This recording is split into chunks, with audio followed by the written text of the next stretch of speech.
So, you want to be an affiliate. It looks easy enough, right? Seems like all you have to do is pick a product to promote, find an eager group of buyers, slap up a banner ad, and you're in business. Not really. Everything I just said about affiliate marketing is completely wrong. For starters, you don't pick a product first. Instead, you start by picking a niche. Basically, you're going to find the money stream first and then put yourself in front of it. Secondly, slapping banner ads up isn't going to get you anywhere. Yeah, you might get a few clicks here and there, but as the saying goes, even a broken clock is right twice a day. So listen, I want you to scrub your brain of everything you've heard about affiliate marketing, because if you've started dabbling with it and you're not making money, then someone probably fed you bad information. That's not your fault, but we need to get rid of the misinformation. I kind of wish I had one of those men in black doohickeys that would just erase the bad affiliate marketing info that's lurking in your brain. Unfortunately, I don't have one, so I need to ask you to watch this video with an open mind, okay? The first thing I want you to know is that an affiliate marketer wears a whole lot of hats. I'm not talking about fedoras, cowboy hats, or those silly crocheted beer can hats. I'm talking about business hats, okay? Let me explain. First off, you're a marketer. That means you'll quickly become adept at social media marketing, joint ventures, search engine optimization, media buys, guest blogging, and all sorts of other ways to drive targeted traffic. You'll also wear a filtering hat. This means you sort through potential affiliate products to find the best solutions for your audience. You're also going to wear a bit of a mind-reading hat, okay? You won't actually be mind-reading, but you will do some market research to get inside of your prospects' heads. Once you do this, then you can pick products they're anxious to buy and write sales copy that gets them pulling out their wallets. Speaking of sales copy, you're also going to need to don your writing hat, and that's because you'll be writing sales copy, newsletters, blog posts, and other types of contents. Sometimes you're just going to wear a bit of a tech hat. Sure, you can outsource your tech jobs like maintaining your website, but a lot of affiliates prefer to just learn how to do it themselves. And really, with tools like WordPress, it's not that hard.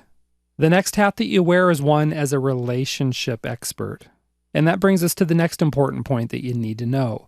A lot of affiliate marketers think the key to making sales is to add value to an offer, meaning you offer a special bonus to those who buy through your affiliate link. And sure, that is part of a good strategy. But here's the number one secret that super affiliates know, which gets people lining up around the block to buy from them. People buy from those they know, like, and trust. If you think about your own purchases for just a second, you'll know it's true. If you've spent a little more money for a product because you preferred to buy from someone you know, like, and trust, then you know exactly what I'm talking about. Maybe you bought the name brand headache medicine because you don't trust the generic. Same ingredients, same effect, and even though the name brand cost a little bit more, you still bought it. I've bought a lot of audio equipment and musical instruments over the years because that's just something I'm into. And you know what? There's one company that I buy most of my stuff from that really their prices aren't the best. I pay a little bit more buying from them, and that's because I like to do business with them. Their service is great, they're nice people, I know I can trust their recommendations, and whenever someone buys from them, they always send a little bit of candy in the box when they ship it. I know it's just a silly little thing, but I like it, and I'll pay a little bit more because of it. The same thing goes for shoes, clothing, food, laundry detergent, cars, smartphones, books, or anything else you're going to buy. I'm sure there are plenty of times you've spent a little bit more because you wanted to buy from a company or individual that you knew, liked, and trusted. And listen, your prospects are the same way. They don't necessarily buy something from you because you dangle an enticing bonus in their face. They buy because they know, like, and trust you. You've engaged them, and you've built a relationship with them. So now you see why we need to wear a relationship hat.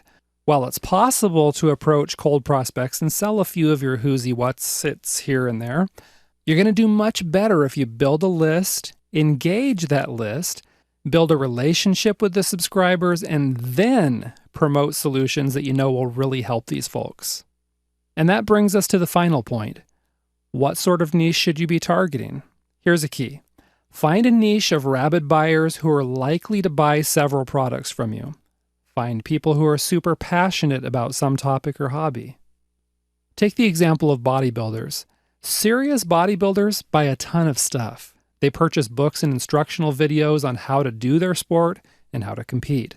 They purchase bodybuilding supplements. They buy all sorts of weights, benches, and machines. They buy lifting gloves, lifting hooks and back supports. They buy heating pads to soothe sore muscles, and they buy a ton of healthy food. I could go on and on. The point is, the serious bodybuilders are a wildly rabid market who buy a lot of information, and they purchase a wide range of expensive products, mid-range products, and consumable products. Here's another example of a burgeoning market. The vaping or e-cigarette market. Vaping isn't something people just do. It practically becomes a lifestyle for the rabid folks. So they purchase multiple devices, dozens of e-cigarette liquids, t-shirts, spare parts, and guides. And then these vapors also go to meetups, conferences, and expos. They're a rabid audience because they're engaged. They have money, and they're snapping up every new thing that hits the market. So you see what I'm saying? This is the sort of market you want to go after. So take a few minutes and think about what sorts of rabid, passionate markets are all around you, because one of them could be your ticket to affiliate success. All right, next we're going to look at how to uncover the very hottest markets around, and I'll see you there in the next video.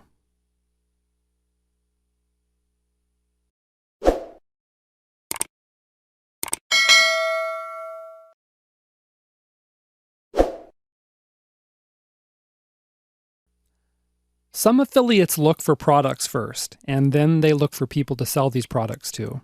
I'm telling you, that's backward. Now, what you want to do is find an eager cash-paying audience first, and then simply offer whatever it is they're already buying. It's a much easier way to become a successful affiliate. So what you need to do is start by brainstorming and then researching markets to uncover the gold mines. That's what you'll find out how to do in this video. Okay, so start just by creating a big list of possible markets for yourself. These might be markets that you're personally interested in, such as markets related to your own problems or hobbies. For example, do you golf? Do you like dogs? Do you want to lose weight? Do you do any bodybuilding? Do you restore old cars? Do you write novels? Do you crochet beer can hats and sell them at the county fair? Well, whatever it is that has sparked your own interest, write it down. Next up, write down the interests, problems, and hobbies of your friends, family, and coworkers. Does Uncle George like dressing in a tuxedo and going out on Friday nights? Does your coworker always talk about hydroponic gardening? Maybe you have a friend that's obsessed with tattoos. These are the sort of things you want to add to your list. Okay? Then next, pay attention to the world around you. Read the news. Eavesdrop on people. Watch reality TV. Talk to hip teenagers to see what's happening. You can get plenty of ideas for potential markets by just opening up your eyes and ears to what's going on all around you. Okay? And here's another idea. This is a way to discover markets and niches you never knew existed. And we'll go ahead and look at it in a little bit more detail. Go to your favorite keyword tool, and this could be Google's free keyword tool, or Word Tracker, or Market Samurai, or whatever else you like. Then go ahead and enter in some general keywords like how to, secrets of, tips for, get rid of, eliminate, get more, articles, books, information, buy, purchase, etc. Okay? You see what I'm saying? When you plop in one of those phrases into a keyword tool, you'll get all sorts of crazy things that people are looking for in the search engines. You can also do this using Google's autofill feature. Just start typing something like how to in Google's search box, and it's going to automatically guess what you want to search for based on what other people have searched for. For example, just type in a very vague search such as how to, and Google's going to spit out all sorts of possibilities such as how to boil an egg, how to kiss, how to tie a tie, how to write a cover letter, how to knit, even how to make French toast, okay? Sure, some of the ideas you'll get will be absolutely worthless to you, but you'll also be turned on to some very good market possibilities, like those who are wanting to learn how to lose weight, or write a cover letter, or write a novel. So your next step is to separate the wheat from the chaff. What you want to do is figure out which of these ideas on your list are actually profitable. And the way you do this is by snooping around a little bit online. First, You go to Google and run a keyword search for the market, like golf or weight loss or tinfoil tuxedos. Then take the same keyword search and run it through a big marketplace or two, like Amazon.com.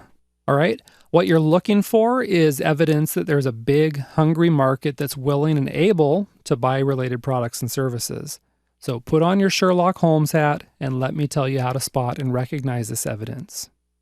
First, you're looking for evidence that the market is buying products and services. For example, if you run a search in Amazon for weight loss, you're going to get over 200,000 hits. If you check out some of these weight loss products, you're going to see that many of them are bestsellers on Amazon. Taken together, these bits of evidence become a big, blinking neon sign that you're dealing with a huge, hungry market. No pun intended. Now do another search, such as one for mousetrap cars, and you'll come up with just 87 results. That's tiny. Not exactly proof that there's a huge market just clamoring to buy mousetrap cars, kits, parts, or guides. So that's the kind of market you'd cross off your list, because you want a market that's rabidly passionate and willing to buy a lot of products. The second thing you're looking for is evidence that the marketers are willing to spend money to advertise to their niche. That's a big sign that the market or niche is profitable, because smart marketers, as you know, don't flush money down the toilet. So look at the sponsored ads on Google when you run a search. Are there plenty of them? Look at the sponsored ads on Amazon. Look on eBay. Check out classified ads in the back of related publications. See if related websites are filling their ad spots. In short, just follow the money. Go back to the example of weight loss. You're going to see advertisers spending gobs of money online, on TV, in print, and everywhere else to reach their market. That's a sign of a profitable market. Now run a search in Google for mousetrap cars. At the time I'm making this video for you, not a single paid ad shows up alongside the regular search results. That's the sign of a small market or a tightwad market. Either way, it's not something you want to jump into. Okay, so now it's your turn. Go do your market research, find out which markets have eager audiences that are buying products and services.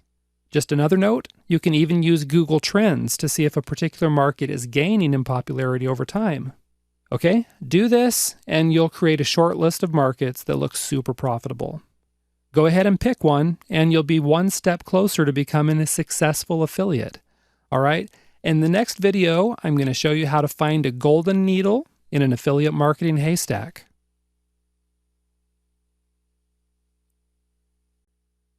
Once you've found a profitable market, then you need to find out what these folks are already buying.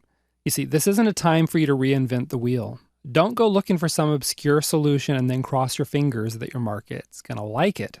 Instead, what you're looking for are popular products that your market is already buying. Because the best way to figure out what people will buy tomorrow is to look at what they're buying today. That's what you'll find out how to do in this video. Plus, you'll find out how to pick the very best solutions for your market. In other words, you're going to discover how to find a super profitable golden needle in a pile of affiliate marketing hay. Okay? So the first thing you need to do is find affiliate offers to promote to your audience. What you want to do is a bit of market research. Hit up Amazon, toss your keywords into the search box, and see what comes up. Here you're looking for two things. First, you're looking for bestsellers. And second, you're looking for types of products that have a lot of competition. When you find those two things, then you know you have a product on your hands that your market's already buying. For example, if we were working in a weight loss market, you might notice that there are a whole lot of products about low-carb diets. Plus, some of these low-carb diet products are bestsellers in their category. That tells you that people are buying low-carb products. So this is something you might want to promote to your audience too. You can browse other marketplaces to get a feel for what is selling, including affiliate marketplaces. For example, check out jvzoo.com and clickbank.com. These are a couple of sites that are going to tell you what affiliate offers are popular in your niche. Now, if you haven't already figured it out, these are also good places to start when you're looking for specific products to promote. Another way to find products to promote is to hit up Google and search for what you know is a popular product or solution, followed by words like affiliate or affiliate program. For example, if you're going to hop on the beer making bandwagon, then search for something like beer making affiliate, or home brewing affiliate, or even maybe something like beer making associate program. This should turn up plenty of opportunities for you across a wide variety of companies. Just be sure your market is already buying these types of products. Okay, remember that. Now, some affiliates look at the price of a prospective affiliate product. Then they look at the commission rate, and then they pick the product that's just going to stuff the biggest wads of money into their pocket. Except for there's a problem here. They start promoting the product, and it doesn't sell. Or maybe it sells like crazy, but they get tons of refund requests. Or maybe they're even doing okay and selling products people love, but when affiliate payday comes, their PayPal account is as empty as a politician's promise. Yeah, you got it. Some vendors do cheat their affiliates. So we want to make sure this doesn't happen to you. Let me share with you several tips for finding a good affiliate offer that's going to get your PayPal account humming hallelujah. I'm going to assume you've already found a popular product, and you know your market is already buying this type of product, so let's go from there. Okay, first things first. When you find something that looks good, your first job is to make sure it actually is a good product. This means using the product, reading it, watching it, consuming it, whatever you've got to do to review it and make sure it's good. Then ask yourself, is this solution something you'd recommend to your mother or your best friend? If you're thinking, no way, Jose, then don't promote it as an affiliate, or you'll soon see your own reputation sink faster than a bowling ball in a swimming pool. You can also read reviews to be sure that people in the market are satisfied with the product. Just take these reviews with a grain of salt because sometimes they're created by biased affiliates and shills, and sometimes they're created by competitors who are out to destroy the product. Sadly, this stuff really happens. It's kind of a dog-eat-dog world out there when it comes to making money. The second thing you want to look at is the commission rate and the overall price of the offer. In other words, how much money are you going to make every time you send a paying customer the vendor's way? You want to be sure that it's worth your while. Next, have a look at the conversion rates. Now, not every vendor shares this information.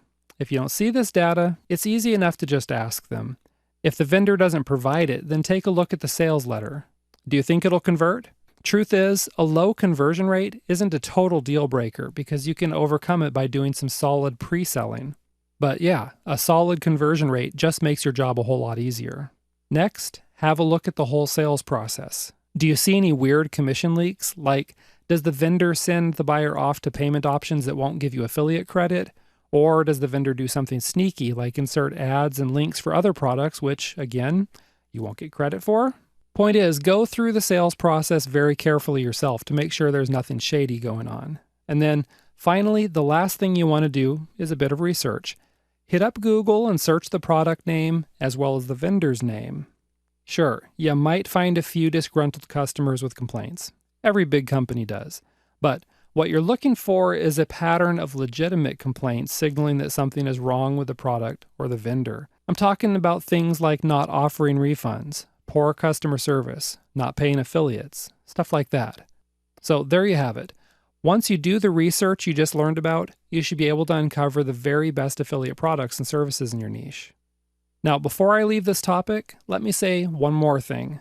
Be sure to pick several good offers to promote because you're not going to make a living as an affiliate promoting just one or two offers. Instead, you should be setting up a sales funnel with a wide variety of offers to promote to your prospects. Okay?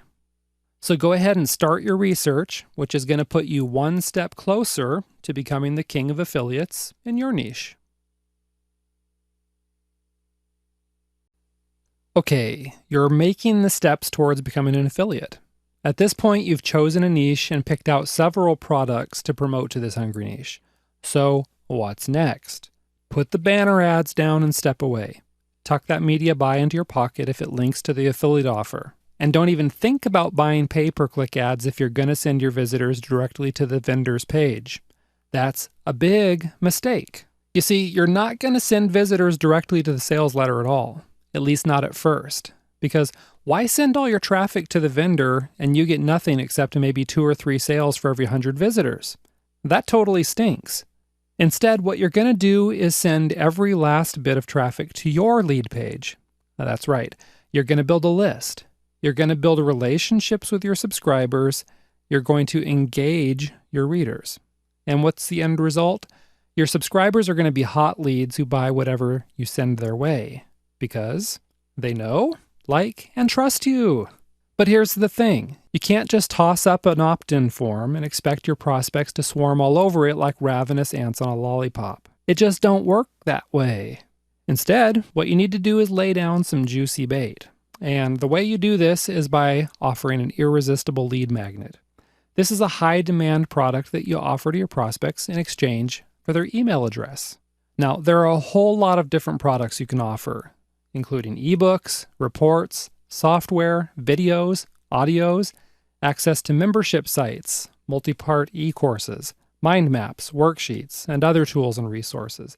Basically, anything you can offer instant access to once someone has joined your list.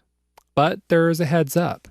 Don't make the mistake of just tossing out some old rehashed junk product up and expecting to build a big list. Instead, you need to offer something your prospects really want. So, what's the secret of creating a hot, in-demand lead magnet product? Well, it's very simple. Figure out what they're already buying, and then give them something similar for free. You know, you can bet if people are buying it, they'll snap up your free offer like crazy, right? You've probably already done your market research, so you know what the top selling products are in your niche.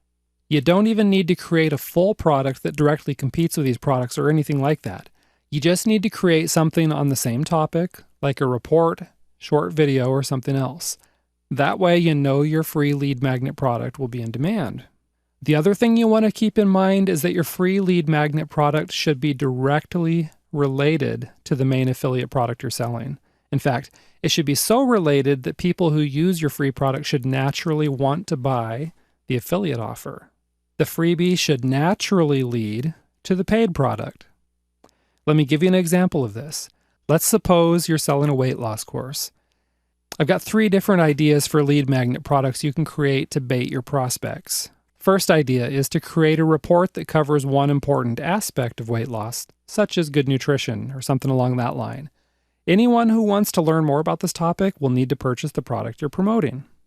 The second idea is to offer a free meal planning tool. This might be a little app that counts calories and keeps track of meals.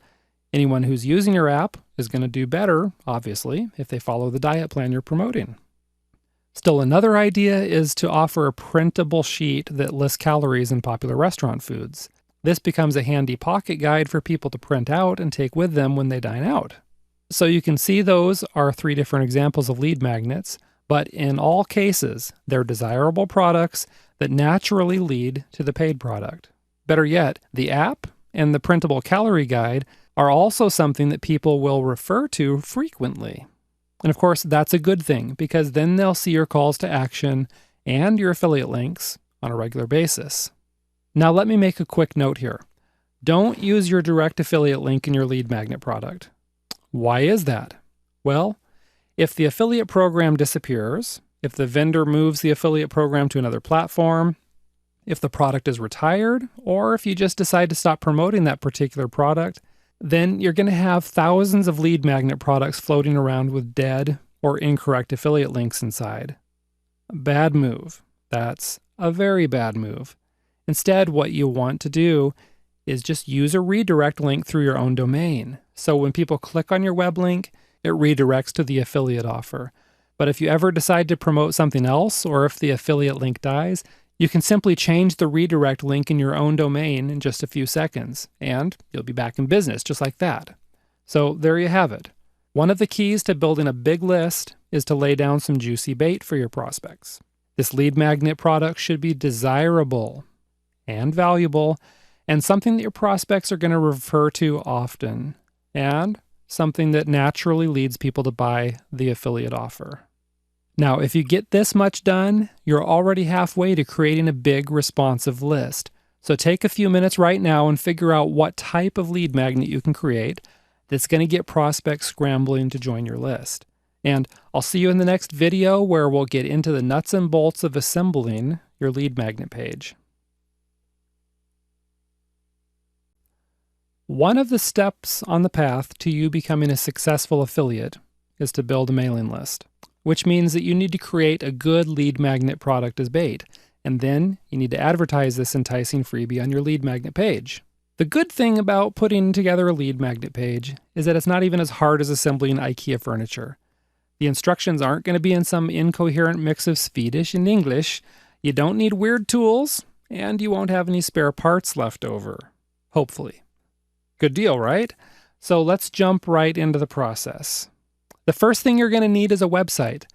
This means you need to get a domain name and then get the domain name hosted with a web host.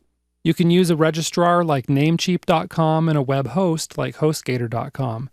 Check the online documentation for both of these sites, and you're going to get videos and text instructions for getting your domain set up with your web host. The second thing you need is a way to manage your email list. There are plenty of scripts you can install and host on your own site, but those are going to take a bit of tech know-how. Plus, you're also going to need to spend time managing your database and making sure your emails land in your subscribers' inboxes. So, an easier way to handle this task is to use a trusted third-party email service provider. These are services like Aweber, GetResponse, iContact, or similar type services. The cool thing about these providers is that they provide lots of instructions on how to set up your list and get your opt-in form onto your lead magnet page. So you shouldn't have any trouble setting it up, even if you consider yourself a bit of a technophobe. Next, you need a lead magnet page where you can drop your opt-in form. The good news is that you don't need to hire some high-priced, latte-drinking web designer to create this page for you. You don't need to know any code at all. You don't even need to know anything about web design. All you need to do is get your hands on a cool little web app called Landing Page Monkey, which automatically creates gorgeous lead magnet pages for you. You can even add background videos to your page, which creates a modern, polished look that's going to impress your visitors and boost your conversion rates. Check out the resources section on this website for more information about Landing Page Monkey, okay? In addition to your opt-in form, the other thing you'll need to put on this lead magnet page is a bit of compelling sales copy. And that copy should give people a really good reason to join your list. Basically, you need to offer up your free lead magnet product on a silver platter with an awesome sauce headline and a couple bullet points.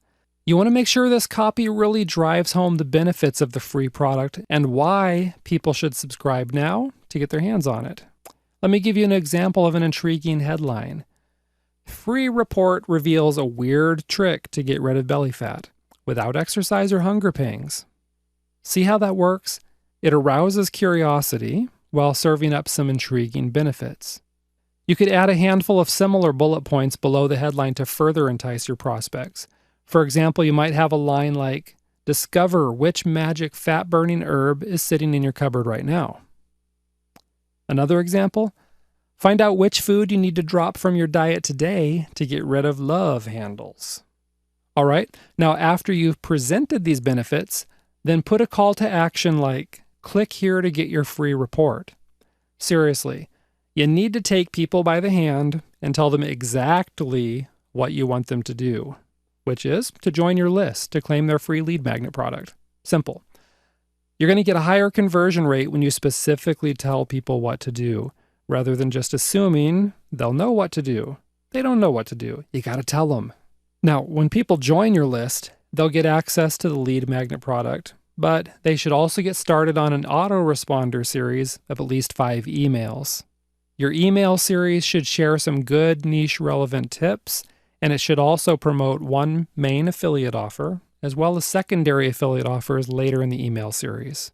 Let's go back to the weight loss example. If you're sending out a series of 5 follow-up emails, you might share 5 quick tips for shedding the fat. Give people some good information, something they haven't read in a million other places. Give them something they can take action on right away and start seeing some results. In other words, build your subscribers' trust. Build a relationship with them. Show them that you can solve their problems.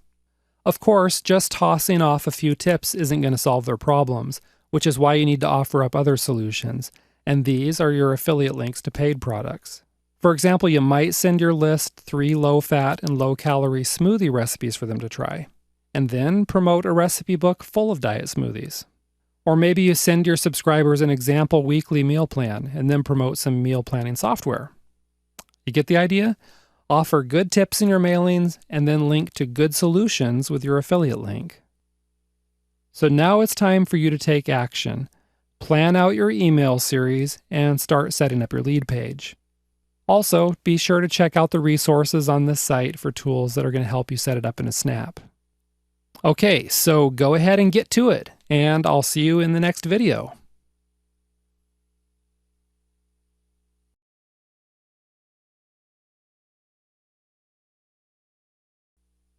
Most affiliates set up a blog to advertise some of their wares. However, there are a few little tricks that separate the top affiliates from everybody else, and you're going to learn more about these tricks in this video. So first up, if you don't already have a blog, then you need to install one on your site. The good news is that this is a fairly easy task. Even those among us who aren't super geeks can do this.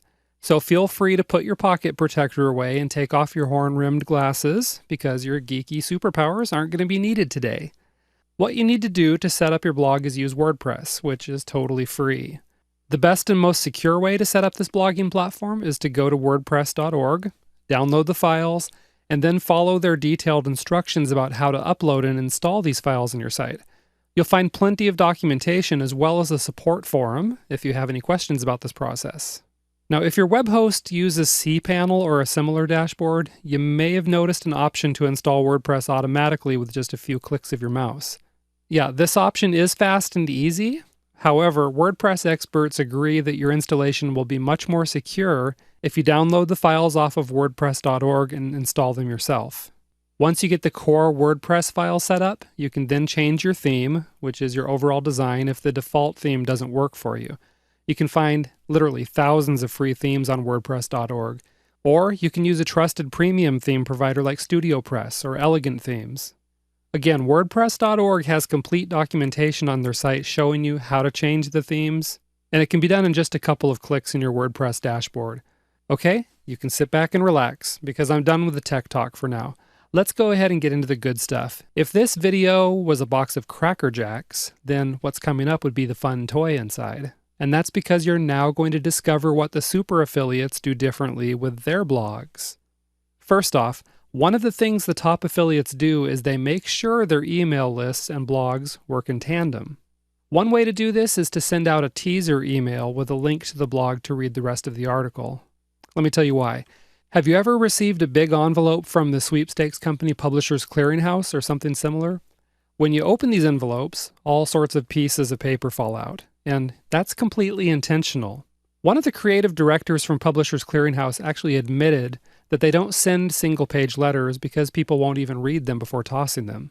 Instead, Publishers Clearinghouse sends an envelope full of intriguing pieces of paper of different sizes, because this completely engages the recipient as they start sifting through this stuff to see what all's in the envelope. The next thing you know, the recipient is reading this piece and then that piece, and soon they're completely hooked and looking at everything. So what you need to do is steal a page from the Publishers Clearinghouse playbook. If you just send an email to someone, that's like sending a single letter. But if you send a teaser and get people to click through to your blog, then you have a chance to engage them, hook them, and reel them in with multiple content pieces, just like Publishers Clearinghouse does. Okay, think about it. When someone lands on your blog to read your newsletter, your goal is to get them to click through and buy the product you're recommending. But if they don't do that, you can use a pop-up window or some other strategy to redirect them to another related offer. So instead of just having one shot to sell something via an email newsletter, you send readers to your blog and you put multiple offers in front of them if they don't bite on the first one. Okay? Now, the second thing the top affiliates do differently is they focus on engaging their audience and building a relationship with them. And that's because people buy from those they know, like, and trust. If you can secure these feelings in your prospect, then you're going to be able to sell them anything. The key here is to think infotainment. This is where you offer information while at the same time you're entertaining your readers. You see, no one really likes to read information that feels like it's coming out of a college textbook.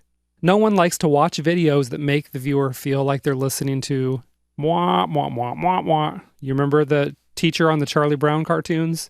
People aren't content to just learn something. They want to be entertained. So spice up your content with jokes, some lighthearted stories, and of course a conversational style. You want to maintain this sort of entertaining style whether you're writing a tips article, whether you're doing a product review, or whether you're interviewing a vendor. If you want a good example of how this all works, then check out bestbonusblog.com. This blog belongs to Simon and Jeremy, who are two of the top affiliates in the internet marketing field. If you want to see how their emails and blog work together to create a lot of sales, then be sure to sign up for their newsletter to get a peek behind the curtain of their massively successful affiliate machine. Now here's another tip that comes from the top affiliates. Pick a responsive design theme for your blog. This means that your blog is going to automatically resize and display properly across all devices. That includes phones, tablets, laptops, and desktops. This provides maximum readability, which is going to make it more likely that your visitors will stick around and read everything. So that gives you a pretty good overview of what the top affiliates do differently with their blogs. Have you ever noticed how the super affiliates make it look so easy to win all the affiliate contests, pull down huge sales numbers, and pocket the big commission checks? And of course, have you ever wished you could do the same thing? Well, you're in luck, because in this video, I'm going to share with you some of the tips and tricks the super affiliates use that separate them from the average affiliates who are just scraping by. You may not want to hear all of this because some of it doesn't sound all that flashy and exciting, but never mind that, because the money you'll make when you put the stuff into play totally makes up for it. You'll love the feeling of being a powerful, respected, and successful affiliate in your niche. I guarantee it. Okay, so here's the first thing. The top affiliates engage their audiences and build relationships with them. I know, if you've watched some of our other videos, then you've heard me say this before, but I'm saying it again because it's so important. It may just be the number one key that separates the super affiliates from the super broke affiliates. Think about it for a moment and you'll see it's true. If some complete stranger walks up to you on the street and asks you for 20 bucks, it's pretty unlikely you're going to just hand the money over. Now imagine a good friend asks for 20 bucks. What you going to do? Right, you're going to hand over the 20 bucks without question. That's because you know, like, and trust your friend. I'm not saying you need to become best buddies with all of your subscribers and readers, but you do need to build that familiarity, liking, and trust. And you do that by not holding back. Give your readers solid, actionable tips that are really going to help them. This builds liking and trust. Deliver the information in a friendly, fun, and conversational style. This is also going to give you an edge in the liking department. And you're going to be more likable if you treat your subscribers and readers like human beings by empathizing with their problems and helping them out, rather than just treating them like cash machines who exist only to pay your grocery bill. You know? The second way to build trust is by only recommending good products. Don't recommend snake oil just because you think you can make a fast buck on it. That fast buck you make today is going to create a loss of hundreds, even thousands of dollars per customer, because once you've lost their trust, then you've lost their future business too. All right, then you need to build familiarity. This is easy. You just need to keep yourself in front of your audience. Blog regularly, send newsletters at least weekly, if not more often. Brand yourself, create top-of-mind awareness, and transform yourself into the go-to person for your niche's problems. So bottom line, the super affiliates know how important it is for people to know, like, and trust them, which is why they spend so much time building good relationships with their prospects. Another thing many of the top affiliates do to sell more products is that they add value to the affiliate offers. This means they offer free bonus products to anyone who buys through their links. If a prospect likes two affiliates and one of them offers a bonus product, which affiliate do you think the prospect will buy from? Right, with all else being equal, smart customers want the most bang for their buck. So they're going to buy from the affiliate who's offering them some extra swag. You can offer free ebooks, videos, access to membership sites, mind maps, worksheets, spreadsheets, infographics, software, whatever. Okay, to see an example of how two top affiliates boost their conversion rates by offering bonuses to buyers, go ahead and check out bestbonusblog.com. The third thing the top affiliates do to boost their conversion rates is they pre-sell their offers. In other words, they get prospects in a buying mood before they drop their affiliate link. They do this by offering product reviews and even direct promotions that tout the benefits of the product. This tactic boosts your conversion rate no matter what kind of sales letter is behind your affiliate link. But you'll find it especially helpful if the sales letter totally stinks. Okay?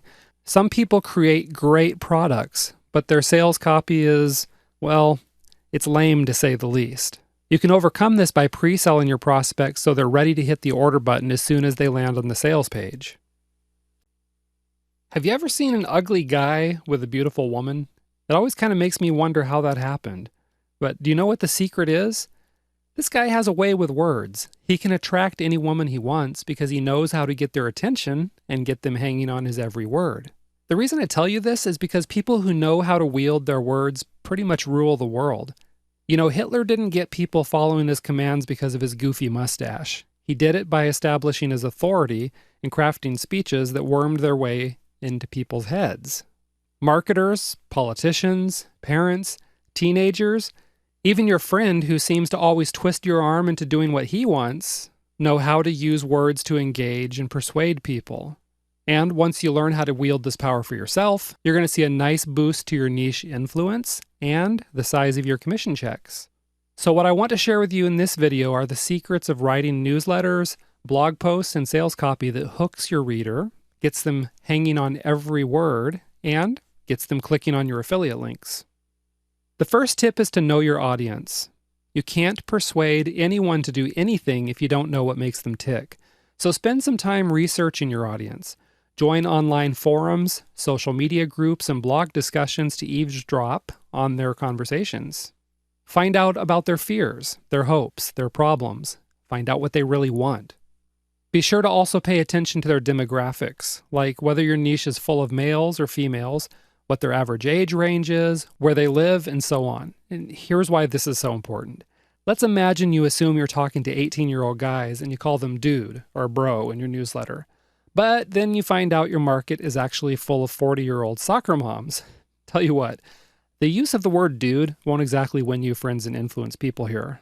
Let's further imagine that this is a weight loss newsletter, and you start telling these soccer moms how losing weight will get them ripped and get them lots of date with all the gorgeous babes on the beach. You think you're going to sell a boatload of products when you call soccer moms dude and tell them they'll land date with hot babes? Not a chance, dude. This is why it's so important for you to know your audience. Learn what they want, know what motivates them, know what pulls their emotional strings, and you'll have them eating out of the palm of your hand. The next thing you need to learn how to do is to write good copy. This starts with crafting good headlines for articles and subject lines for emails. These headlines should present a big benefit and arouse curiosity whenever possible. That's because a headline is designed to get attention. And if it doesn't get attention, then no one's going to read whatever else you have to say. That's kind of obvious, but a lot of people do overlook that little point. Let's go back to the weight loss example. A pretty boring subject line would be something like, weight loss tips. That's a total snooze fest. You just lost 95% of your audience with that one. Now, check out the difference if your subject line says something like this. Discover the #1 way to get rid of belly fat. Much better, right? It gives a benefit and it arouses curiosity. To get a feel for how to write a curiosity-arousing headline, I suggest you get yourself over to any of the popular sites known for writing great hooks, like cracked.com or upworthy.com. Now, the third thing you need to learn how to do is write engaging content.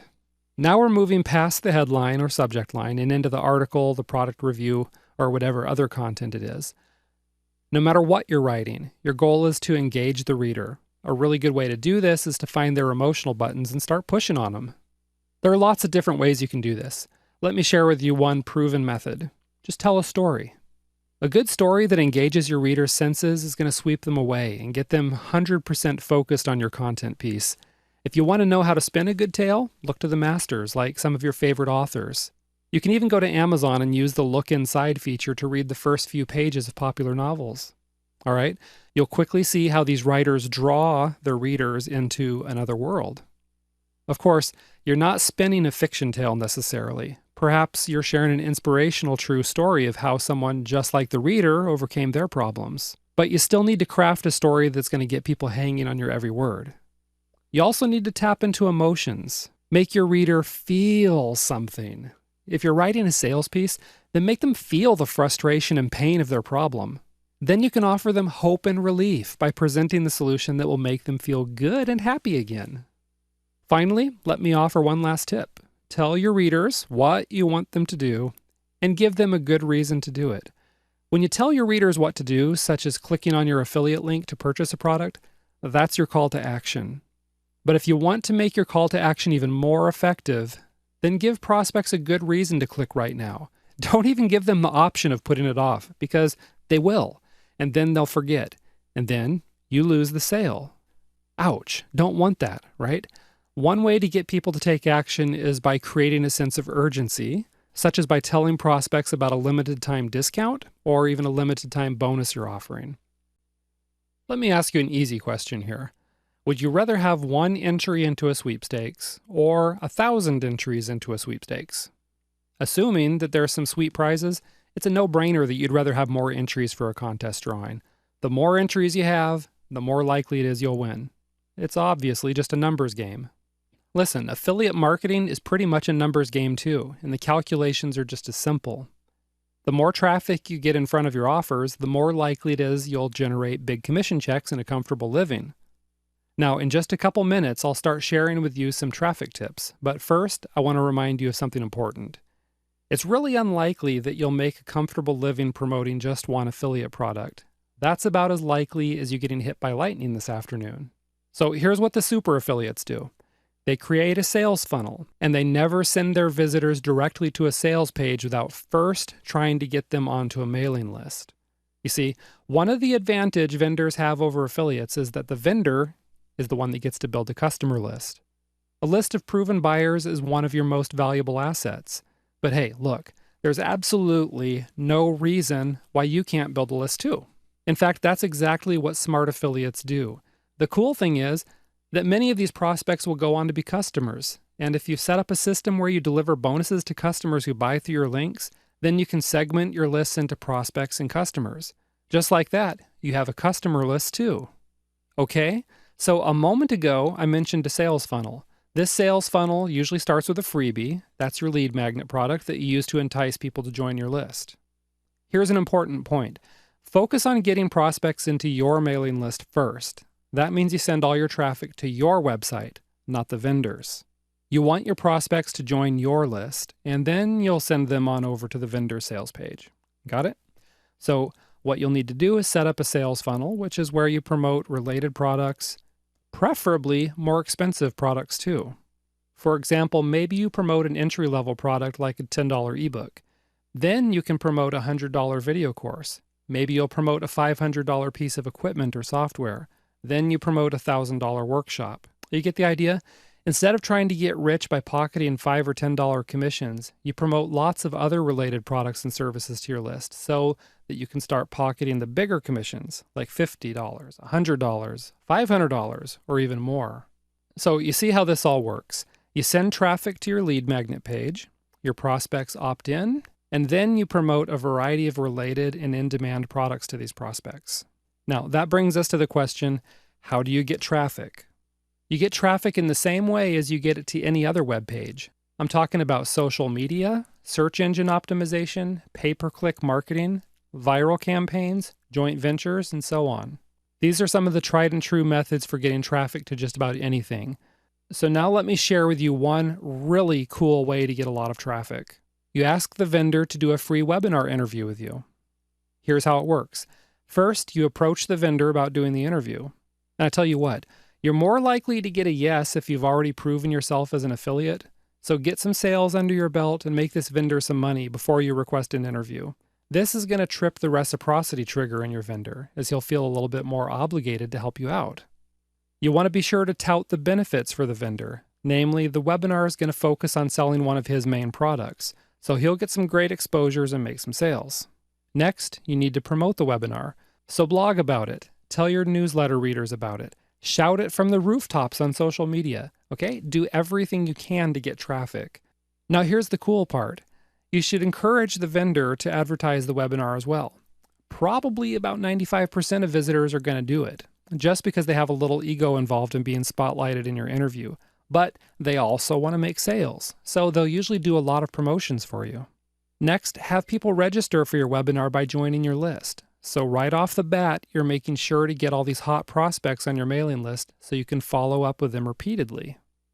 Next, you send out a thank you email to those who register, along with your affiliate link for the vendor's product. You can tell your subscribers that buying this product is homework, which will help them prepare for the webinar. Then, when the webinar day rolls around, you send out a reminder to your list along with a link to where the webinar takes place. What do we do next? That was a terrible drum roll. Next, you just do the webinar. Just interview the vendor on the same topic as his product. So if his main product is all about organic gardening, then you should be asking your guest for tips on how to build raised flower beds or get rid of aphids or something.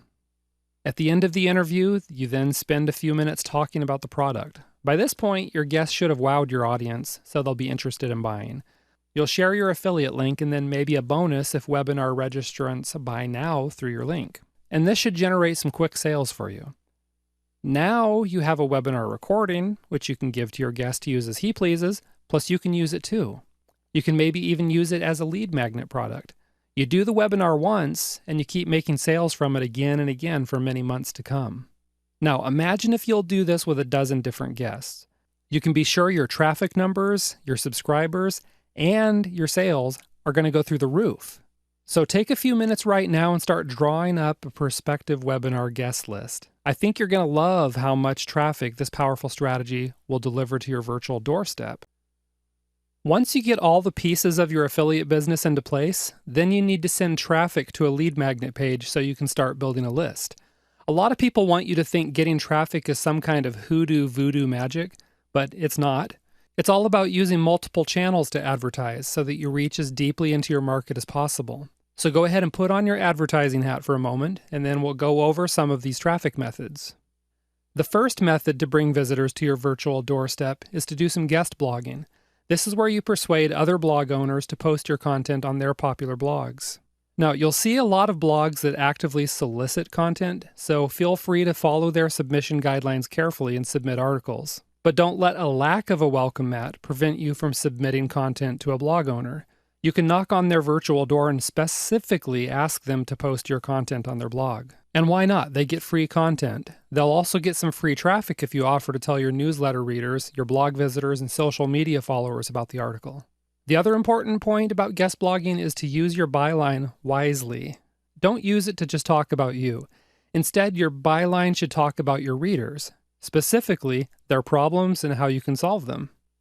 In other words, your byline should be a short, attention-getting, curiosity-arousing advertisement that gets people clicking through to your lead page. The second way to bring in more traffic is to tap into social media. You can start by setting up profiles on the major social media networks, such as Facebook, Twitter, and Google+. Secondly, you want to encourage your existing blog readers and newsletter subscribers to follow you on social media. Next, drum up some social media followers by doing co-endorsements with other people in your niche. What this means is that you approach other marketers and offer to tell your followers about their Facebook page or other social media if they'll return the favor for you. Yeah, it's the classic I'll scratch your back if you scratch mine kind of deal. And it's a pretty effective way to get more followers or even drive prospects directly to your lead magnet page. Okay? Next, you want your Facebook or other social media followers to help you get some new followers. And here's how you do this. You do this by posting viral content like memes or cool quotes, and then tell people to like and share the content. And when they do, you're naturally going to build your fan base.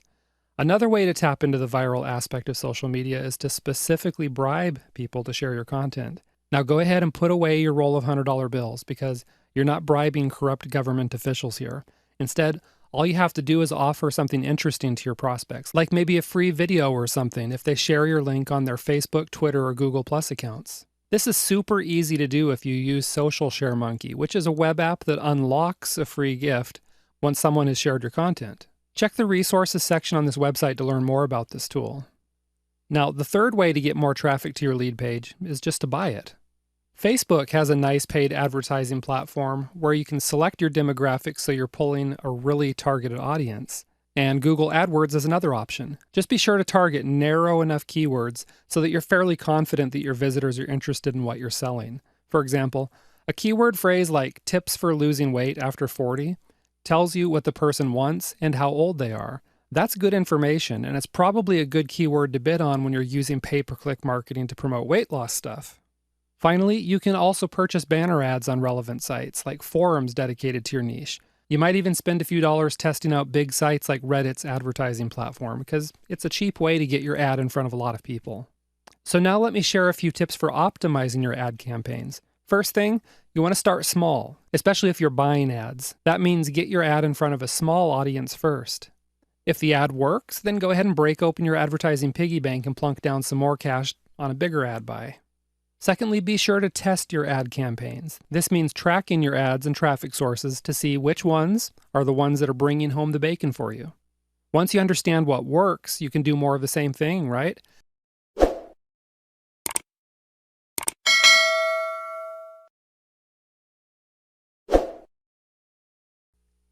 If you ask average affiliates what separates the super affiliates from everybody else, they're going to tell you things like big lists, or good connections, or maybe even lots of traffic. You might have a few wiseacres even doing an impression of Captain Obvious by saying, big commission checks are what separates the average affiliates from the super affiliates. Now sure, all these things are true, but the thing is, every single super affiliate on the planet started at the exact same place, and that's 0.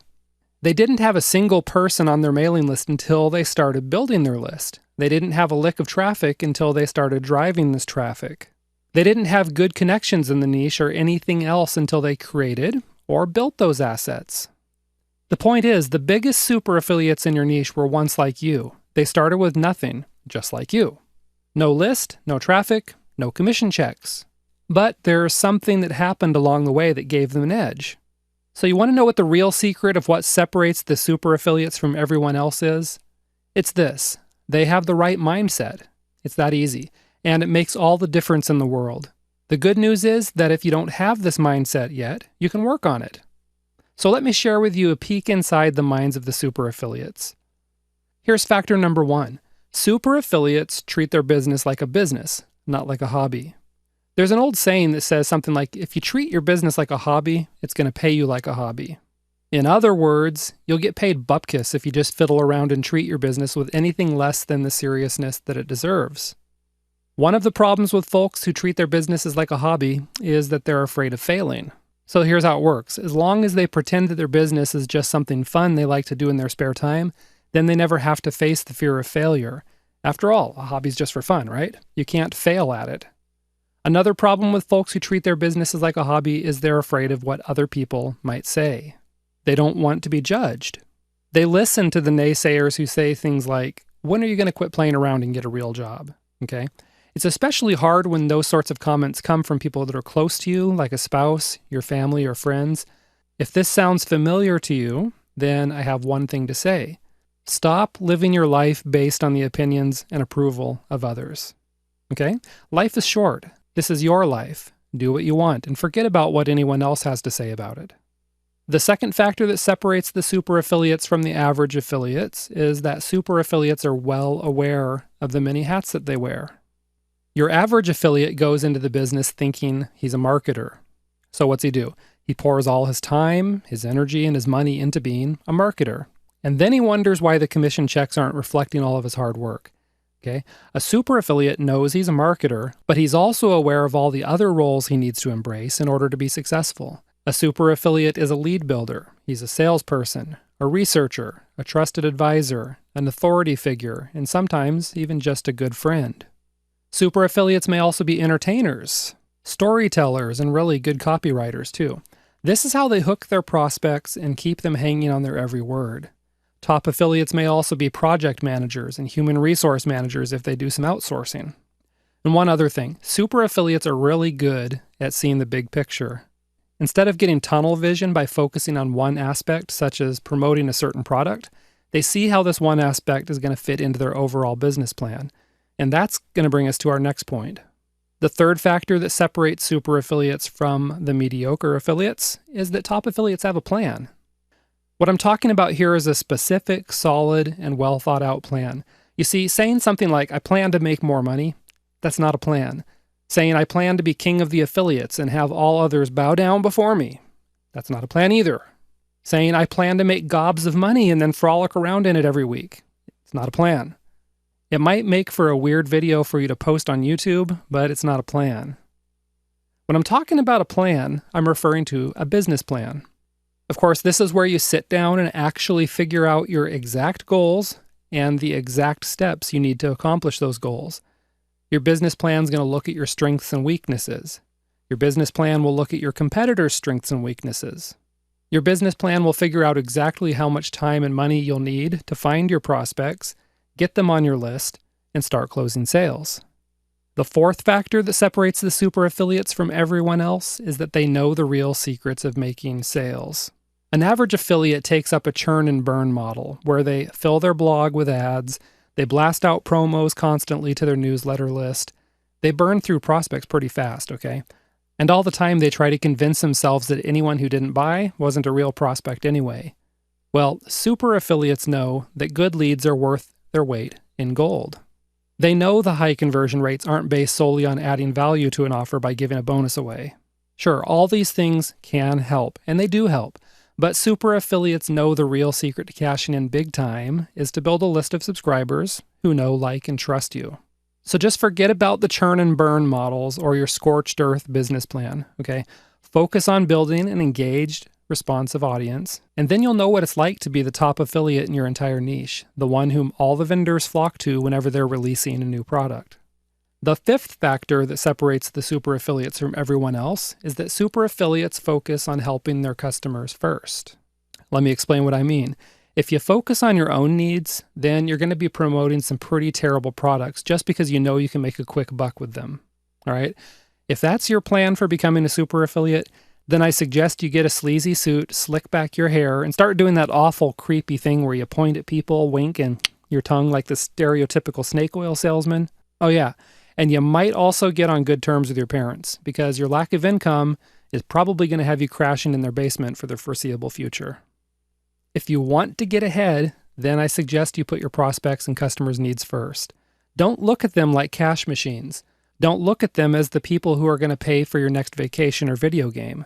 Don't get desperate when the electric bill is due and look for them to bail you out. Yeah, I know, your affiliate marketing does pay the bills. I get that. Why else would you be doing it? But what you'll find is that your affiliate business will make even more money if you focus on the needs of your prospects and customers first. So just ask yourself, what's the best way for me to help these folks solve their problems? Because as Zig Ziglar said, paraphrased, when you help people get what they want, then you'll get what you want too. Or here's another way to think of it. Money is just a measure of how much you've helped others, so do everything you can to solve their problems. You might be surprised to find your bank account overflowing. So that's it for this time. I want you to really think about these mindset factors and other traits, and honestly assess whether you believe them and possess them. If not, get to work on changing that, because your financial situation isn't going to change until you change the way you view your affiliate business. Coming up, you're going to learn the surprising truth about what really works. See you there. Welcome to video 2, where you're going to learn the surprising truth about what really works. Many affiliates, especially those who are new to the game, are looking for that magic bullet that's going to give them an edge, crush the competition, and of course help them close more sales. Okay, but let's cut to the chase. There's no single magic bullet that's going to get you everything you want. It's a combination of a lot of factors that will turn you into a successful affiliate. But as long as we're on the subject, there is one thing that nearly all top affiliates do, and this thing is something the bottom affiliates almost never do. What is that thing? It's testing and tracking to find out what really works with your audience. Now, if you know anything about testing and tracking at all, then you know it's all about figuring out what parts of your marketing campaign work the best, which parts need a little tweak, and which ones you should kick to the curb. In short, you're going to start analyzing the numbers, including traffic numbers and your conversion rates. I know, you probably never thought you'd have to use math and statistics out in the real world once you finished with that last class back in high school or college, but I think you'll be happy to make an exception here. And that's because testing and tracking can add a significant chunk of cash to your revenue. Consider this example here. Let's imagine that you're pulling in a 2% conversion rate with a product review you post on your blog, meaning 2 people buy for every 100 people who see your offer. Now let's suppose this is a product with a $50 commission. So when those 2 people buy, you make $100. So doing the math, you're making $100 for every 100 people who see the offer. Not bad. But imagine if you did a little testing and tracking to get more people clicking on the blog post and more people clicking on your affiliate link. How about if you doubled your conversion rate to 4%? Well, just like that, you also double your income, because now you'd be making $200 for every 100 folks who saw your promo. So you can see why testing and tracking is worth it, because it can add a whole lot more money to your revenue with really relatively little effort. All right. So as an affiliate, there are plenty of things you can test, and I'm going to go ahead and name some of them for you. You can test the parts of your lead page, such as your headline, benefit statements, call to action, and the overall design of your page to see which factors are going to get more people joining your mailing list. You can test different lead magnet products to see which freebies create a better response. You can rotate affiliate offers in your autoresponder series to see which ones produce the best results for you. Okay? You can test to see if Coke or Pepsi taste better. Just kidding. I was just testing you to see if you were paying attention here. Okay, going on, you can test the subject lines of emails you send out to your leads. Got a few more here. You can test the other parts of the email, such as your opener, the benefit statements, the call to action, and the PS. You can test your ad campaigns. For example, if you're doing pay-per-click marketing, then you'd test to see which keywords worked best. You'd test your ad headline, and you'd test the body of the ad. You can also test other advertising components, such as ad venues, graphics, and sales copy. You might test posts you make on Facebook, Twitter, or other social media to see which ones get the most clicks and results. You may even want to test things like what day of the week people are more likely to open your emails, and you can get even more granular and test different times of the day. You can also test a train that's leaving Chicago going 55 miles an hour with a 5-mile-an-hour headwind and see when it'll meet the train leaving Los Angeles whose conductor is wearing a purple hat and eating a Krispy Kreme donut. You know I'm kidding, right? I'm just seeing if you're paying attention again. All right, so you have all these things to test. And that brings us to the next question. How on earth do you test and track them? Well, what you need is a tool that does all the work for you. In many cases, you're going to find these testing tools built into the other tools you're already using. First off, if you're using a well-known third-party email service provider like GetResponse or Aweber to manage your mailing lists, then those tools have built-in analytics that will give you information about how many people are opening your emails and how many people are clicking on your links. When it comes to your landing pages, you can use a web app like Landing Page Monkey, which creates professional pages quickly, as well as gathers useful data such as impressions and your conversion rate. Certain advertising platforms also give you built-in analytics, such as Google AdWords pay-per-click advertising. This will help you sort out what keywords and ads work best. Now, if you're testing something where you're not using one of these tools, then you can use something like Google Analytics or the open source alternative at piwik.org. So let me go over a few quick guidelines before I set you loose to start testing your campaigns. First off, be sure to test just one element of your campaigns or ads at a time. There is an exception to this rule, and that's if you're using multivariate analysis. However, if the words multivariate analysis makes you feel like hyperventilating and breathing deeply into a paper bag, then we can safely assume this isn't something you want to try right now. In that case, keep it simple by testing just one element at a time. Let me explain what I mean here. The idea is that if you just test one element of your campaign while holding all the other variables the same, then you can be fairly confident that the one element you're testing is the thing that created the difference in conversion rates. Let me give you a silly example to explain this. Let's suppose you're going out on a Saturday night to look for a new friend. So you buy a new shirt, you splash on a new cologne or perfume, and you make a conscious effort to walk your very best walk. Then you go to a club you've never been to before. So suddenly, you find yourself nearly trampled by beautiful people who are looking to give you their phone numbers. You're happy. But let me ask you, why is everyone flocking to you like moths to a flame? Is it your new shirt? Is it the new cologne or perfume? Is it your fantastic walk? Is it the new club? Or maybe this is the first time you left your house in 3 months without food stuck in your front teeth. You see what I mean? You have no idea what made you so popular.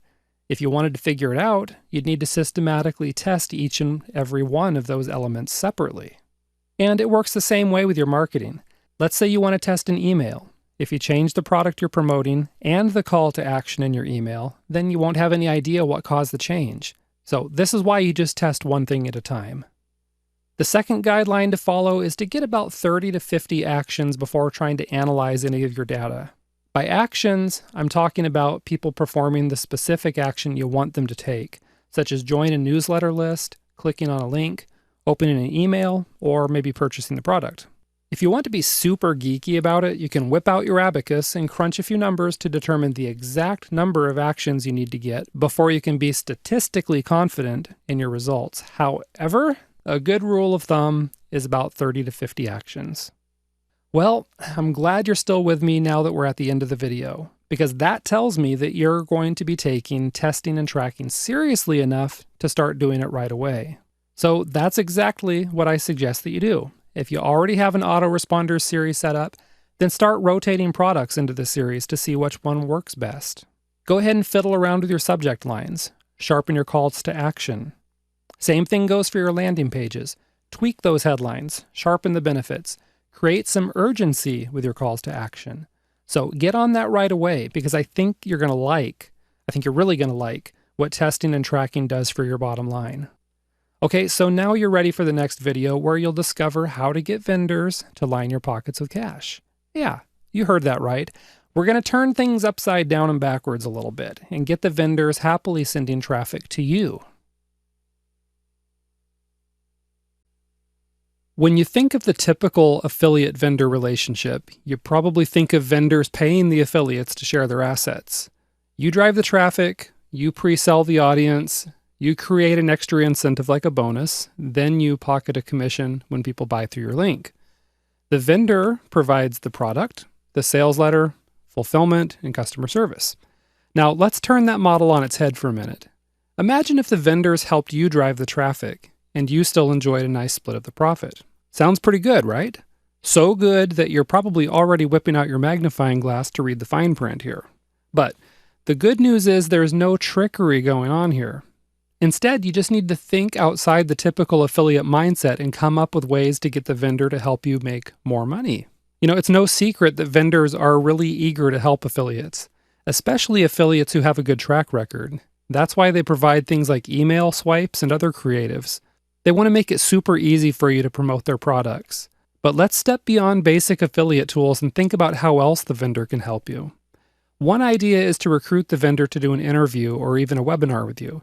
For example, you set yourself up on a Google Hangout and you ask the vendor for some juicy secrets related to the niche, and then promote the vendor's product using your affiliate link. The key to this strategy is that the vendor will usually advertise the webinar to his subscribers.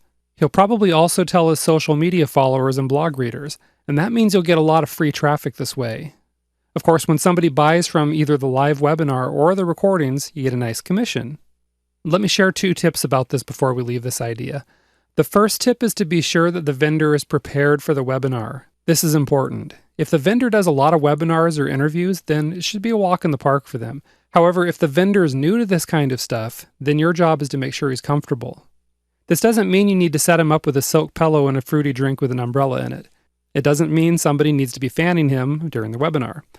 Now that I think about it, that would be a nice touch, but it's not necessary.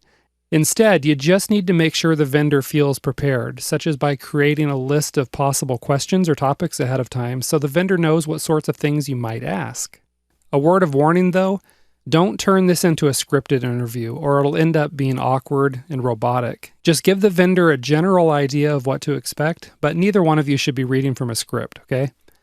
The second tip is to be sure you have people register for the webinar so that you can build a mailing list from your efforts. You want to be sure to segment this list so that you know these subscribers came from a specific interview. That way, in the future, when you promote this vendor, you can offer this list a special bonus or something similar since they're already warm leads for this offer. Okay? So moving on. Another way to get the vendor sending you traffic is to create a lead magnet for him or her. In other words, you create a free report, a book, some software, a video, an infographic, mind map, or other downloadable tools or resources. This freebie should be focused on promoting the vendor's offer using your affiliate link. Then you give this lead magnet to the vendor to offer his subscribers, blog readers, and social media followers. Still another way to get the vendor sending traffic your way is to create a bonus product for him or her. This is a bonus product that's specifically designed to complement or enhance the vendor's product. Okay? For example, if the vendor is selling a golfing guide, then you might create a video illustrating specific golf grips. Or if the vendor is selling a weight loss product, you might offer a calorie counting app. The point is, you create something specifically for the vendor to give away to his customers. This bonus product should be something that works to drive people to your lead magnet page. The cool thing is that every subscriber you get from this tactic is a known buyer. So in doing this, you're building a very valuable list. Another way to get a vendor sending you traffic is to do some guest blogging. If the vendor has a blog, then you can offer him or her free content for their blog. Ideally, any content you offer should be exclusive or semi-exclusive content, perhaps just appearing on your blog and the vendor's blog. But the way to make this work is to focus your article on a topic based around the vendor's product. Then within the article, you can drop your affiliate link. This is a win-win idea because both you and the vendor make money in this. Still another way to get a vendor sending you some traffic is to ask him or her to write an article for your blog. Alternatively, you can ask the vendor to do a text-based interview where all the questions are asked and answered via email. You can then edit this interview and post it on your blog, along with your affiliate link to the vendor's product.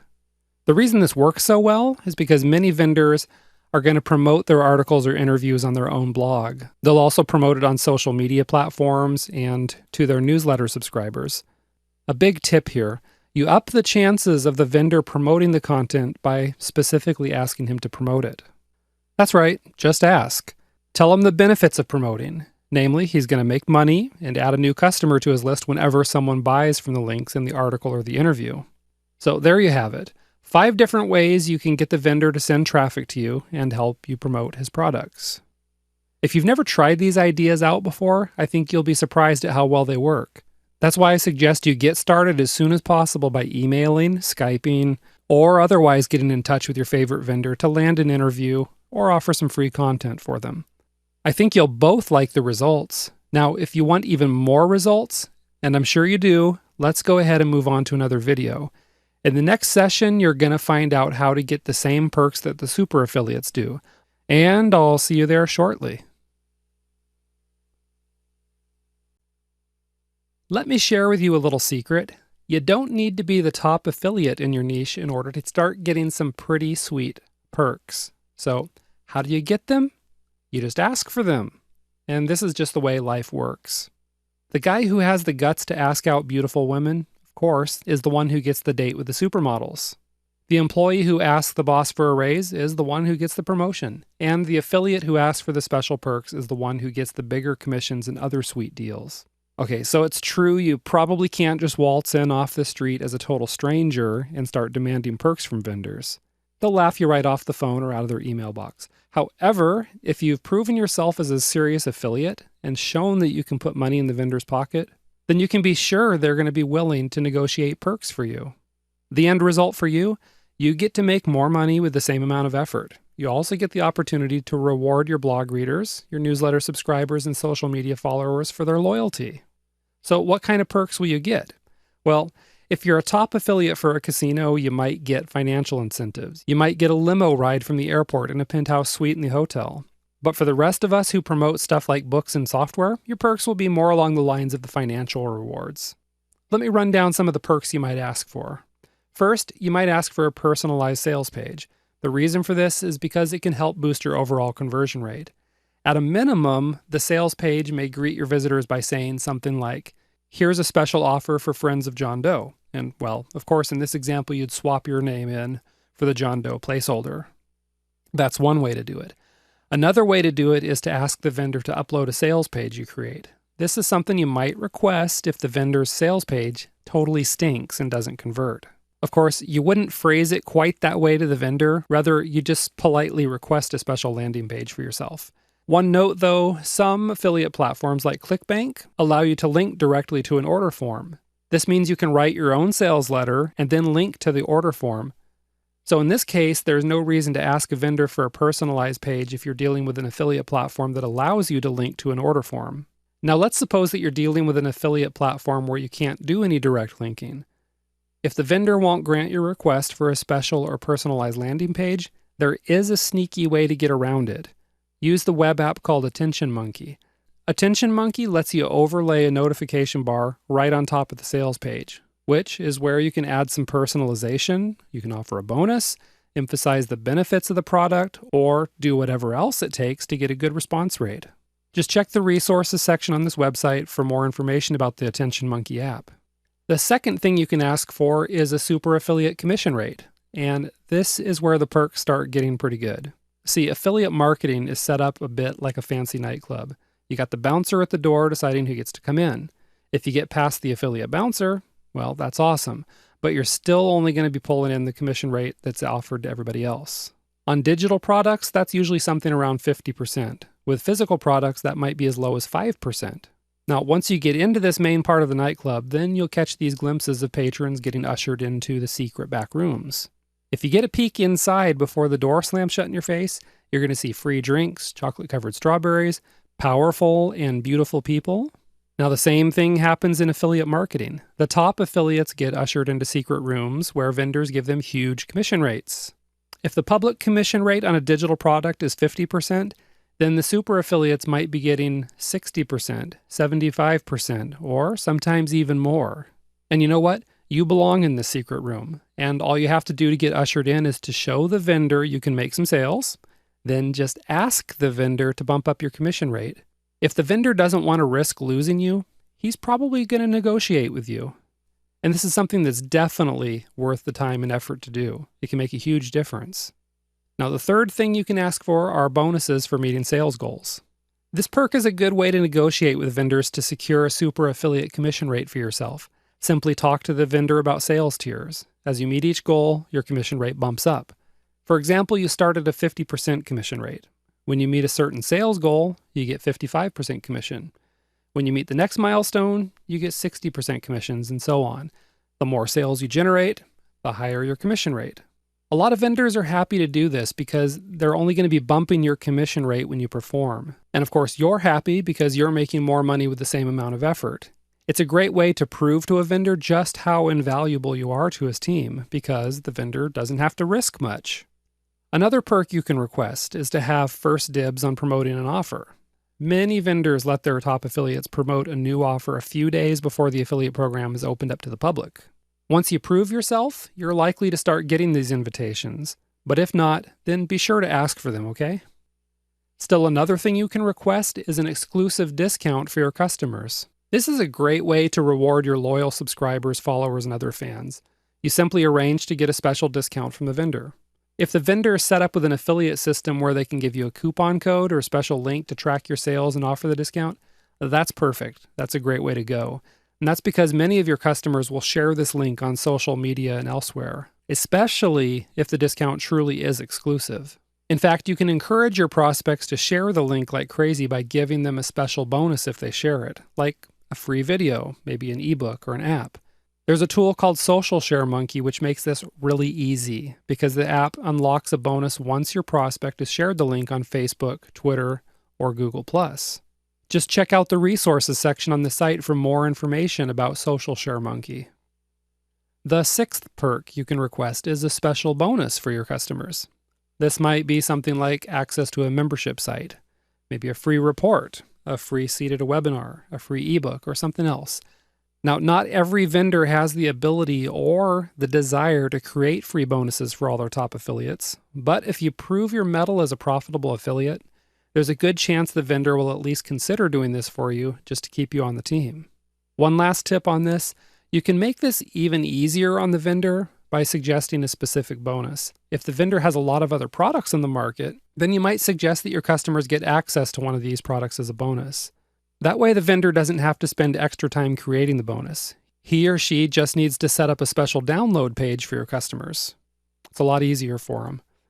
Another perk you may consider requesting is a bonus for introducing other affiliates. Many people call this a bird dog bonus. You find new affiliates for the vendor and they pay you a bonus. If you're pretty well connected in your niche, then you may want to talk to a vendor about you playing the role of affiliate or joint venture broker. You can ask for a straight-up bonus for these introductions, or you can see if the vendor will set up a 2-tier affiliate program so that you make a commission every time one of the affiliates you introduce to the program makes a sale. Okay, so that gives you a pretty good idea of some of the types of perks you can request. Keep in mind, of course, this isn't an exhaustive list. You might ask for other perks, like maybe instant commissions or being paid in a different way than is offered to everyone else. One word of warning, though, please don't turn into a diva. It's okay to make requests, but don't be like a prima donna pushing your weight around and pretending to be more important than you really are. Vendors talk with each other, and you might just find yourself bounced out of affiliate programs if you start getting demanding or acting entitled. Instead, just ask for perks when you know you've deserved them. Make it a win-win situation, and the vendor is going to be happy to accommodate you. And you'll be happy to make more money and get more respect, okay? Now let's move on to the next video, and I'm going to show you how to overcome awful sales pages.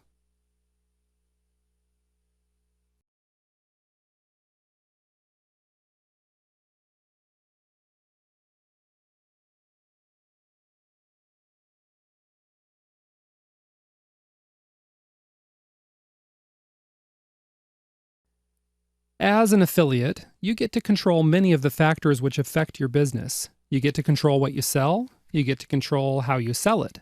You even get to control where you get your traffic. But there's one thing that you can't control, and it's been known to drive a few affiliates absolutely batty. What is that thing? It's the vendor sales page. See, you can come across the best product in the world. I mean, this product could practically be the cure for cancer. But then you read the sales page, and it looks like a schizophrenic wrote it when he was off of his meds. Total irrelevant word salad. Okay, this is the kind of sales letter that couldn't sell hair gel to Justin Bieber. When you see a sales letter like this, you might just be tempted to completely pass over the product. But remember, your first priority is to offer your prospects the very best solution for their problems, right? So if this product with the word salad sales letter truly is an excellent product, then you'll need to find a way to overcome the sales letter's poor conversion rate. And that's what you're going to learn how to do in this video. So let's go ahead and get started. The first way to overcome a poor sales letter is to build a strong relationship with your subscribers, blog readers, and social media followers. What you need to do is build a responsive list and following so that subscribers are going to listen to you when you tell them to buy something. In fact, when you have a strong relationship with your subscribers, you can even outright tell them to ignore the sales page and just scroll right down to the order form. If they trust you, and if you've already told them all about the product, then they're going to do it. Elsewhere in some of our other training videos, I've shared in-depth guidelines and tips for building this sort of strong relationship and engaging your audience. So I'm not going to get into that in this video. So let's move on to the next point. The second step in overcoming a poor sales letter is to warm your audience up before you send them to the sales letter. Truth is, you should be doing this even if the sales letter is awesome. The idea here is to present the benefits of the product and work your audience up into a buying frenzy. Okay? When they click on your affiliate link, they should already have their credit cards halfway out of their wallets. There are a couple of ways to do this. However, the best way to warm up your audience is to send a series of emails about the product. Here are a few reasons for doing this. First of all, not everyone will see every email or blog post you make. So if you depend on just one email to sell a product, there's a big chunk of your prospects that aren't going to buy simply because they never even saw the email. The second reason to send out an email or blog series is because some people need to develop a little familiarity with the product before they're ready to jump on the buy button. Your series of emails is going to build familiarity as well as desire for the product. An email or blog series also gives you a chance to hit all the hot buttons, okay? You never know what type of promo a particular subscriber is going to respond to. So you're going to up your chances of finding the sweet spot across all your prospects when you send out different types of promos. The third reason for sending out an email series is because some of your prospects are just slow. You know, like the guy whose wife has to tell him 27 times to take out the garbage? Not that I know anything about that. All right. In other words, sometimes you need to nag your prospects a bit to get them to take action. Sometimes you need to poke them with a cattle prod to get them to take action. This is why you want to create a strong sense of urgency, such as offering a limited time bonus or maybe a discount for those who buy as soon as possible. So you might be asking, what sorts of emails or blog posts should you create for this series? Well, here's a few ideas. The first way to warm up your audience is to send out a direct response promo. In other words, you send out a mini sales letter to your prospects. This mini sales letter should hit all the main benefits of the product, mention any bonuses that are offered, and include a strong call to action at the end. You can also send out direct response promos that highlight the main benefit of the product, and then remind your prospects that an offer, such as an introductory discount, is going to end soon. Here's another way to warm up your audience. Send out a product review. This is where you use the product and then you share the strength and the weaknesses of the product. And yes, you should share the product flaws as well. Doing so is going to help you build trust with your prospects, which is going to increase your conversion rate. What's more, sharing the product flaws also gives you a chance to overcome these objections and close the sale. Another way to warm up your audience is by sending out a proof email. Your prospects probably think you and the vendor are making some pretty big claims, so if you can back up these claims with proof, you're going to help close the sale. This can be as simple as sharing testimonials, a case study, or perhaps some before and after photos. If these materials belong to the vendor, just be sure to get permission to copy them into an email or blog post first. Okay? So the bottom line here is that there are a lot of different ways to pre-sell the product, and ideally, you should send out at least 3 or more emails or blog posts in a series to warm up your audience. Now let's go to the next point. Another trick for overcoming a poor sales letter is to write your own sales copy and then link directly to the order form. If you've got some mad copy skills, then this is a great way to overcome a poor sales letter. All you have to do is paste your own sales letter on your website, then link directly to the vendor's order form. In other words, you completely bypass the vendor's awful sales letter. Not only that, but since you control the sales copy, you also get to test your own letter to improve the conversion rate. And that's a pretty big deal, okay? Let me share a couple quick notes with you. First of all, not every affiliate platform offers this feature. You'll need to check with the vendor's third-party or self-hosted affiliate system to see if direct linking is even allowed, okay? Secondly, not every vendor approves of this. Why is that? Well, it's because many vendors want to capture their exit traffic onto a mailing list, right? And they feel kind of slighted if you bypass their site entirely and go directly to the order form. Personally, if you're making sales, you're making sales, all right? That's a good thing, but some vendors are kind of sensitive about this, and you don't want to develop a bad relationship with a vendor if that's possible not to. So it's a good idea to talk to the vendor first before direct linking. Now, keep in mind here that you hold the cards. If you're making sales for the vendor, then he can either agree to let you direct link and keep sending him customers and sales, or he risks losing you as an affiliate entirely, right? That's something to consider if the vendor gives you any grief about this. One final note and a heads up. Just wanted to let you know darkness and evil does exist in the world, so be sure that you're working with vendors that you trust. You see, sometimes you may create your own awesome sales letter, and a vendor takes note that it's working a bazillion times better than his own terrible sales letter. Next thing you know, the vendor has quote-unquote borrowed your letter for his own use. Nice, huh? That's just something you want to keep an eye out for. Okay. Now the last point, which is a good last-ditch method if the affiliate system doesn't let you link directly to the order form. This method to overcoming a poor sales letter is to overlay a notification bar on top of the vendor's sales letter. I know, this sounds totally sneaky, but it is completely legal. If the vendor site accepts iframes, then you can overlay a notification bar, which hits the main benefits of the product and creates a call to action. Now, if this sounds like a whole lot of technical mumbo-jumbo to you, just relax, it's okay. All you need to do is use Attention Monkey, which creates these notification bars quickly and easily with just a couple clicks of your mouse. So now you know how to overcome poor sales pages so that you can start rocking your conversion rate and closing more sales. So let me leave you with one last bit of advice. Check out the resource section on this site for more information about the Attention Monkey app. Be sure to take a peek at the demo to see it in action, because I think you're going to agree it's pretty clever.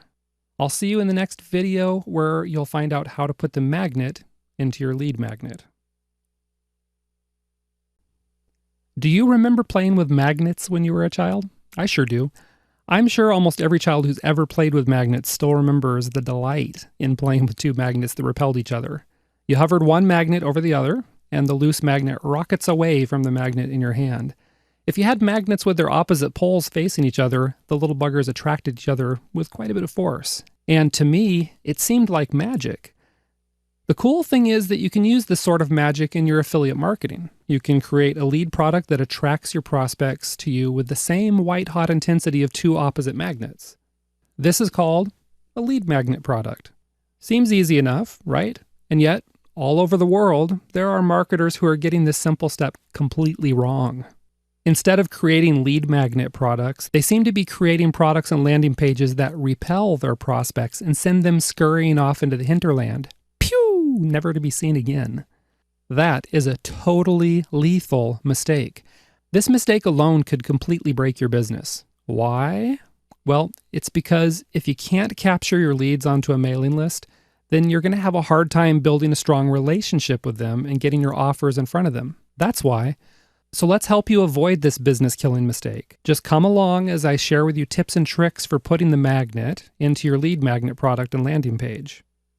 The first tip is to be sure that you have a professional landing page. Every once in a while, you're going to hear people claim that you could write your sales letter on a piece of toilet paper and people would still read it as long as the message was good.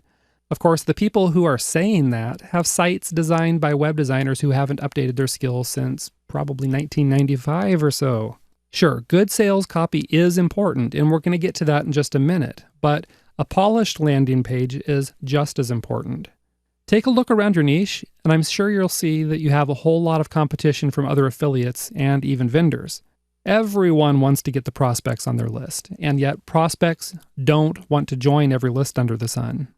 I'll tell you what, your prospects are actually looking for a reason not to join your list. All it takes is one amateurish or unprofessional looking landing page, and they're going to assume you're unprofessional or even an amateur. It's not fair, but that's the way the world works.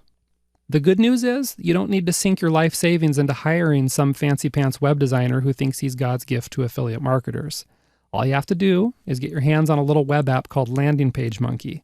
Landing Page Monkey generates beautiful, responsive lead pages for you with just a couple clicks of your mouse. And again, I just want to note you can check the resource section on the site for more information about this slick little app.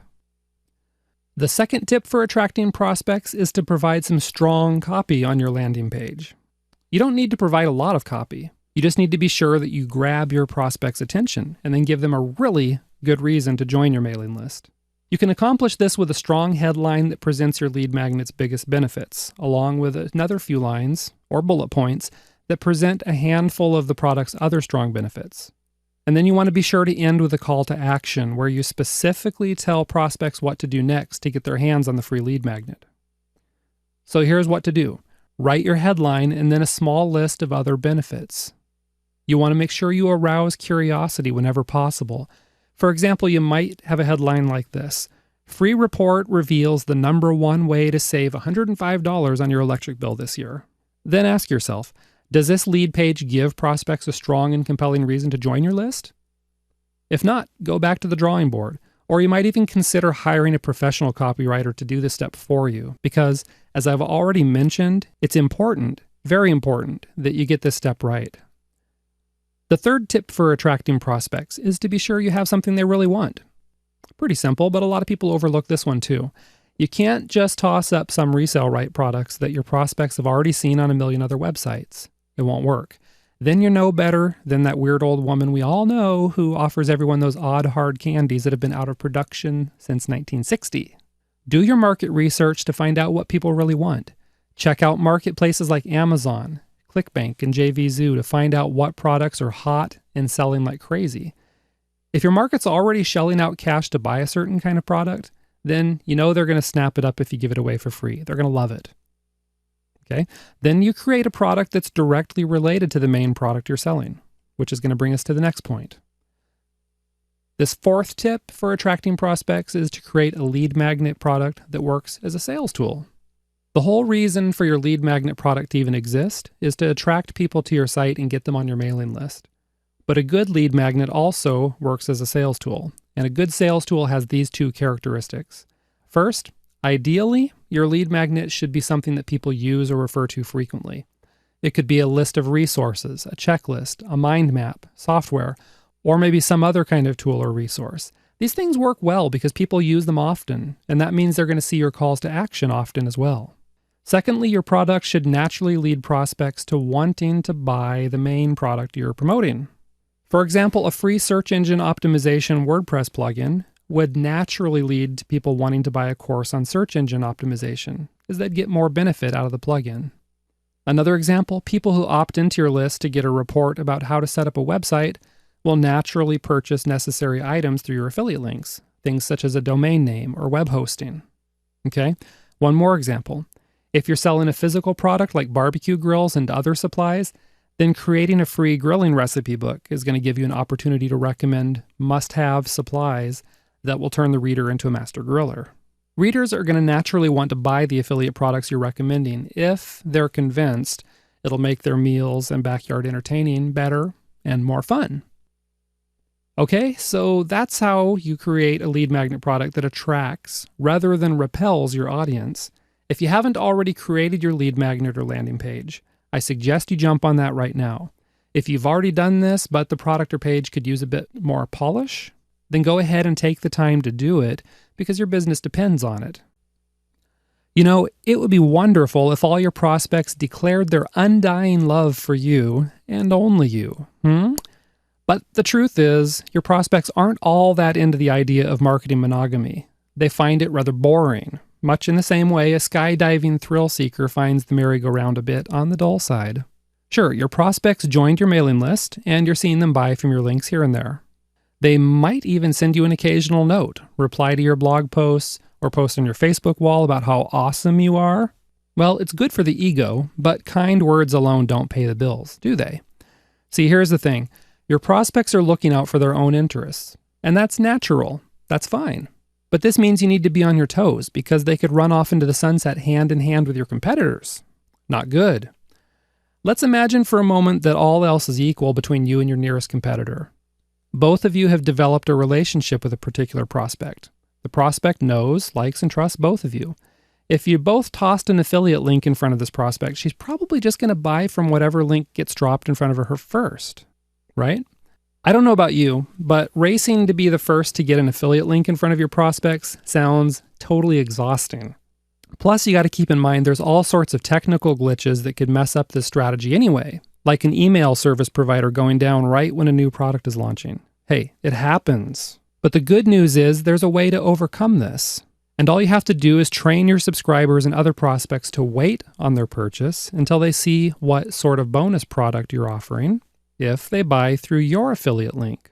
No doubt you're probably quite familiar with the strategy of adding value to an affiliate offer. You can use it to boost your conversion rate even with cold prospects who perhaps stumble on a product review on your blog. And that's because people like getting more bang for their buck. However, it's also a super slick way to get more of your longtime subscribers and other prospects to buy from your link on newly launched products because they know you're going to offer them an incredible deal that they can't get anywhere else. You see, I'm going to let you in on a little secret here. Some affiliates create bonus offers which are so attractive that their prospects buy the product almost entirely for the reason that they want to get their hands on the bonus offer. Now, you might be wondering why an affiliate would do this. If their product is so amazing, why don't they just sell it directly? Well, a lot of affiliates don't want to mess with stuff like that. They don't want to deal with customer service inquiries. They don't want to deal with refunds. They don't want to deal with fulfillment and all that other tedious stuff. They'd rather just blast their promo out to their newsletter lists and then go back to enjoying their leisure time.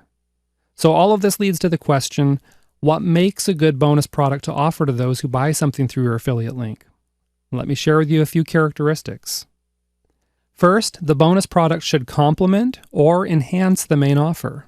You're not going to do yourself any favors if you offer a barely related product as a bonus, okay? If this bonus product is going to boost sales for you, it needs to be directly related to the vendor's product. And better yet, it should somehow work with the vendor's product. One example of this would be if you offer free installation to anyone who purchases a piece of software through you. If the software comes with a big commission and the installation only takes a few minutes, then this is a pretty simple bonus for you to deliver. If you don't want to take the time, this would be something that would be very easy to outsource also. Most times, however, you'll probably offer a downloadable product so that the process is automated and you don't have to lift a finger anyway. For example, if someone purchases an affiliate offer through your link such as a bodybuilding guide, then you might offer a free in-depth report about bodybuilding supplements. One more example. If you're promoting a product about how to write a thriller novel, then you might offer a book full of thriller plot lines and outlines.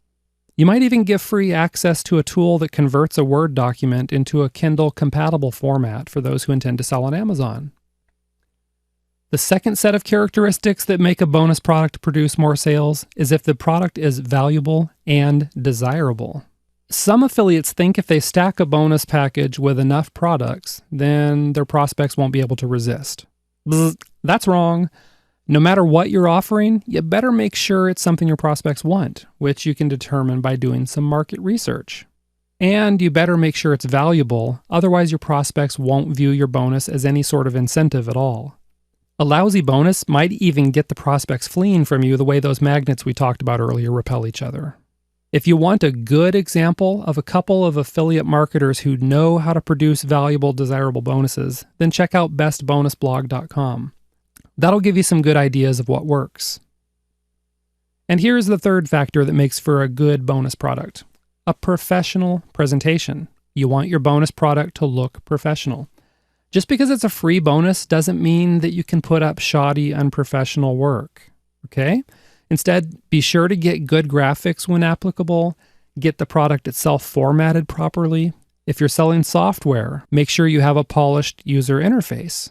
You see, everyone says don't judge a book by its cover, but your prospects are going to do exactly that. So make a good impression by giving them something that looks as good as it works, okay? The fourth factor that makes a good bonus product is that it should continue working for you as a sales tool. Now, this factor is not going to boost your conversion rate when you're selling affiliate products. However, this factor works to your benefit after the sale, as it serves as a subtle sales tool if giving away products as bonuses. There's a good chance that not everyone who claims your bonus is already on your mailing list, right?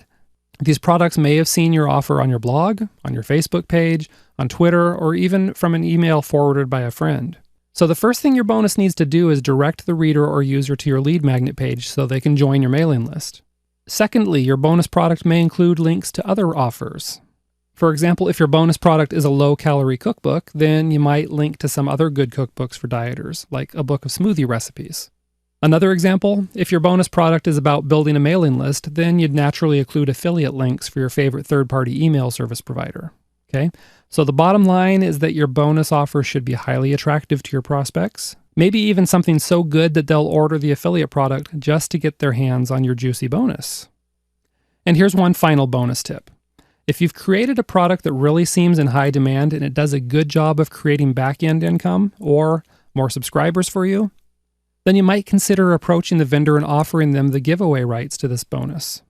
That's right, you let the vendor give this bonus away to everyone who purchases the product. The vendor loves it because they get valuable content to offer to their customers for free. Customers love it, and you'll love it too, because now you're getting a stream of proven buyers clicking on your other affiliate links inside the product and joining your mailing list. Pretty slick, isn't it? So let's go ahead and wrap this up. Take a look at what you're doing right now. Are you adding value to your offers? If so, are you offering bonus products or services that are like catnip to a cat?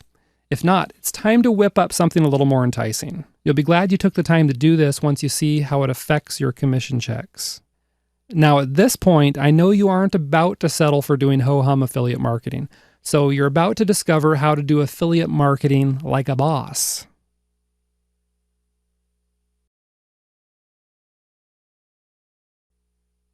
There are a lot of pieces you need to snap into place in order to create a successful affiliate business. You need to do things like create an irresistible lead magnet and landing page, and then drive highly targeted traffic to this page to build your list. Then you need to put the right offers at the right prices in front of your subscribers. You might even toss in a bonus to persuade people to buy a product through your affiliate link. So far, so good, right? If you do just these things, you're going to make some money. Probably not a lot, probably not enough to impress anyone or make it worth your while to hire a tax accountant, but at least you'll cover your business expenses and have a few bucks left over. But I'm guessing you're not content to just scrape by, and that's why you'll want to pay attention to this video, because now I'm going to start sharing with you some of the secrets that really separate the super affiliates from everyone else. So listen up.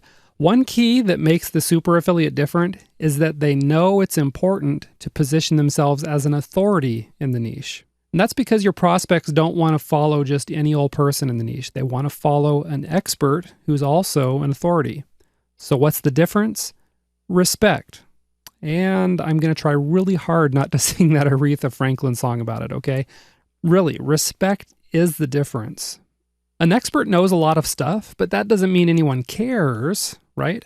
If you're just an expert, you might end up being the blowhard know-it-all in the niche. People will probably start harboring fantasies of taking you to the bathroom and giving you a swirly.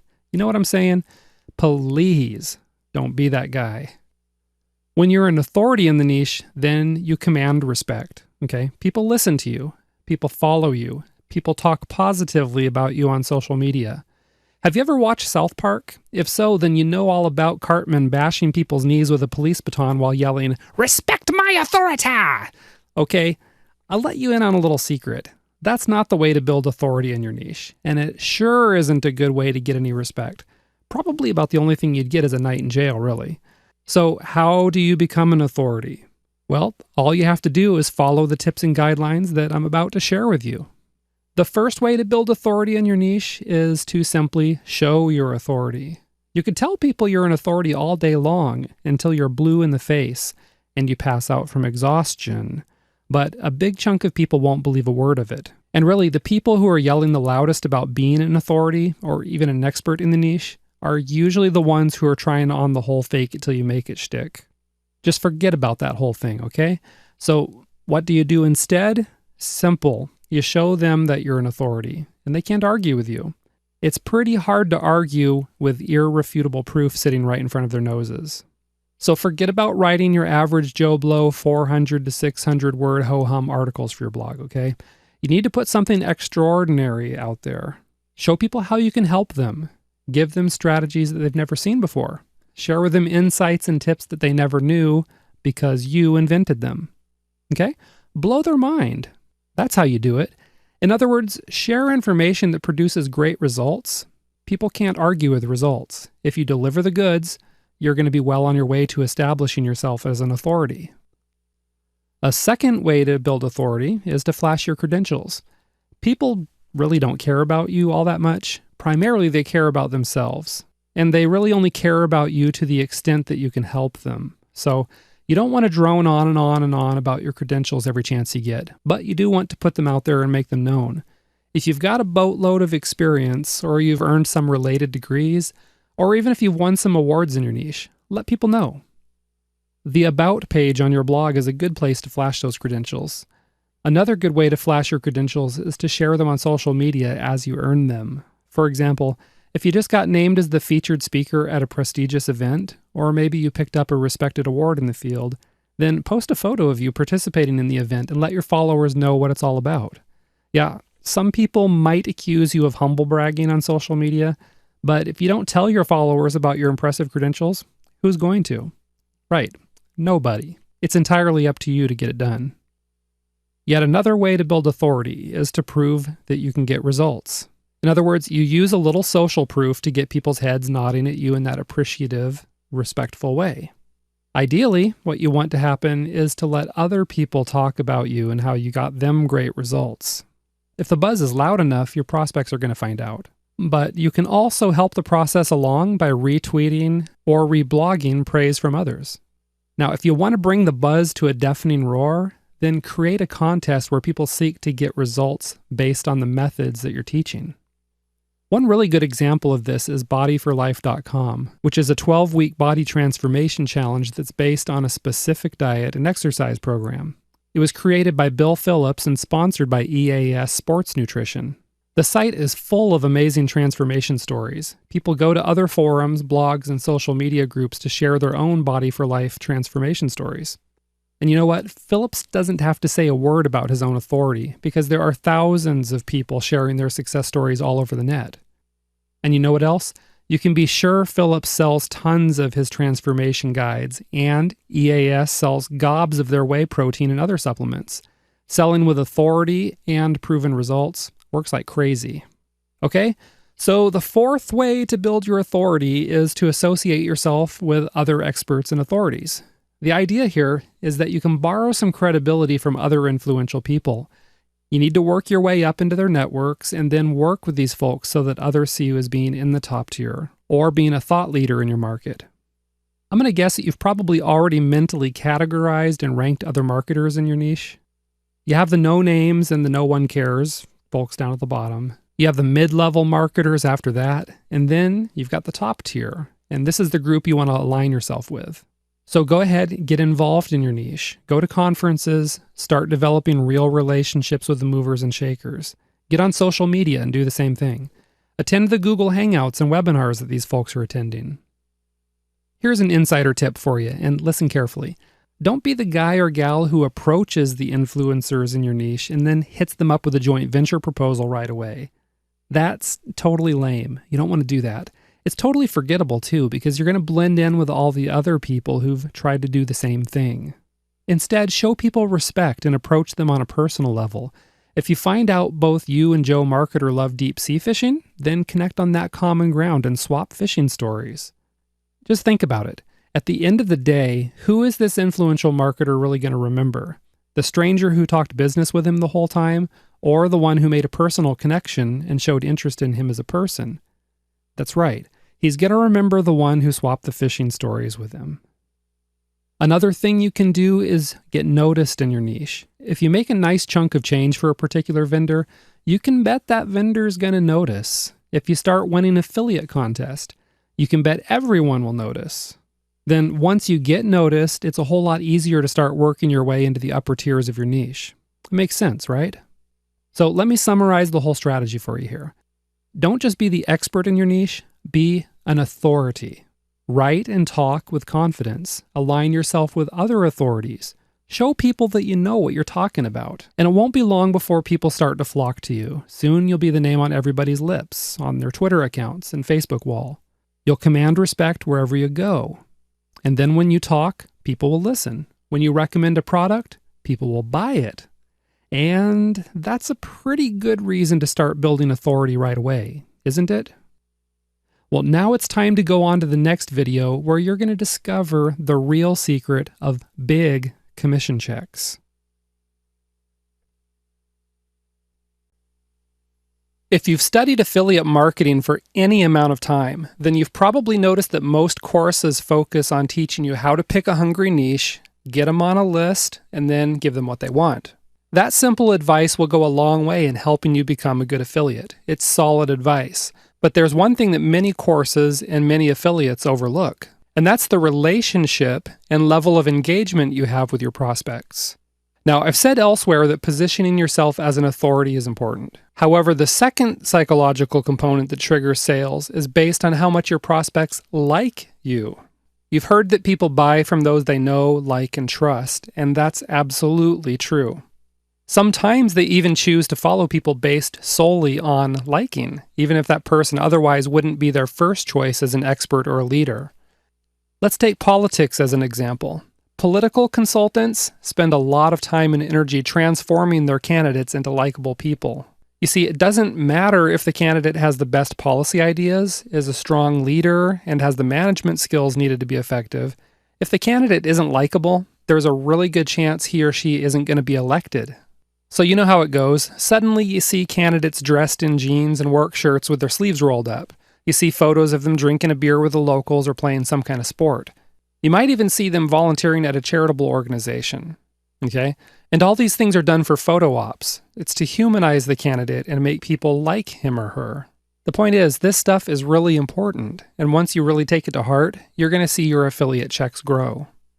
Let me give you a couple of real-life examples of people who cashed in on their likability and the engagement they have with their audience. Take Oprah Winfrey as an example. Whenever she announced her new pick for her book club, the author of that pick became a bestseller overnight. Likewise, anyone who sold a product that ended up on Oprah's My Favorites list was assured of making a huge bundle of cash. And it's because Oprah's recommendation moved products like crazy. Now we have Mark Zuckerberg doing something similar. He launched a book club in 2015, and right off the bat, his very first pick went temporarily out of stock on Amazon because of high demand. Like Oprah, Zuckerberg's influence can generate gobs of sales on any product he recommends. One more example. When the Duchess of Cambridge, Kate Middleton, wears a particular dress or hat out in public, that clothing style sells out, and the designer becomes famous overnight. She doesn't even have to recommend it. All she has to do is wear it or carry it, and she instantly creates a flurry of sales. Now, here's a little mindset tweak I want you to consider. A lot of people who become familiar with an influencer like Oprah start thinking about how they can get Oprah or Zuckerberg or some other influencer in their niche to recommend their website or products to these influencers' massive audiences. Imagine Zuckerberg posting your link on his Facebook wall. Imagine what would happen if Oprah tweeted your link to her tens of millions of followers. That would be cool, right? Absolutely it would, for sure. But let's turn this idea on its head. Imagine instead if you were the Oprah or Zuckerberg of your niche. That's right, you're the one with the engaged audience. You're the one everyone seeks out because you can turn products into bestsellers with just one tweet. You're the one with all the power and respect. Instead of seeking out influencers to lift your business up, now you're the one whose star power lifts everyone else up when you choose to do so. If that sounds good to you, then listen up as I share with you a few tips for creating this sort of awesome power for yourself. First, you need to build familiarity. That's because liking and familiarity go hand in hand. A good way to do this is to use multi-channel marketing so that you're everywhere your prospects visit in your niche. You'll also want to publish your newsletter and post to your blog at least weekly. Keep yourself in front of your audience to build familiarity, and liking is going to be a natural end result. Second, you need to give people access to you. People can't really like you if you hide behind your corporate logos, so don't do that, okay? Don't be afraid to post your photo online, use your real name, post videos of you talking about something, and interact with people on social media. You can even share your passions, your hobbies, and other tidbits from your personal life with people. Take a look at Virgin founder Richard Branson. He makes himself available and even shows vulnerability by showing some of his mistakes. Same thing with Oprah as she revealed her past, which was colored with pain, poverty, and abuse. Or look at entrepreneur Mark Cuban, whose blog is very personable. Another good example is Seth Godin, who doles out marketing advice on his blog.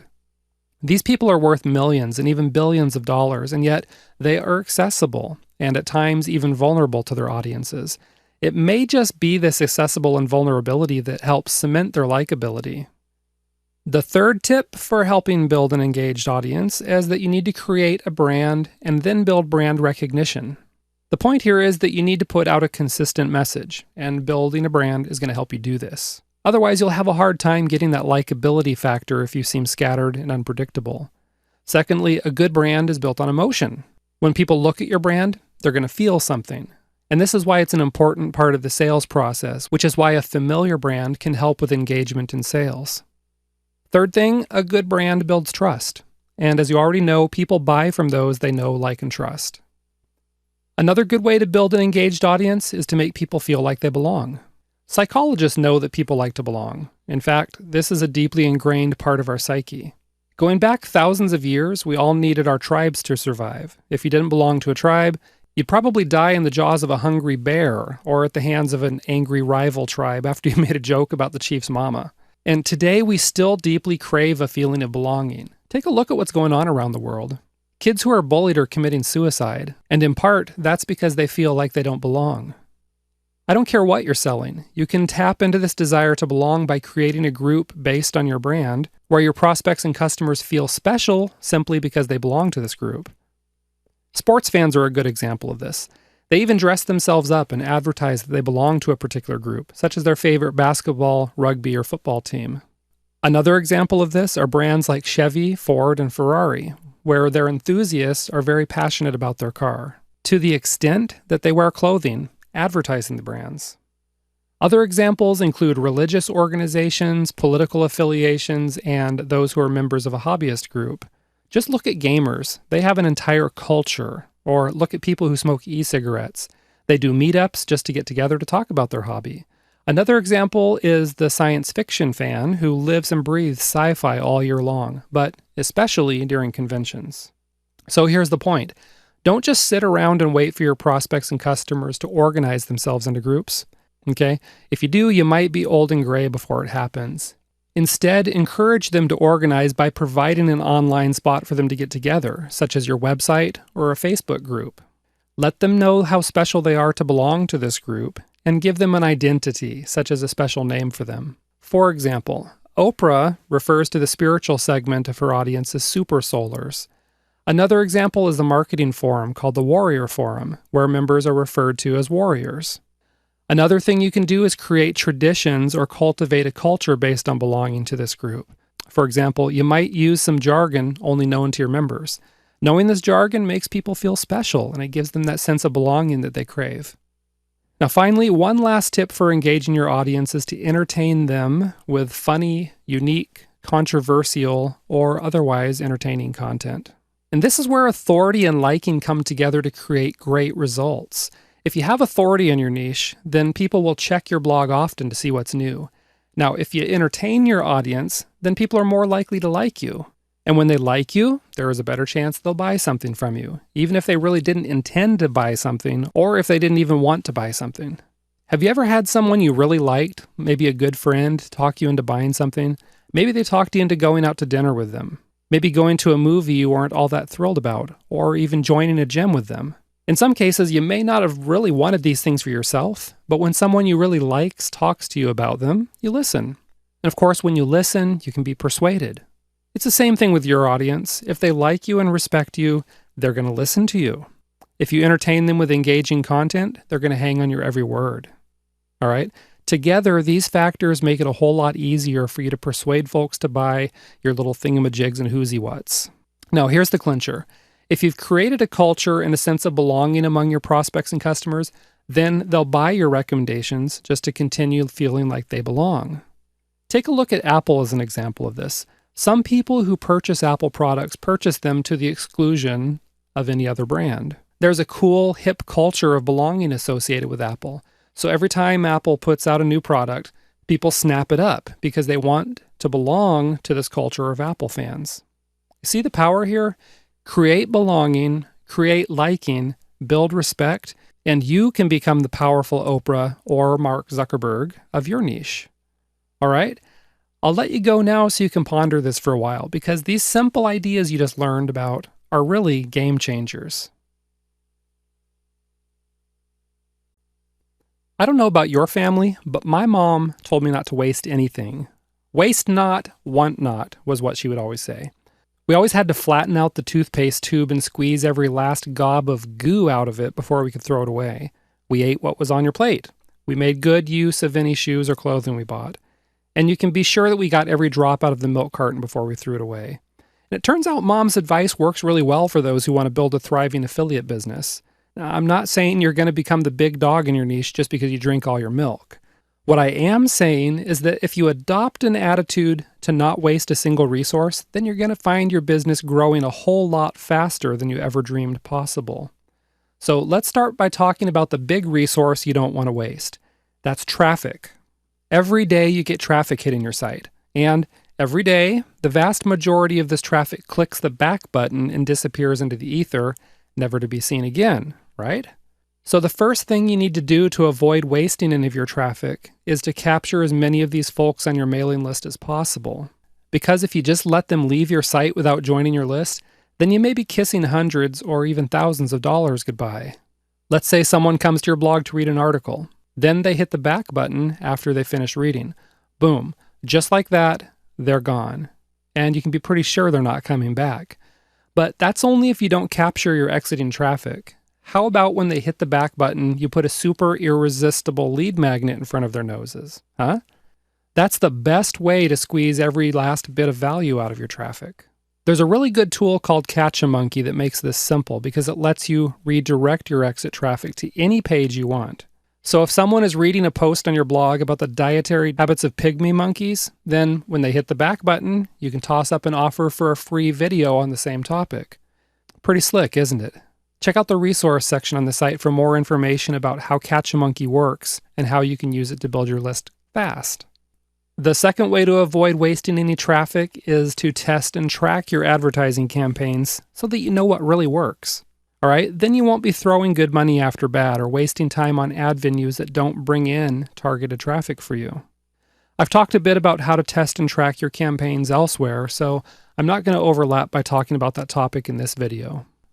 Now, the third way to avoid wasting your traffic is to get your existing traffic to send you even more traffic. That's because any traffic generated by your existing prospects and customers is going to be warm, easy to close traffic. Sounds good, huh? So how do you get your existing prospects and customers to send their friends to you? Well, one method to get traffic from your existing visitors is to offer incentives if they tell their friends about your site. A super easy way to do this is by using Social ShareMonkey, which lets you unlock a special gift for anyone who shares your content on Facebook, Twitter, or Google+.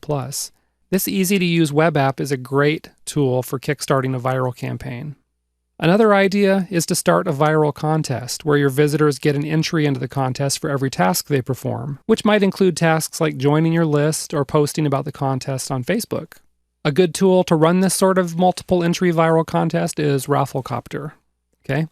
Finally, you might also consider starting a rewards program where your customers get points every time they purchase products through your link. They can then exchange these points for products, for gift certificates, or maybe even discounts on products. So that gives you an idea of how to avoid wasting any traffic. Now, the next point. The second resource you don't want to waste are your joint venture partners, which includes vendors. A good joint venture partner can send you a lot of new traffic. They can help you build your mailing list. They can even give you some pretty sweet vendor perks. Don't waste these valuable relationships by taking them for granted, or you could miss out on a lot of valuable traffic or other benefits. Some of the most powerful ways to get warm leads flowing into your site are through joint ventures with influential people in your niche. I'm talking about things like swapping endorsements in your respective newsletters, doing webinars together, creating lead magnets together, guest blogging for each other, and sharing each other's content on social media. And these are just a few. There's a lot of other ways you can work together for mutual benefit. That's why these relationships are so important and why you need to be sure you're nurturing these relationships using the 2 tips I'm about to share with you. First tip, stay in touch with your partners even if you're not working together at the moment. This is a business where it's really easy to fall into the out of sight, out of mind trap. So keep yourself in front of your partners to keep the relationship fresh, okay? The second tip, be sure that any joint ventures you do with a partner end up being a good experience for them. If you do mess up something, take responsibility immediately, apologize, and then fix it. You want to leave your partners with a good impression so that they're likely to work with you in the future and so that you have a good reputation in your niche. And that brings us to the next point. The third asset that you don't want to waste is your good reputation. As mentioned, you don't want to waste it when it comes to joint venture partners. But you also don't want to waste it when it comes to your prospects. This means you need to take seriously your number one job, which is to solve your prospects' problems. Okay? Don't even think about recommending a product to them that you wouldn't recommend to your best friend. Now, I don't want to sound like a broken record, but I might just a little bit here. People buy from those they know, like, and trust. All it takes is you promoting a shoddy product just one time, and all the trust you built up will come crashing down around you like a house of cards. Okay, don't forget that.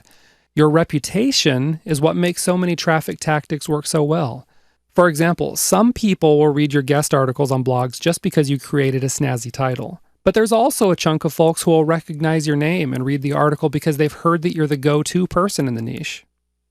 Same thing goes for things like webinars. Run a webinar as a lead generator and people are going to show up because they've been hearing your name around the web. Create a clever meme, an infographic, or a video and launch it on social media, and people are going to go crazy sharing it because they know, like, and trust you. Take a look at Oprah's Twitter account or George Takei's Facebook page for examples of people with good reputations who get a lot of viral traffic. So you get the idea. Whether it's your traffic, your partners, your reputation, or any of your other assets, you don't want to waste them. Don't let them grow cold due to neglect. Which reminds me, have you mailed your list, wrote an article for your blog, or posted on social media yet today? Well, if not, go ahead and get to it. So let's go ahead and move on to the next video where you'll learn a few things about becoming upwardly mobile from the old TV show The Jeffersons. I've had a song going through my head for a little while now. It's that theme song from the old TV show The Jeffersons. It's called Movin' On Up. Have you ever heard that song? It's all about an upwardly mobile family that moves to a deluxe apartment in the sky because they finally got a piece of the pie. I can't believe I just did that. Well, that's what I want you to do. I want you to think of yourself as upwardly mobile because your affiliate business can do that for you. Okay? I want you to get your fair share of the pie. You see, a lot of affiliate marketers start bringing in a little cash, maybe just enough to cover their bills, and then they stop trying.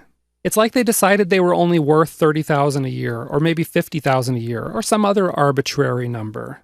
But there is no arbitrary limit on what you can make with your affiliate marketing business. There's no boss telling you that you're only worth X number of dollars a year. You're the boss, so you get to decide how much you're worth. If you want to make more so you're more comfortable in life, you can do it. So make a plan, get serious, and do it. Let me go ahead and share with you a few tips for moving on up. First one, think big even if you're starting small. Some affiliates develop a touch of nearsightedness in that they can only see what's right in front of their nose, and everything else in the distance looks blurry. If you want to be a successful affiliate, then you need to always be considering how what you do today will affect what you do in the future. In other words, look at the big picture. You see, a lot of affiliates start small. Maybe they don't have the financial resources to launch their business properly. Maybe they don't have the time. Maybe they don't have the time or the money. And that's okay if you're starting small, but you need to be thinking big. Don't get comfortable with small lists, small amounts of traffic, or small commission checks. Make a business and marketing plan for how you're going to get from where you are today to where you want to be. In other words, every small thing that you do should be a step towards your larger goal. And let me give you an example. Let's say you're going to take out a banner ad on a niche site. This isn't the time to blow your whole advertising budget, okay? Instead, you start small by paying for a small number of impressions, such as maybe 1,000 or so. Then you carefully test the banner itself along with the ad venue. If it works, then you invest more money. If it keeps working, then you keep investing and you keep reinvesting back into this ad campaign. And then you want to start diversifying into other ad venues with your newfound profits. You start small, but you think big. And this brings us to the second point. The second bit of advice for growing your business is to reinvest back into your business. A lot of affiliates quit their day jobs at the first sign of success, which means that their affiliate income needs to pay all of their bills. So what happens? The affiliate isn't left with a whole lot of money to reinvest back into the business. The business grows slowly. It stagnates. And then the affiliate wonders when he'll be able to quit scraping by so he can enjoy the finer things in life. Here's the secret. If you want your business to grow quickly, then you need to reinvest back into your business. And yeah, this might mean that you need to keep your day job for a while. That way your day job can pay your mortgage and grocery bill while you reinvest every dollar of business profit right back into your business. Sure, eventually you will quit your day job. But the smart affiliate marketers know their business is going to grow faster as long as they keep reinvesting back into it. You might reinvest 100% of your profits at first, and then 75%, and then 50% or some other number. But the point is, make a commitment to reinvesting a certain percentage every month. Of course, this also means you need to be smart about what you're investing in. You don't want to just start throwing money around, like buying software, courses, or tools you don't really need. Listen, just because your friendly neighborhood tax accountant tells you that the purchase is a tax-deductible business expense, it doesn't mean it's a good purchase. So how do you know if something is a good purchase? Well, look at your business plan. If a tool, course, or resource supports some aspect of your business plan, then it's usually a good purchase. If you're buying the tool just because it looked so shiny and you swear it called you by name, then that may not be the best financial move. And now that I think about it, you may want to check yourself into a loony bin if you really did think the tool talked to you. But that's a discussion you should be having with your psychiatrist, not me, so let's move on. Advertising is always a good purchase, but only if you track and test your results to be sure that you are indeed getting good results. Necessary how-to courses are good purchases as long as they fit in with your business plan. In other words, buying a book about how to weave baskets underwater isn't a good purchase, unless that happens to be the niche where you're going to make your money. All right? Investing in outsourcing is also a good idea, as it frees up your time to focus on other, more important aspects of your business. For example, you don't need to create the lead magnets yourself. You can hire a professional to do them for you. So you get the idea.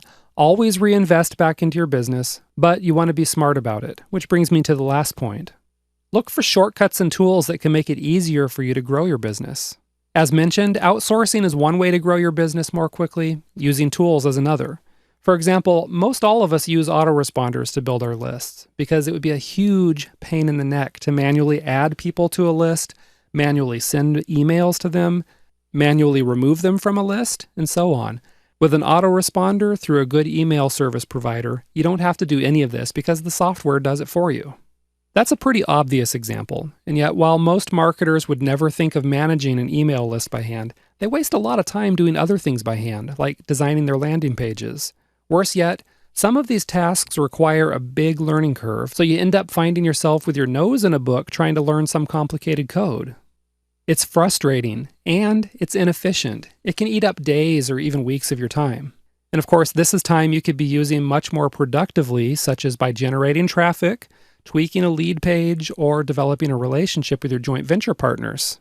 Listen, I just want you to know that there are tools that can do a lot of your day-to-day tasks for you. There are tools out there that can give you an edge over your competitors.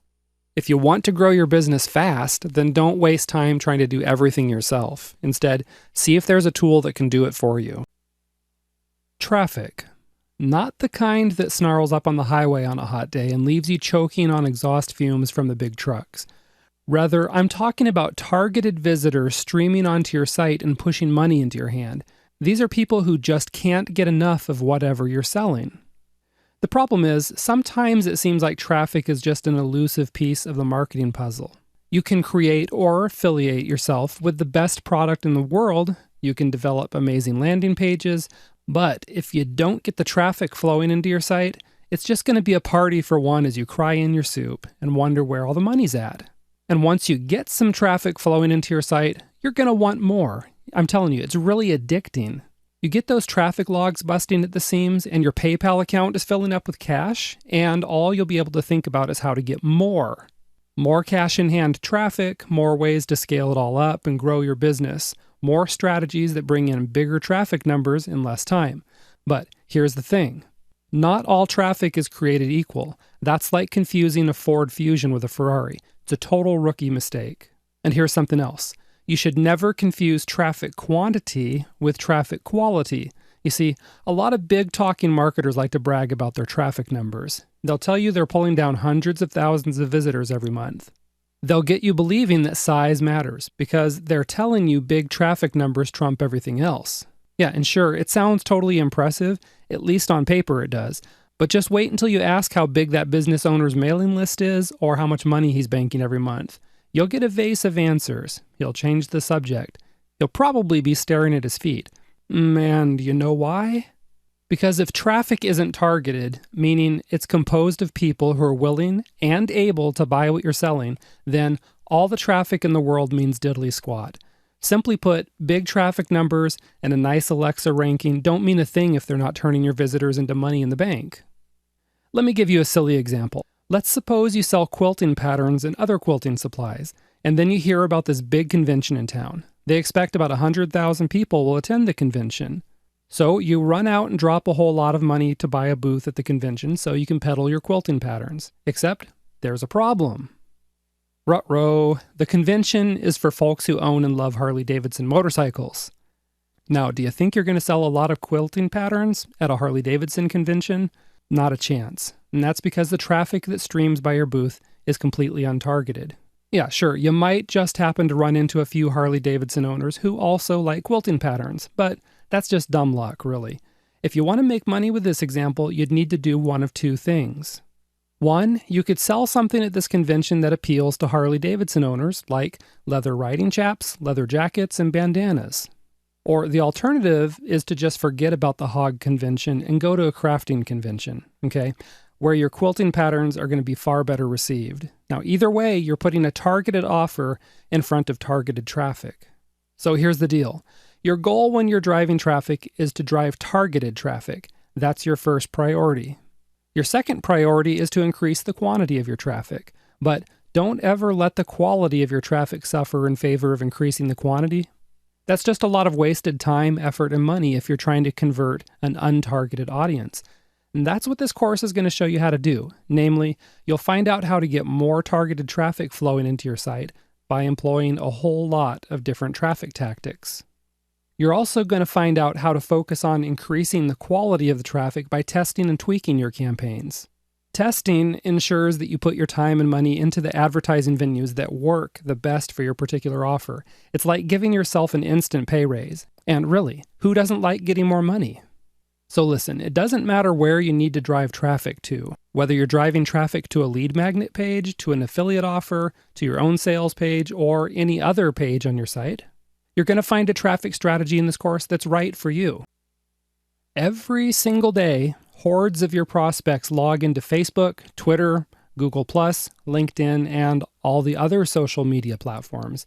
In some cases, they interact and chit-chat multiple times a day on the site. That means all you have to do is set up a presence on these platforms and start siphoning visitors back to your own website. You ever heard about those guys who would steal gas from older cars? They got a long hose, dropped it in the tank, sucked the other end really hard, and soon the gas from the tank is flowing freely and willingly into the thief's waiting gas can. Now, that's what you're going to do with social media traffic.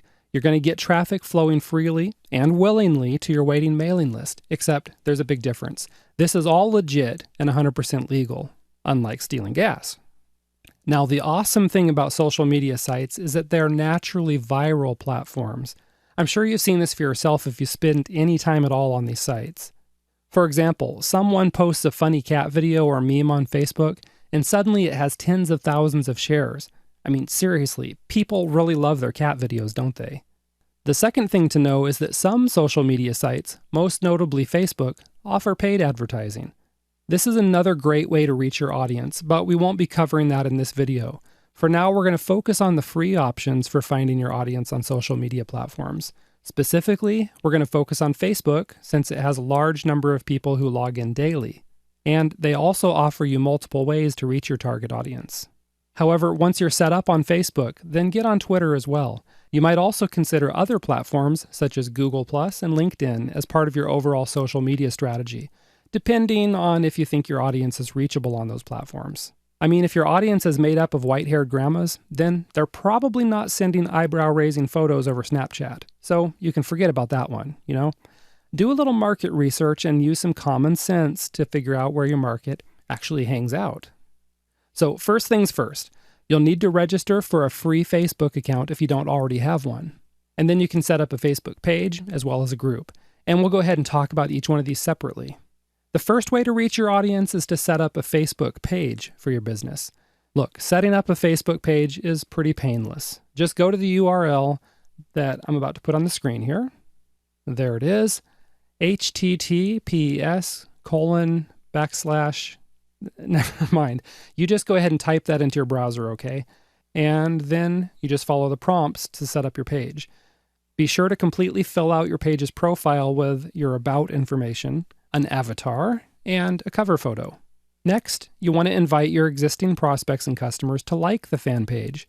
The reason for this is to start getting some interaction going with the page. There's no sense in having your page looking like an abandoned ghost town, because naturally, folks like to go where the action is. And since Facebook is naturally viral, you can post memes, videos, inspirational quotes, infographics, and other similar content. Just be sure to encourage your fans to like it, and better yet, to share it on their Facebook walls. Also be sure your web link is attached to all of your content. The next thing to do is to create a tab on your Facebook page where your fans can sign up for your mailing list. Most of the bigger third-party email service providers like Aweber make this really easy by providing an app for this. Check with your own ESP for specific instructions on how to include an opt-in form on your Facebook page. Now, while it's great to chit-chat with your prospects on Facebook, what you really want to do is siphon them off of Facebook to your own mailing list and website. That way you control your traffic. Another good reason for this is because Facebook only shows your page post to a small number of your fans. If you want all your fans to see your post, you need to pay Facebook to boost your post, which totally stinks, I know. So, tell you what, don't even bother paying to boost regular posts. Yeah, you might consider paying in order to get your fans to see a special offer where you give them something valuable in exchange for their email address, but don't pay for regular posts. Now, listen to this. A free and better way to get your lead magnet in front of as many people as possible is to get your fans and visitors to share the opt-in page for you. One super cool way to do this is by using an app called Social Share Monkey, which unlocks a gift for your visitor when they share your content with their friends on Facebook, Twitter, or Google+. Another tool you can use is Rafflecopter, which gives your visitors an entry into a prize draw for each specific task they complete. These are things like joining your mailing list or sharing your contest with others on social media. So, in sum, Social Share Monkey and Rafflecopter are great tools for expanding both your Facebook page likes as well as your mailing list. Now let's look at the other method for reaching your audience on Facebook. The second major way to reach your audience is to set up a Facebook group. This group isn't about your business, okay? It's not overtly promotional. Instead, it's about creating a discussion around some topic of interest in your niche. Yeah, I know, you'd probably get about a bazillion members if you set up a group about funny cats, but you want to make sure to keep it relevant to your niche, okay? For example, if you sell weight loss materials, then you'd set up a discussion group about how to lose weight. Here in your group, you can post weight loss tips, articles, videos, inspirational messages, memes, and other things. Be sure to also ask questions and post topics which foster discussion. Again, remember, this isn't an overtly promotional group. You gotta flip the switch to stealth mode and fly under the radar for a while. You know what I mean? Just keep it on the down low, okay? Now, another great thing is that this group is gonna help you establish your expertise in the niche. Secondly, you'll be able to build your mailing list from the group by offering free resources such as reports, videos, and apps in exchange for email addresses. And finally, you may run into potential affiliates and joint venture partners in your group. You can also join their groups to start building relationships. Meeting just one or two good marketing partners in these groups can make a huge difference in your business. Okay, so these are the basics of getting started on social media. Again, Social Share Monkey and Rafflecopter.com are terrific tools for increasing your mailing list and social media presence. Go ahead and check out the resource section on the site to learn more about these awesome tools before moving on to the next video.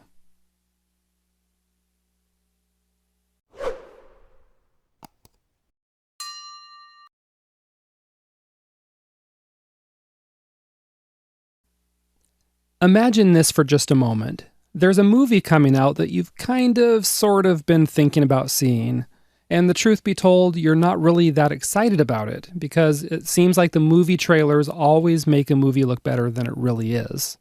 I mean, come on, how many times have you found yourself disappointed because the trailer hyped up a movie, but it didn't live up to your expectations? You know, the kind of thing where you would have been happier just sitting at home in your jammies, watching reruns on TV? So what happens is that you sort of start distrusting any advertising that's coming right out of Hollywood. It's like anything else. When a marketer toots their own horn about a product or service, you know they're totally biased, right? So it's kind of hard to believe the advertising. But now imagine this.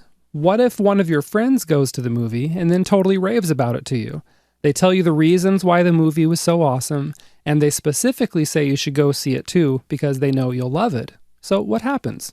Well, probably you're going to go see the movie, and that's because someone that you know, like, and trust recommended it to you.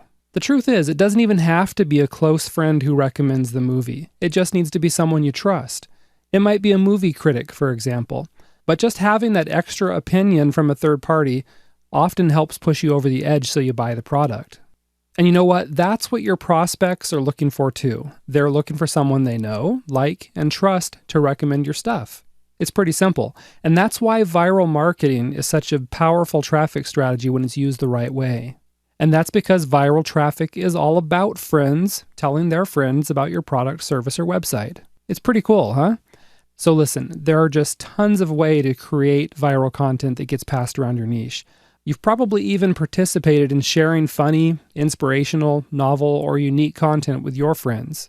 You know how this stuff can just take off and explode all over the net. Now, viral content can take a lot of forms. For example, photos, like those funny cat photos, and pop culture memes that everyone loves to share. Powerful quotes, especially if they're embedded in an easy-to-share image.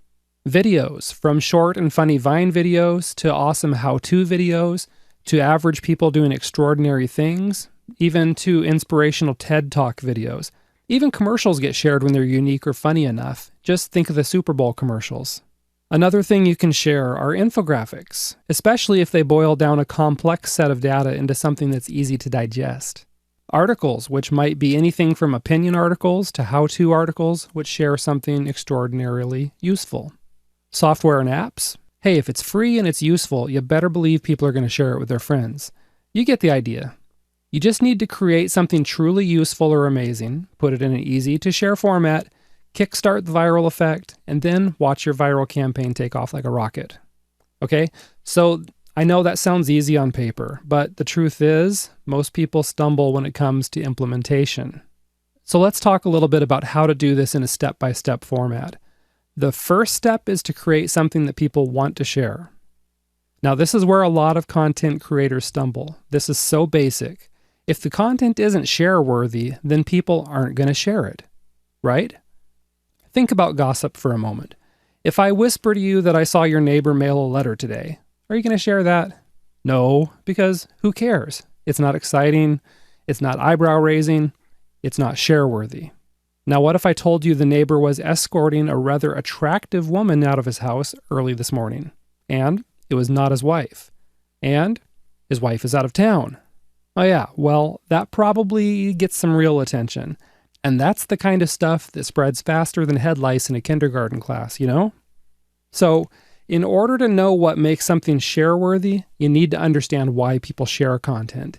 And they do it for a variety of reasons. For example, they share something really unique because they like the feeling of being the first to share something among their friends.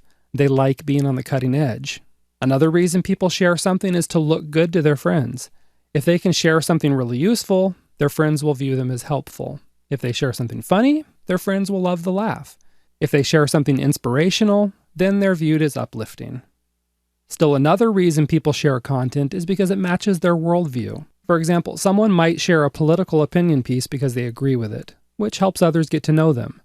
People also share stuff just because they were shocked or offended about it, and they want to see if their friends have the same reaction. You can probably think of racist, sexist, or other outlandish quotes and videos you've seen, and how those get spread around online. Those are just a few of the reasons why people share stuff, all right? At the heart of all this, they want to be popular. They want to get approval, they want people to notice them, and they want to be acknowledged for sharing something that's awesome. I mean, think about it. People live for those likes on Facebook. I don't really get it, but they do. If they think your content is going to get a thumbs up from their friends, either on Facebook or metaphorically speaking, you can be sure they're going to share it. So once you really understand that people will share your content to get a reaction from others, then you'll be better able to create useful, funny, novel, offensive, or entertaining content that gets shared like crazy. And the second step is to make sure your viral content is in an easy-to-share format. In other words, you don't want to put hoops in front of your visitors. Let's go back to the gossip example. If I shared that story about the neighbor with you in Braille, would you spread it around? Nope. Too many hoops. You're not going to learn Braille just to find out the gossip. Now, the same thing here. Your customers aren't going to do extra work just to see your content. If you're looking for maximum shares, then you want to make sure the content is as easy to share as possible. Don't make people subscribe to your list to get the content if maximum traffic is what you're after. The other thing to do is make sure the content is in a share-worthy format. For example, if you want to post a quote on Facebook, turn it into a graphic so it's not only more eye-catching, but it's easier to share. For example, if you're creating a viral video, don't make it an hour long. Most people don't have that kind of time to slog through a video like that, and they're definitely not going to be willing to invest that much time if they don't know who you are. However, almost everyone will look at a video that's only a few minutes long, so keep it relatively short to get a bigger audience. Oh, and one more video tip. If you absolutely need to have a big video, then just break it up into smaller, exciting, and cliffhanging segments to keep your audience engaged. All right? The third step is to get people to share your content. Creating something that's share-worthy will go a long way in helping you get the viral effect going, but you can get people sharing your content even more by doing two things. First, you want to create a strong call to action. This is where you might specifically tell people to share your content. For example, you might just say, share if you agree, or share with your friends. You can even give your visitors a feel-good reason to share the content, such as something like, give your friends a good laugh by sharing this video today. But however you do it, the point is that you specifically instruct people to share the content. You don't want to take anything for granted, you just spell it out for them, okay? The second thing you can do to increase the viral effect in a big way is to give people an incentive to share. The idea here is to bribe them just a little bit, such as giving them a free report, video, app, or other tool or resource if they share your content. Now, unless you're bribing a corrupt government official to pull some string for you or make a murder rap go away, don't worry about this. This kind of bribing is totally legit. And one really easy way to bribe folks is by using Social Share Monkey, which unlocks a gift for your visitor just as soon as they share your content on Facebook, Twitter, or other social platforms, which brings us to the final point. The fourth step of creating a viral campaign is to kickstart the viral effect. It'd be great if you just dropped your viral content somewhere on the internet and the next day you magically had oodles of people viewing and sharing it. But in the real world, it doesn't quite work that way. You need to kickstart the viral effect by getting it in front of as many people as possible, as quickly as possible. Eventually, it's going to reach a point of critical mass, and then it's going to take on a life of its own. But how do you help it along in the meantime? Well, any which way you can. Post it on social media, blog about it, tell your mailing list about it, ask your joint venture partners to share it. The more people who see it up front, the more people you'll have sharing it, and the quicker your viral content is going to explode across your niche.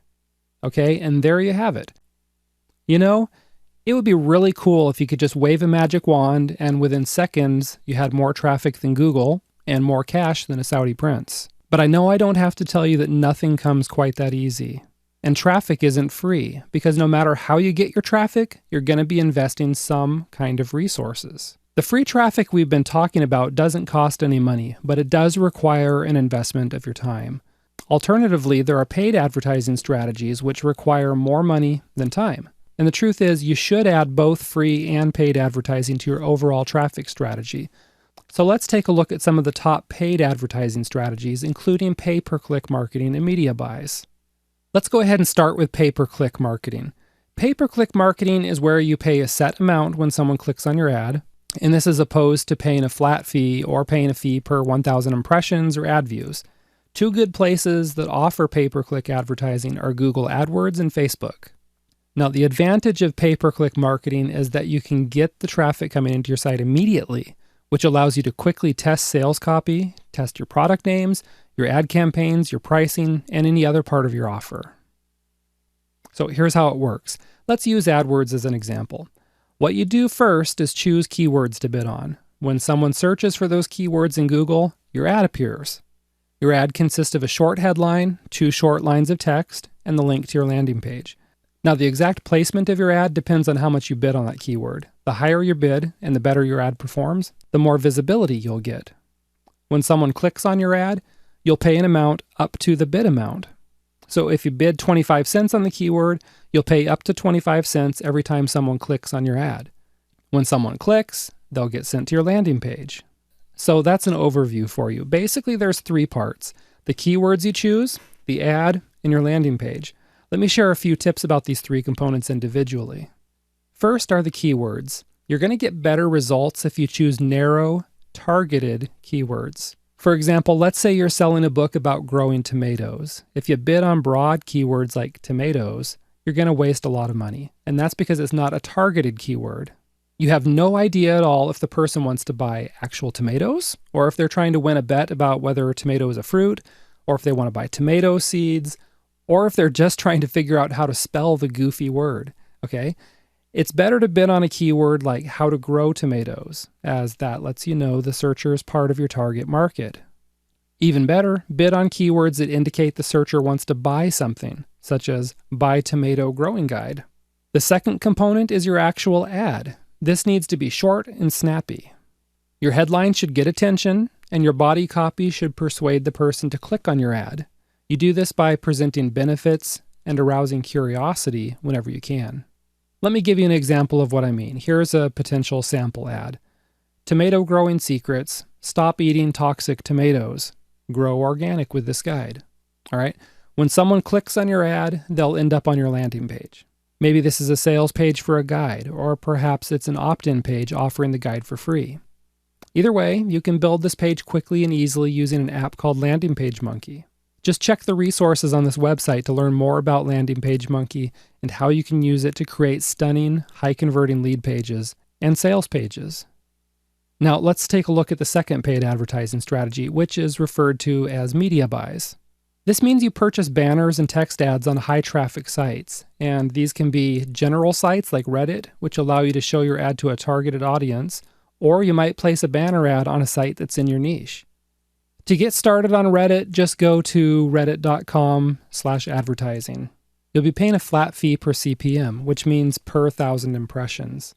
And this fee can be as little as 75 cents per 1,000 impressions. It's not bad. Or secondly, you might check out an ad broker like buysellads.com, which is where you can find sites that are in your niche. Finally, you should also inquire directly from sites in your niche to see if they offer advertising opportunities. Generally, you'll see a link for advertisers which lists some submission guidelines and maybe the prices. However, if you don't see any information about ads on a site, don't hesitate to contact the owner and see if they'd consider selling you ad space. Why not? Now, in all cases, no matter how you're advertising, you want to be sure to start small and test your campaigns. Once you know which ads and which advertising venues give you the best return on your investment, then you can focus on funneling even more ad dollars into those specific channels. Okay, so pay-per-click marketing and media buys are two good ways to start driving targeted traffic to your site fast.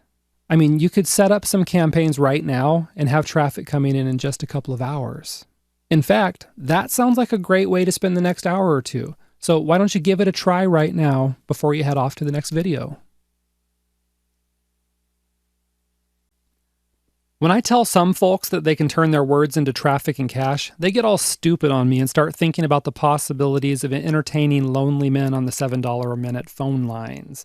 No, that's not it. That's not what I mean.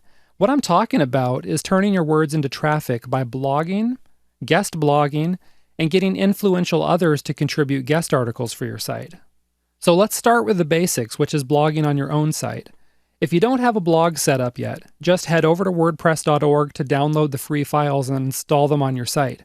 I'm not going to get into the technical aspects of how to install it, customize, and change the theme, because the WordPress site includes complete instructions. They've got it handled. What I want to focus on is the sweet stuff, like how to use your blog to get more cash-in-hand traffic flowing to your site. Now, one thing we could talk about here is SEO, which is search engine optimization. This is where you research what niche keywords your target market is searching for in the search engines, and then you create content around these keywords. However, that's beyond the scope of this course, and that's because search engine algorithms change. You hear about Google slapping people silly every day. Every update ever has SEOers scrambling to adapt. Trying to keep up with Google's changes is like trying to keep up with the Olympic sprinter Usain Bolt. You'll just be eating his dust. So here's the thing to remember. Search engine algorithms change. People don't. So that's why for this video, we're going to talk about creating content that your visitors will love, as there's a good chance the search engines will like it too. With that in mind, the first thing for you to do is to create content that's worth sharing so that people link to it and send traffic back to your site. In other words, create link bait type content. As you already know, share-worthy content is extraordinarily useful. It's perhaps funny, maybe offensive, maybe inspirational, but it's definitely unique. People tend to link to stuff that matches their worldview, shocks them, or otherwise makes them feel something. This kind of content can take on many forms, and that can include text articles, memes, infographics, cartoons, videos, and so on. Now, there are two things you can do to increase the number of people sharing your content. Now, hey, wait a second. Put down the cattle prod. Put away the taser. There's easier ways to get folks to do what you want. The first is to create a call to action where you specifically tell people to share it. In other words, at the end of the article, video, or other content, you have a line such as, "Give your friends a good laugh by sharing this article," or something like, "Be a hero to your friends by sharing this video." Of course, you can make it easy for people to share by including social media share links right next to the content. You might include Facebook, Twitter, Pinterest, and Google+. The second thing you can do to increase the number of shares for your very best content is to offer your visitors a gift if they share your link on Facebook, Twitter, and/or Google+. The good news is you don't just have to sit around and manually hand out reports, videos, or other gifts to people who share your content. You can just use an app called Social Share Monkey, which unlocks a gift for those who share, and it happens automatically. Check the resource section on the site for more information about that. Okay, so that's blogging on your own site. Once you have your own blog set up and pulling in some traffic, then you can use the second method for turning words into traffic, which is to get influential others in your niche to contribute content to your blog. One of the easiest ways to do this is to ask influential people in your niche if you can do a short interview with them. This might be an email interview, a video interview, or even a recorded phone interview. For best results, ask your interviewee which format they prefer. The reason this works so well is because when people are interviewed, they often link back to the interview on their blog, sometimes on their social media pages or even in their newsletters. So you get free traffic and free content for your blog, all in one shot. Pretty sweet, huh? Now, when you approach a potential interviewee, focus on the benefits they get from doing the interview. Generally, this is going to include free exposure, a link back to their site, and of course, fresh traffic coming to see their offers. Now, let's look at the third way to turn words into traffic, which is to do guest blogging. Guest blogging is where you contribute content to other people's blogs. Pretty simple. The benefit for you is the byline at the end of your article, which is where you place a 1 or 2 line advertisement that persuades people to click back to your site. This is your chance to siphon hot, targeted traffic from their site to your site. You see, a lot of authors make the mistake of using this byline to talk about themselves. Guess what? I know it sounds harsh, but no one really cares about you. Sure, you like long walks on the beach and cozy nights by the fire, but big deal. Seriously, I'm sorry to tell you, no one really cares. Now, your readers do care about what you can do for them. And that's why your byline should focus on what benefits your readers get if they click your link. Let's suppose you wrote an article about weight loss. Your byline might say something like, "Click here to discover a weird trick for getting rid of belly fat." Now, not only does that present a benefit, it also arouses curiosity as to what the weird trick is. So where do you find these guest blogging opportunities? The first method is to simply search for them in Google or whatever your favorite search engine is. You can search for your main niche keywords like weight loss or organic gardening alongside guest blog related words. Let me give you an example of some of these related phrases. Guest blog, guest blogging, guest articles, guest authors, contribute articles, submit articles, guest blogging opportunities, blogging opportunities. Okay, you get the idea? So if you want to publish on a weight loss blog, you might search for something like weight loss guest blogging or lose weight guest articles, something along those lines. The second method for finding guest blogging opportunities is to directly approach the blog owners. Even if they don't overtly advertise guest blogging opportunities, you can still write to the owner and persuade them to publish your content. Again, the main thing to focus on here are the benefits the blog owner receives by publishing your content, such as they get free content without paying or lifting a finger. If you need to, you might add in some extra perks, such as including their affiliate link in your content or byline, so that they make money from anyone who clicks on those links and purchases a product. All right? Now, there's one more thing before I let you go. If you want to learn more about doing these sorts of joint ventures with other bloggers and marketers, be sure to look up the advanced set of traffic videos on this site. Just check out the resources section before you head over to the next video. In this video, you're going to find out how to get traffic by getting involved, which sounds kind of scary, especially if you think I'm telling you to get involved in some organization that sucks up all your free time, cuts you off from your family, and convinces you to drink poison Kool-Aid. Now, just relax. This video has nothing to do with joining a cult. I'm talking about getting involved in your niche. Take a look around your niche and you're sure to see plenty of conversations happening right this moment. I'm talking about the sort of conversations that are capturing a lot of attention and have lots of folks discussing some controversial topic or niche news. Even the people who haven't joined in on these discussions are closely following the topic to see how it develops. So here's the thing, you can get eyeballs on your site simply by joining in on these conversations. And in this video, you'll discover 3 ways to do that, including joining the existing conversation directly, blogging about trending topics, and using social media to get in on trending topics.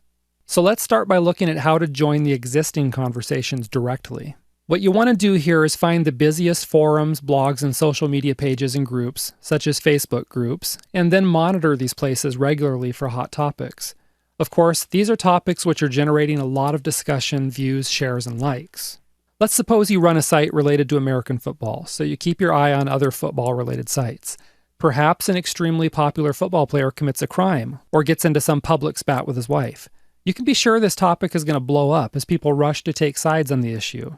As people start discussing it and blogging about it, you can jump in on the conversation also. You can do this by commenting on relevant news articles on major news outlet sites, commenting on blog posts, commenting on related YouTube videos, replying on social media posts, and so on. Now, there are 2 keys to turning your comment into traffic. The first key is to make sure your comment is well thought out. Okay, if you're just posting stuff like, "I agree," or posting irrelevant thoughts, or maybe posting a line or two just so you can drop a link, you're not going to get anyone caring about what you're saying. Instead, what you need to do is offer something to the conversation that hasn't been mentioned yet, or even if it's something that has been talked about on the periphery of the conversation, you might want to delve in a little deeper. In other words, post something that's thought-provoking, post something unique, post something that will get people replying directly to you.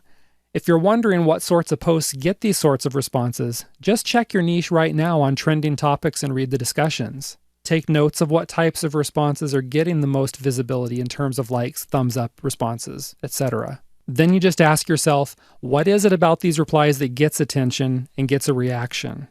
In what ways are they controversial, thought-provoking, or just plain useful? And is there some other factor that's affecting it, like maybe the reputation of the person who posted the comment? Basically, you can reverse engineer this content and then model your own discussion points after these types of successful posts. Now, the second key to making this traffic tactic work for you is to leave an intriguing link. One of the best ways to do this is to post a really intriguing discussion point and then say something like, you can read more about this in depth here, and then drop a link to your blog or social media account. If you whet your readers' appetites with something that's thought-provoking or even controversial, you can be pretty sure they're going to click through to read more about it. As mentioned, you can link to a social media post or even a blog post, which brings us to our next point. The second way to get traffic by getting involved in your niche is to blog about trending or controversial topics. When you see developing news in your niche that you just know is going to turn into a big deal, don't wait around to comment on other people's viewpoints. Instead, what you want to do is lead by being one of the first people to blog about it. Get the scoop. But here's the key. Don't just summarize the facts of the news story. Instead, you want to share your opinions. Tell people how it'll affect them. If needed, offer solutions. But give them something they're not getting anywhere else. After you've done that, then go out in your niche and seek out hot conversations on other people's blogs. But instead of putting your comments in the other person's blog, put your comments on your blog and use a trackback link whenever allowed. What this does is it brings traffic back to your site, and it might even start a conversation directly with the other blog owner. And of course, this is good exposure for you, right? Now, once you've published a post on a hot topic, then promote this post by telling your newsletter readers about it and your social media followers about it. Which brings us to our final point. The third way to get traffic by getting involved is to use social media to get in on these trending topics. Social platforms like Twitter and Facebook let you use hashtags to join in on conversations, and both of these sites are going to show you what's trending as far as topics. Have you ever seen those pigs that find truffles? You know, they snuffle and root around until they find the goods. Now you're going to kind of do the same thing. Your job is to root out the niche-relevant conversations to see which hashtags are being used. Also, to see which ones are popular. Then you can join in on the niche discussion, being sure to include the popular hashtags in your post. You see, this is how it works. If your Facebook page or your Twitter account is open to the public, then your hashtags are searchable by everyone. This means that if you use popular hashtags and post carefully thought-out comments about a trending topic, that can then bring you new followers to your social media pages. In turn, you can turn these followers into traffic on your own site by directing them to relevant blog posts, reports, videos, infographics, or any other kind of content that you have on your site. So there you have it in a nutshell. 3 proven ways to get traffic by getting involved in the existing conversations in your niche. This is pretty easy, really. And it's something you can do right now, so I do suggest you give it a whirl. You might be surprised by your results. Next up, you'll want to be sure you aren't overlooking an awesome traffic source. You're not going to want to miss this one, okay? I'll see you there.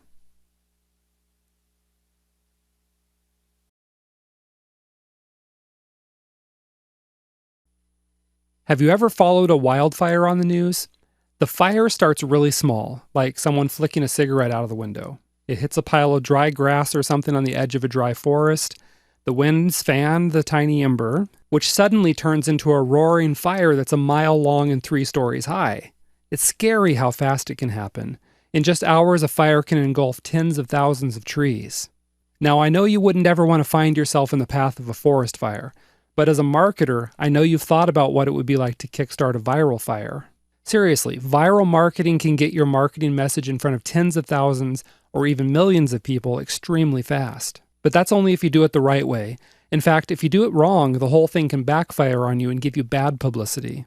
Whether you're launching a viral contest or trying to get traction on a video, infographic, meme, or other viral content, there are certain do's and don'ts you need to follow which will increase your chances of success.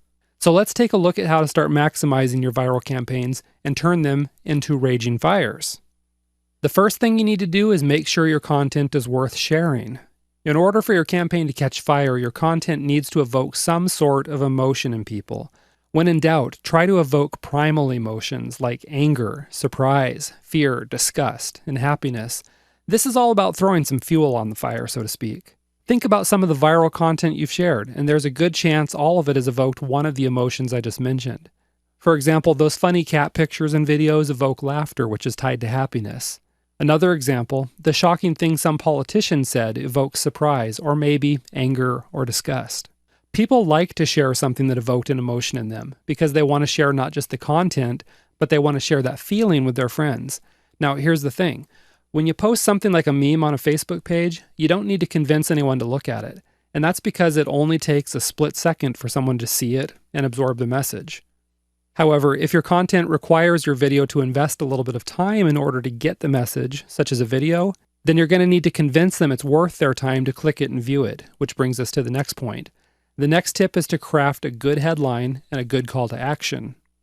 You really could have the most amazing video, report, or other content on the planet, but it's not going to catch fire if you can't get the first wave of visitors interested enough to actually click on it and open your content. So that's why you need to craft a good headline and call to action which persuades people to click. Yes, this is sales copy, and yes, it should evoke an emotion or arouse curiosity.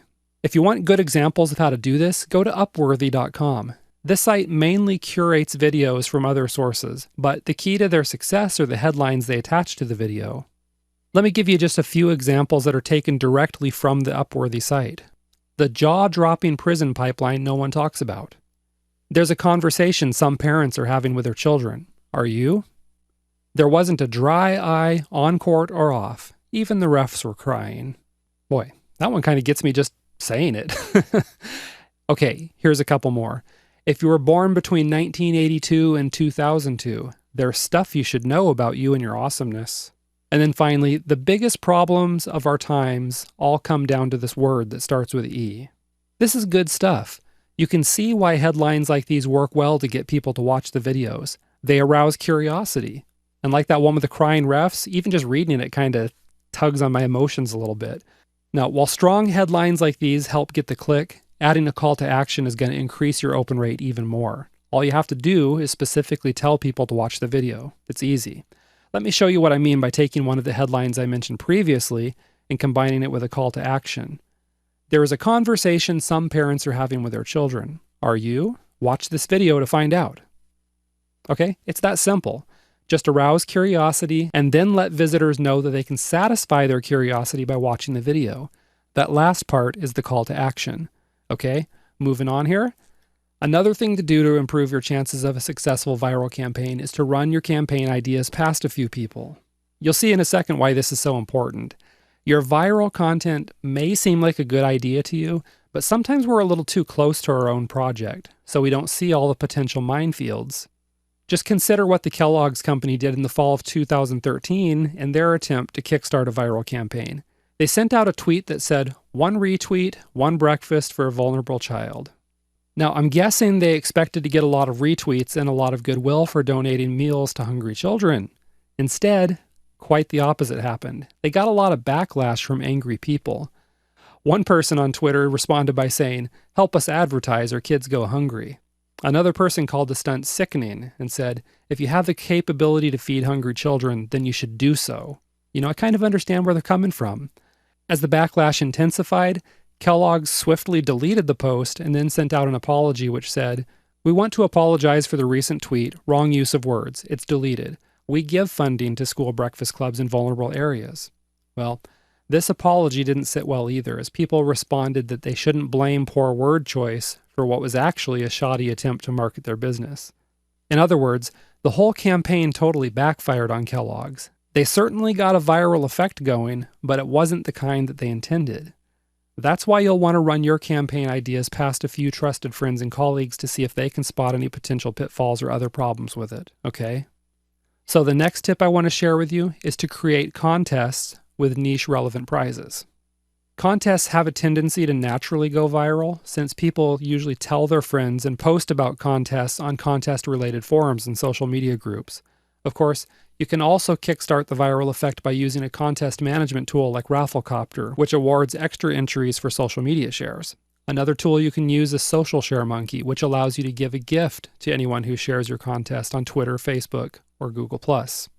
However, one of the keys to driving targeted traffic is to make sure your prizes are related to the niche. You see, if you just offer cash prizes, then you may get a whole lot of traffic flowing into your site. But these visitors are untargeted. They don't care about what you're selling, and after you announce the contest winners, you're never going to see them again. So to be sure you have targeted traffic, just offer prizes that are only of interest to people in your niche. Here's another tip.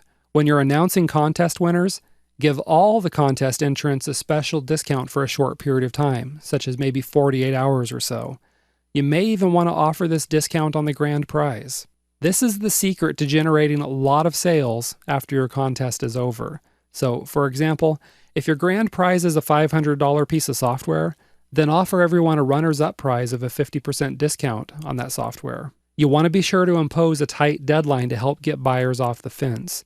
You should have a good sales spike from this, as most of your entrants obviously want the product, otherwise they wouldn't have tried to win it, right? Let's go ahead and move on here. The next tip is to study the popular viral content in your niche. In other words, you want to reverse engineer to see what works for your audience. Ask yourself what emotions this content appeals to. Take note of what format the content is in. See if you can identify a pattern among the top 10 viral pieces of content in your niche. Once you do identify what your audience likes, then you can easily create something that's similar. Of course, keep in mind that even a viral campaign that looks like a great idea and you think has a lot of potential to take off, it might not. It might just fizzle out. But that's okay. You can play the percentages, you can keep putting more content out.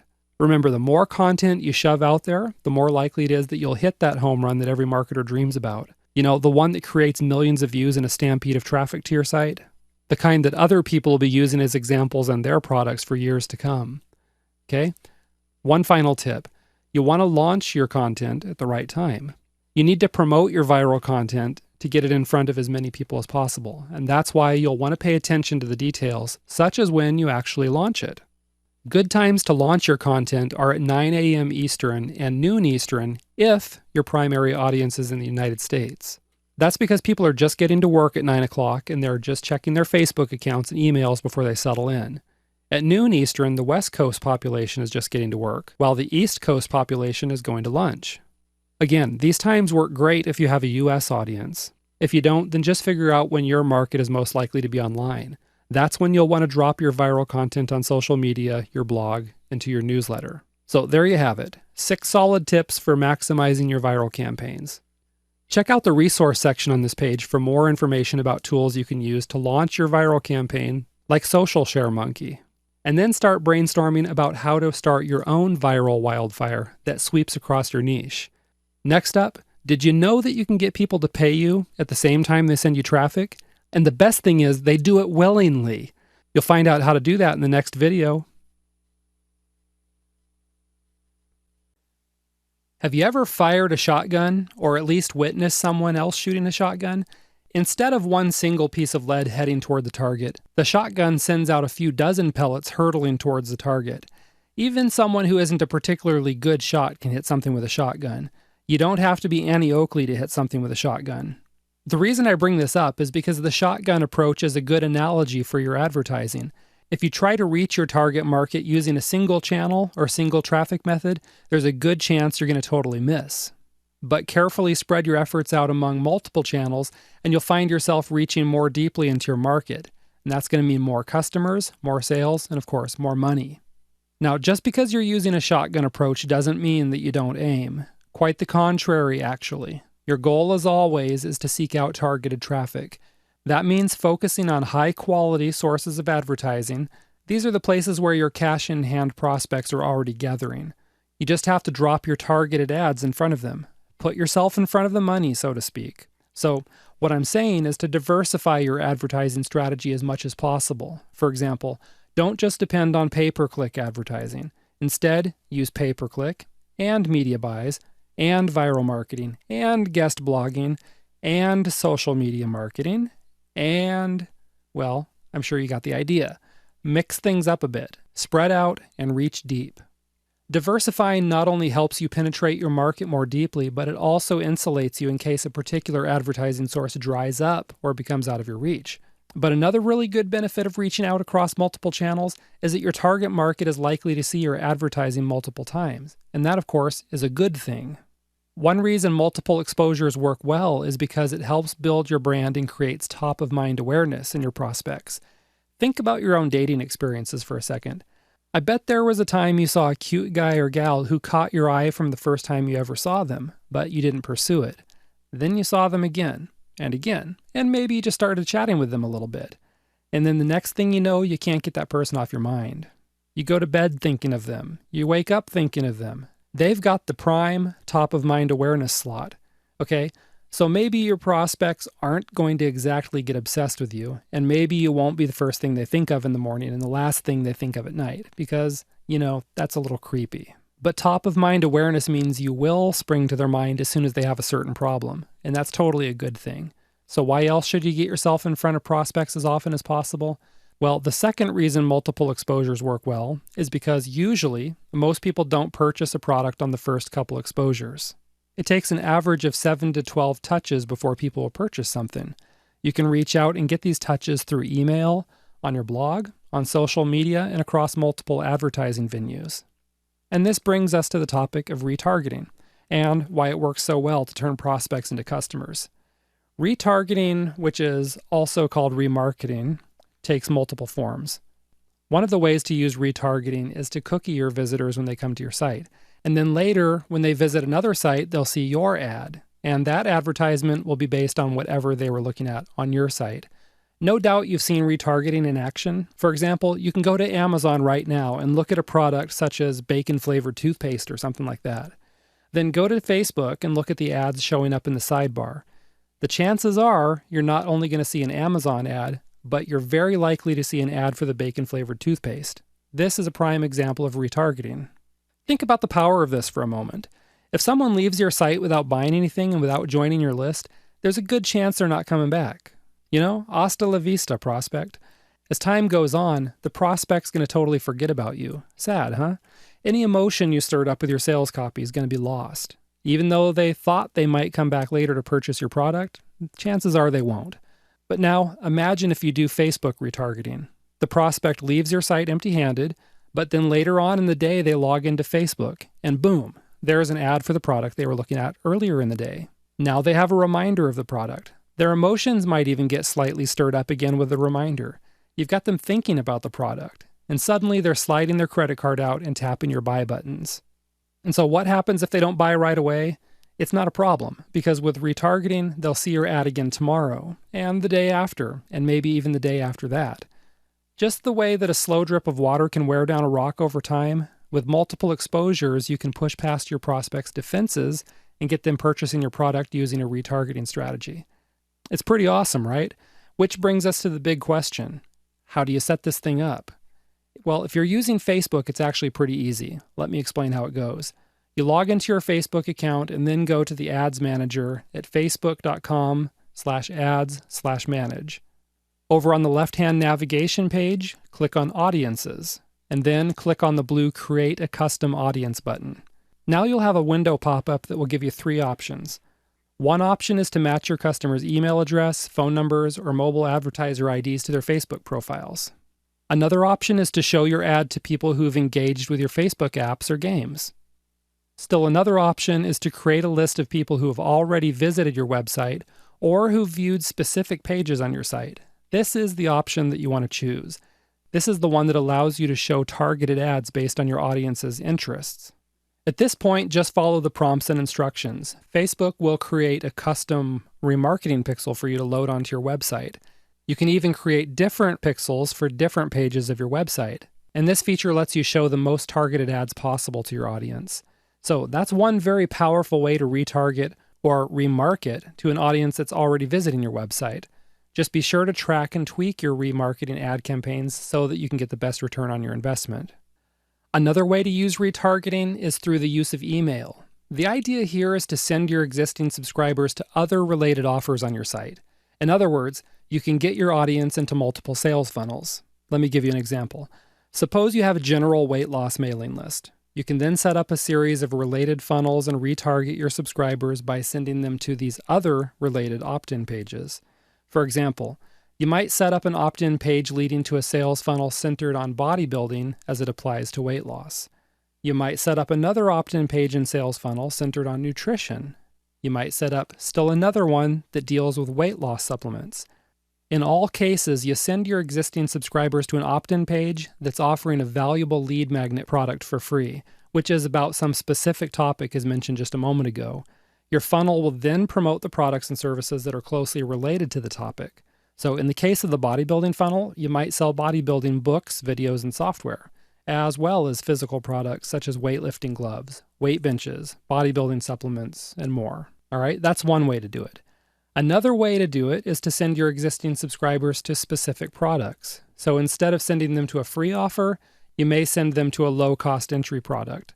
Using the example mentioned previously, you'd send out your subscribers to 3 offers: a bodybuilding product, a nutrition product, and a supplement product. All right? Whether you send your prospects to a free offer or a paid offer, the bottom line is that you'll add these customers to a new list. So now you have them on 2 lists. One is your original weight loss list, and the other is related to the offer they just took advantage of or joined.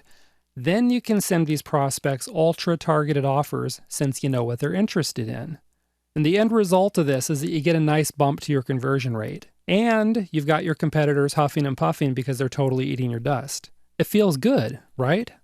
So that's how you retarget your mailing lists, by sending existing subscribers to different offers and getting them to join your other mailing lists. You can use your email service provider's email rules to add or remove people from specific mailing lists. For example, if you have a general prospect list, the moment someone buys something, you might put them on the customer list and remove them from the prospect list. In other cases, you may keep your subscribers on multiple mailing lists. An example is the one mentioned previously, where you keep a person on both a general mailing list as well as a more topic-specific list. So there you have it. You just learned how retargeting or remarketing works on both Facebook as well as with your mailing list. Retargeting, along with reaching out across multiple channels, is going to help you optimize your traffic and get a higher conversion rate. And that means you slide a bigger chunk of cash into your pocket. Just be sure you don't tell your friends about your windfall, or they're going to start making you buy whenever you go out. Okay? Trust me on that. In the next video, you'll learn how to rent space in your prospects' heads. I'll see you there. All right, we're already up to video 9, and we're going to talk about the #1 way to maximize your traffic and sales. Okay? Let's imagine for a moment that you hired a freelancer to do something for your business, like write and upload a series of blog posts for you. So tell me, would you ever double check to make sure the freelancer is actually working, that this person is actually doing the writing and uploading the content? Of course you would. You know it and I know it. No sane business owner would ever hire someone and then not check up on that person's work. No sane business owner would keep sending checks to somebody without making sure that they're getting what they paid for. And yet, and I'm telling you this doesn't make a whole lot of sense, and yet there are a whole lot of marketers who dump money into their advertising without ever tracking their campaigns to see what's really working.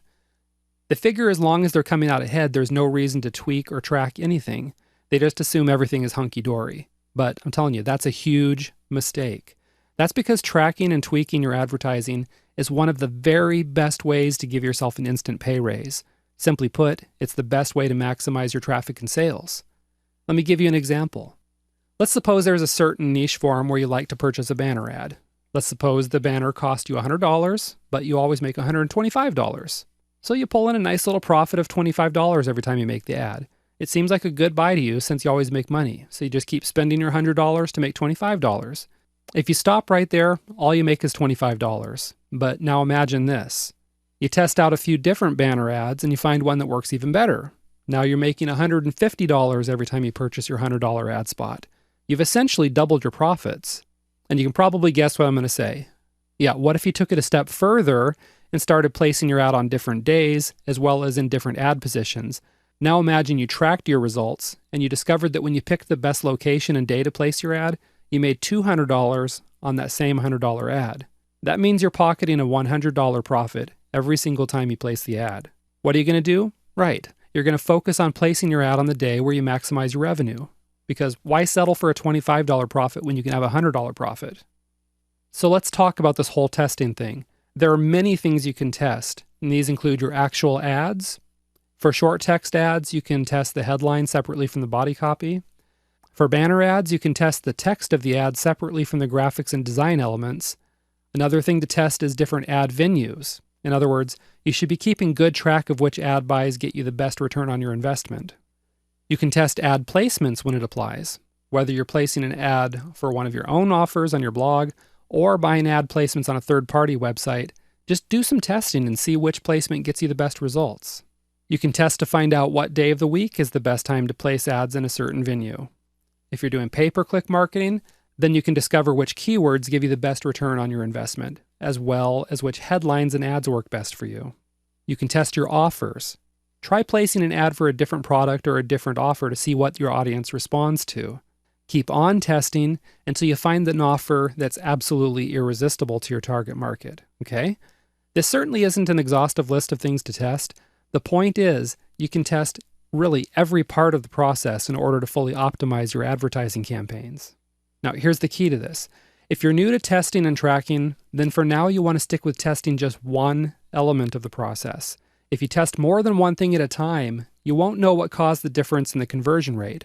But if you test just one element while holding everything else constant, then you can be pretty certain that any change in the conversion rate was due to that one element. Let me go ahead and make a quick note here for the more advanced users. The exception to this advice would be if you're doing multivariate analysis, but that's a discussion for another day. For now, we're going to stick with simple split testing where you test just one element at a time. So let me give you an example. Let's suppose you wanted to place an ad in a third-party email newsletter. And let's suppose you know the ad has a high conversion rate since you've already tested it on other platforms. So what you're trying to determine is which of the two email newsletters return the most bang for your buck. What you need to do is try to hold as many variables constant as possible. So first, the ads you place should be exactly the same. The only difference is that they'll have slightly different links so that you can know where your traffic is coming from so that you can track your results. Take note that while the links are just slightly different so that you can track the results, the links should point to the same offer. In other words, the landing pages on the other side of those links need to be exactly the same. Second, the placement of the ads within the newsletter should be as close to identical as possible. Obviously, there may be some variability because they're different newsletters, but the point is, if you purchased a top placement ad in newsletter A, then you want to purchase a top placement ad in newspaper B as well. Next, you want to be sure that the newsletters go out on the same day. That way you can eliminate day of the week as a possible variation that affected conversion rate. So you get the point? Keep everything the same so that you can say with some degree of confidence which ad venue gives you the better results. Now, in order to do this the right way, you need some way of tracking your results. As mentioned, providing two different links gives you a way to count the click-throughs and figure out your conversion rate. Now, while you could certainly comb through your traffic logs and crunch the numbers yourself, I'm telling you, that takes a lot of work. And unless you're a super geek with Coke bottle glasses and a pocket protector, I'm guessing that's not really your idea of a fun way to spend a Saturday night. Am I right? The good news is that you don't have to. It's much easier to just use a tool for this purpose. For this particular example, you can use Landing Page Monkey to create your landing pages, as this web-based app includes impression and conversion data. If you're looking for other tracking tools, you might try Google Analytics or Piwik.org, which is Google Analytics' alternative. You can also install an A/B testing script for simple split testing purposes. Check out the resources section on the site for more information about some of these tools. Once you see what your results are, then the winner of your test is now your control. What you want to do is perform additional testing with a specific purpose of beating your control and maximizing your ad campaigns. I'm going to show you an example of this. If you're testing ad headlines and headline A wins against headline B, then headline A is your new control. Okay? Now you test your control against another headline, which we're calling headline C here. You just do this, you rinse and repeat for as long as you're getting a significant boost to your conversion rate. Now, once you're not seeing a significant boost, then start testing some other component of your advertising campaign. Testing and tracking your ad campaigns is truly the number one way to maximize your traffic and sales. It also allows you to generate more traffic and profit from the exact same advertising dollar. That's why I highly suggest that you get yourself a tracking tool and you start tracking and tweaking your campaigns starting right now. Now, I know we all love traffic and most of us want more of it. Sometimes it just seems like your traffic flows through your site like a large holed sieve. Next, you'll discover ways to capture that traffic for good.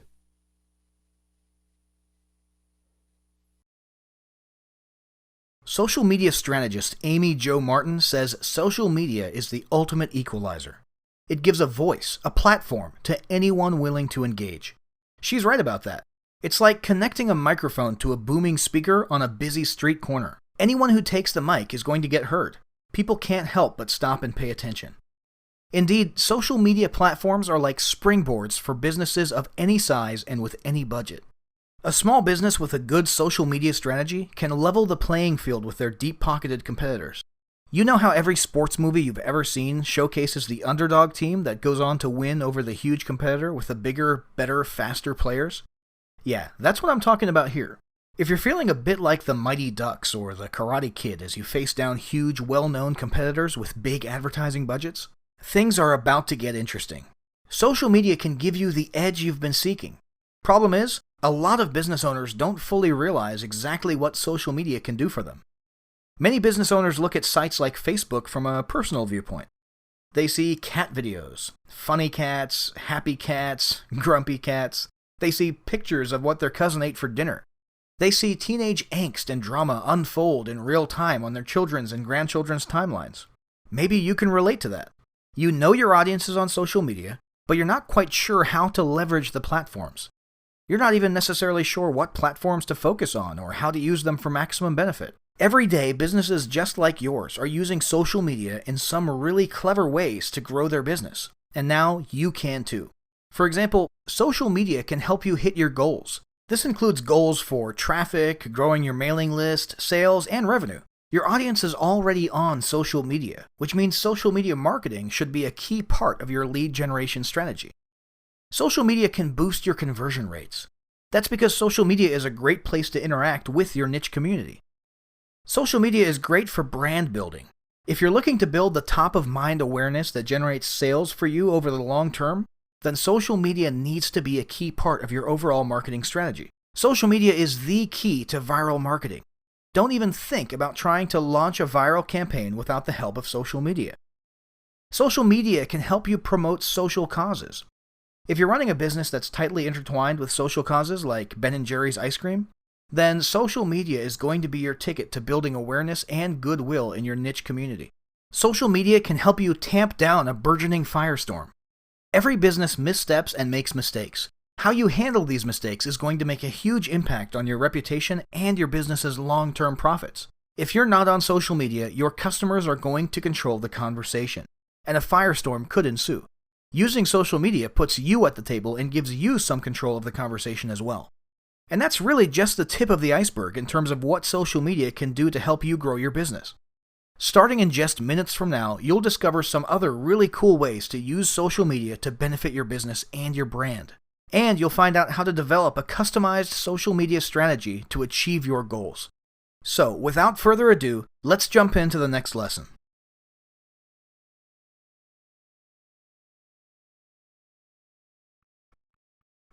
According to a wearesocial.com Think Forward report, there are a whopping 2.3 billion active social media users, and about 1.9 billion people are actively using their mobile phones to log into social media.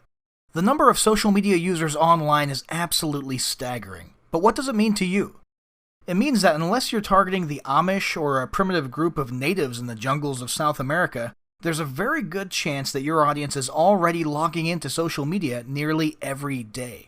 And there's also a good chance that they're using a mobile phone to do it, which means it's another great communication channel to reach your mobile users. It's tempting to run out and use the shotgun approach on social media to try and get as much coverage as possible, but we're going to be more methodical and targeted about this. Here's what you're going to do as we go through this course. Number 1, clarify your goals. That's this video. Number 2, define your target market. Number 3, determine which social media platforms make it easiest for you to reach your target market and achieve your goals. Number 4, create a custom social media strategy. So let's start with clarifying your goals. Here's the question du jour. what do you want social media to do for you? The first thing you need to do is be very specific about your goals. And ideally, you should create measurable goals so you can see your social media marketing is working for you.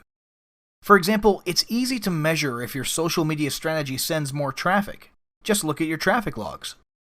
It's a little harder to measure if social media increases brand recognition.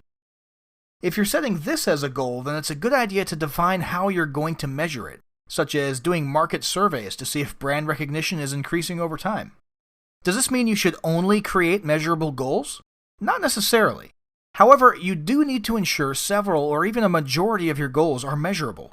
That way you can use them as a gauge as to whether your overall social media strategy is working. For example, let's say you define 5 goals and one of them isn't easily measured. If the 4 measurable goals are getting good results, then it's probably a safe bet to say your other goal is getting good results too. This is especially true if the unmeasured goal is tightly related to one or more of the other goals. So what are your goals? Here are 13 ideas to kick things off. Number 1, generate new leads. As mentioned before, there's a good chunk of your target market already using social media. They're logging on every day, and if you can get an enticing lead magnet in front of them, you can use social media to generate new leads. For example, you might use social media to run a contest where contestants need to join your list in order to register. Quick hint here, use a tool like rafflecopter.com to give extra contest entries to people who both join your list and share your contest. Offer access to a free app in exchange for an email address. Share a video on social media and within the video include a call to action to join your mailing list. Let's move on to the next idea. Number 2, find new customers. You can turn those leads that we just talked about into customers. You can also directly find and convert customers using social media. But heads up, social media is first and foremost a communication and sharing channel. If you fill up social media with a lot of direct response ads, you're going to get some eyes rolling, and even some folks hitting the unfriend and unfollow buttons. You know those guys who sometimes literally stand on soapboxes in the park or on a street corner to yell about some political matter or the end of the world? A few people watch him, a few people walk by, and a few people wonder if they should call the men in white to come take the guy away. Yeah, don't be that guy on social media. Remember this, social media is not a place for you to grab a bullhorn and start in on a monologue. This isn't where you see if you can yell louder than everyone else by flooding your fans with non-stop promos. Take a hint from the included word social. It's about creating a dialogue with your prospects and customers. So any promos you create should be a good fit for an interactive channel. You see, many social media platforms even reward interactivity. Take Facebook as an example. If you set up a Facebook page, not every fan is going to see every post you make. Facebook only shows your content to a fraction of your followers. But here's something else.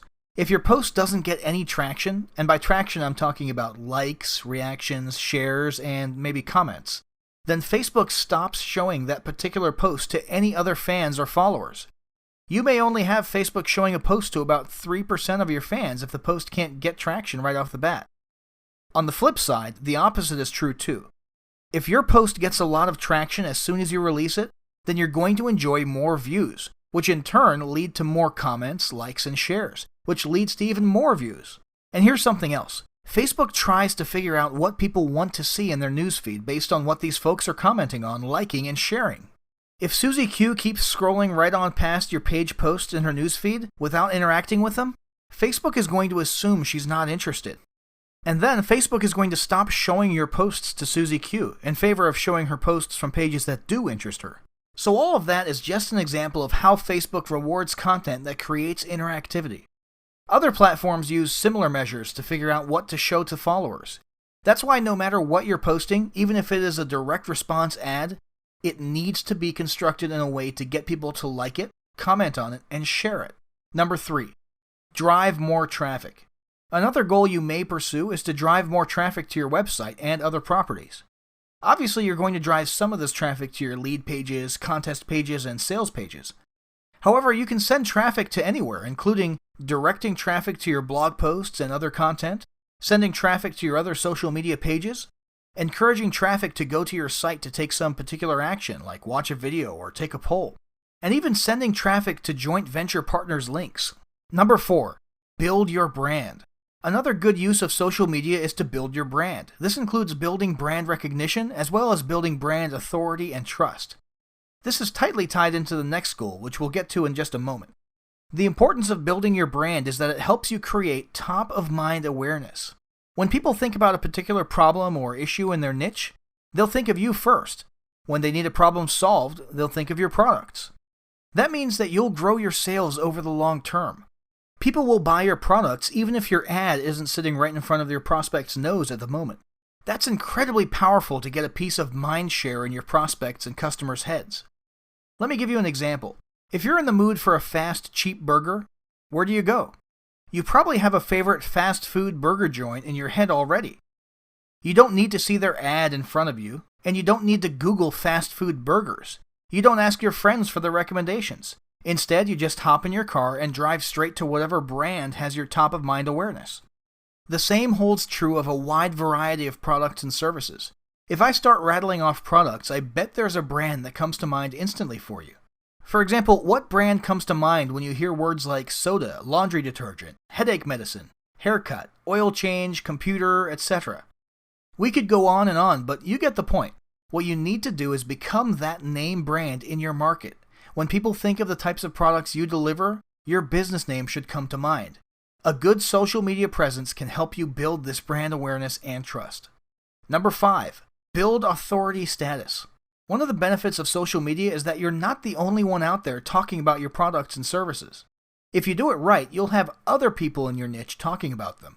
They'll be sharing your content. They'll be sharing your links. They'll be talking about your business. So what happens when you have a lot of people talking about your business? That's right, you build authority in your niche. You become the known expert. You become the go-to guy or gal when it comes to a particular problem. It's built-in social proof. When lots of people are talking about your business, you're going to get lots of new people interested in coming over to see what they're talking about. And when folks start looking into buying your products and services, you'll see your conversion rates go up because authority helps drive sales. Number 6, expand your viral marketing strategy. As mentioned before, don't even think about launching a viral campaign unless you're on social media. That would be like trying to launch a rocket without any rocket fuel. The whole thing would just fizzle out with an anticlimactic ending. So whether you're trying to get more traction on a shocking video or a silly meme, your social media platforms will serve as the launching pad for your entire viral strategy. Number 7, distribute content. Social media platforms are good places to distribute your content. Think of it as one more channel in which to reach your audience. For example, you probably already send out a newsletter that includes how-to information, announcements, industry news, promos, and more. You likely post something similar to your blog. You can reach an even bigger audience by distributing this content on your social media platforms as well. Here are 2 added bonuses.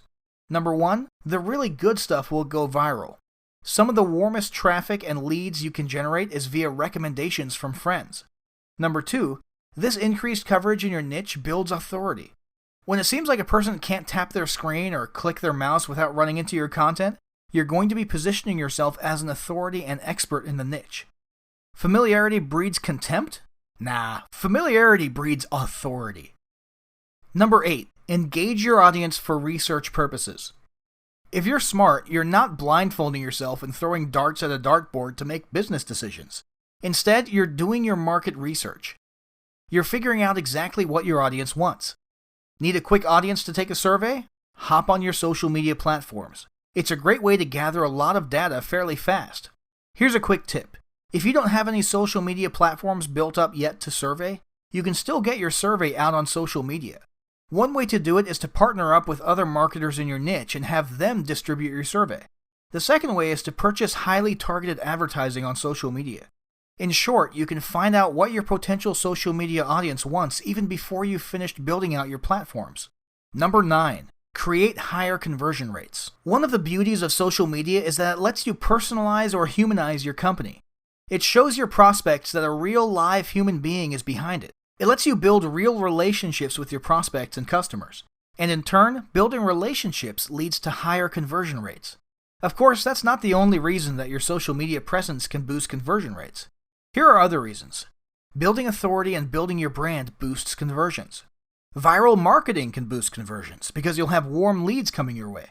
Just your presence across multiple channels creates the familiarity and touches that your prospects need to make the buying decision, which again boosts conversions. So the point is, if your goal is to boost conversions, then your social media strategy needs a multi-pronged approach that focuses on blanket coverage to build a presence and authority, interactivity, and brand building. Number 10. Offer customer support service through social media. If you take a close look at social media, you'll see that people often use these channels for their customer service inquiries. Think about that for a moment. Going to a company's website to find an email address, help desk link, or telephone number is just an extra hoop as far as some people are concerned. It's much easier for them to just post a message on the company's timeline or even drop a private message. And here's something else. A lot of companies are using social media to improve customer satisfaction and retention. For example, sometimes a customer posts a complaint or a negative review. And even though the customer doesn't ask for a refund or other compensation, the company immediately replies to these complaints and offers a product exchange or refund. In other words, these companies are making it right with customers even when they're not specifically asked to. Not only does this improve customer satisfaction with the customer in question, it also boosts the company's reputation among anyone else who stumbles upon the post.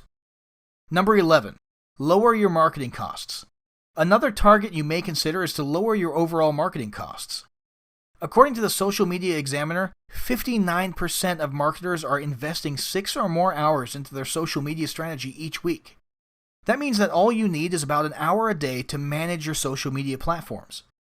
That's not a big investment of time, especially when you consider how big the platforms are, reaching billions of people, and how easy it is to hone in on a very targeted market on these platforms.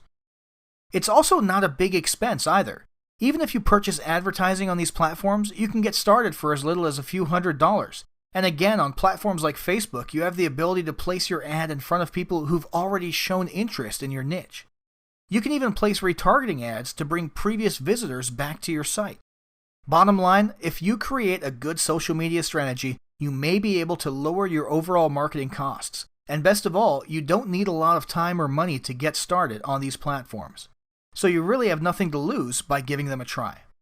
Number 12. Bolster your other marketing and advertising efforts. Another goal for you to consider is to use social media to improve the ROI on your other marketing efforts. Here are some specific examples. Increased conversions through retargeting. As mentioned a few moments ago, you can purchase retargeting ads on platforms such as Facebook. So if someone comes to your website and looks at a pair of shoes or a cool app, you can put an ad for this product right in front of your prospect on social media. These extra touches bring prospects back to your site and converts them into customers. Better rankings in search engines. Some search engines use social media signals as part of their ranking algorithms. That means that if you have a lot of people on social media talking about and linking to your business, it could bolster your SEO. Number 13. Build business relationships. So far, we've talked a lot about how social media can serve as another communication channel in which to reach your prospects and customers. However, here's another worthy goal. You can use it to find potential business partners and build relationships with them. What sort of business partners? Well, most anything you need, including affiliates, joint venture marketing partners, mentors, mastermind groups, and whether you're looking for a local business owner to talk shop with at Saturday morning breakfast, or you want to find marketing partners from all over the world, social media can help you find them, attract them, and build relationships with them. The above list of 13 possible goals is a start as far as deciding how you want to use social media. Now it's your turn to set some time aside to start brainstorming. What are your business goals? Specifically, how would you like your social media strategy to be tied to these business goals? Remember, it's best if you have measurable, specific goals. For example, increasing my number of subscribers is a goal, but it's kind of a weak one. Because you know what? If you get just one extra subscriber through social media marketing, then you've hit your target. But I'm betting you're not going to be popping champagne and ordering cake for an office party to celebrate if that happens, right? So what you need to do is be very specific about your goals. Write down an exact, measurable goal, and be sure to attach a time frame to it as well. Let's stick with this example of growing the number of newsletter subscribers. Here's some example goals. Grow your newsletter by a specific percentage, like grow it by 10% by some specific date. Grow your newsletter by a specific number. For example, get 1,000 subscribers by a specific date.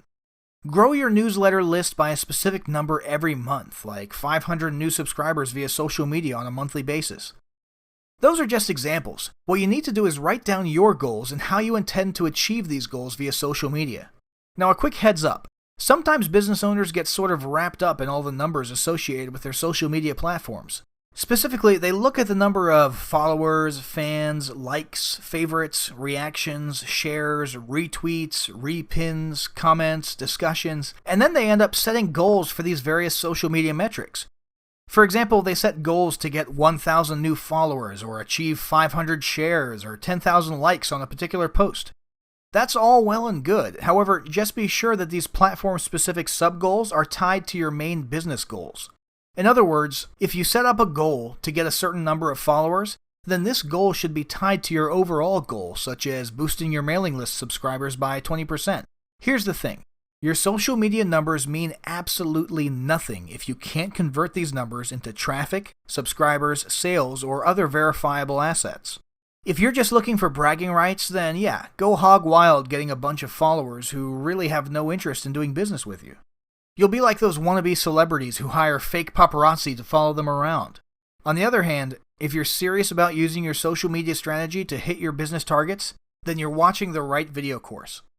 So, continue on to the next video because we're going to ask an extremely critical question, and a good chunk of your social media strategy is going to hinge on the answer.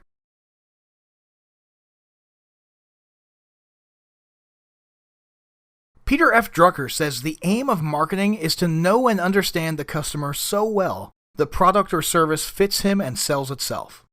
When it comes to social media, there are two very important reasons for knowing as much about your audience as possible. Number one, it helps you determine which social media platforms to focus on. You've probably heard about the old 80-20 rule, the rule that says 20% of your activities generate 80% of the results. So we're going to figure out which social media platforms are likely to provide 80% of your results, and then focus on those platforms. Reason number two is you can connect with your audience better when you know something about them. In other words, you'll be better able to post content on your social media platforms that really appeals to your audience. Now those are two pretty good benefits, right? For the purposes of this particular discussion, we're going to focus on that first benefit. Finding out who your audience is so that you can then figure out the best social media platforms to use.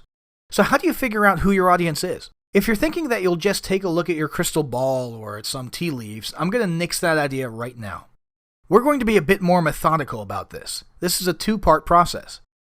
Step 1, do some market research. Step 2, profile your market based on this research. Now let's look at these two steps in more detail. Step 1, research your market. With any luck, you've already done some of this research as part of starting up your business. If not, now is a good time to start. Here are some of the steps to take. Step 1, survey your market. The first thing you can do to learn more about your target market is to simply survey them. This gives you a chance to find out about the market demographics such as age, income level, education level, where they live, gender, career, job, marital status, children, and so on. You can also learn a lot about what sorts of problems your market has and what types of solutions they've tried. Why is this second part useful? Because if you know what your market wants and needs, then it's easier for you to create content and apps that will appeal to them on social media. Here are a few tips for surveying your market. Get a random sample.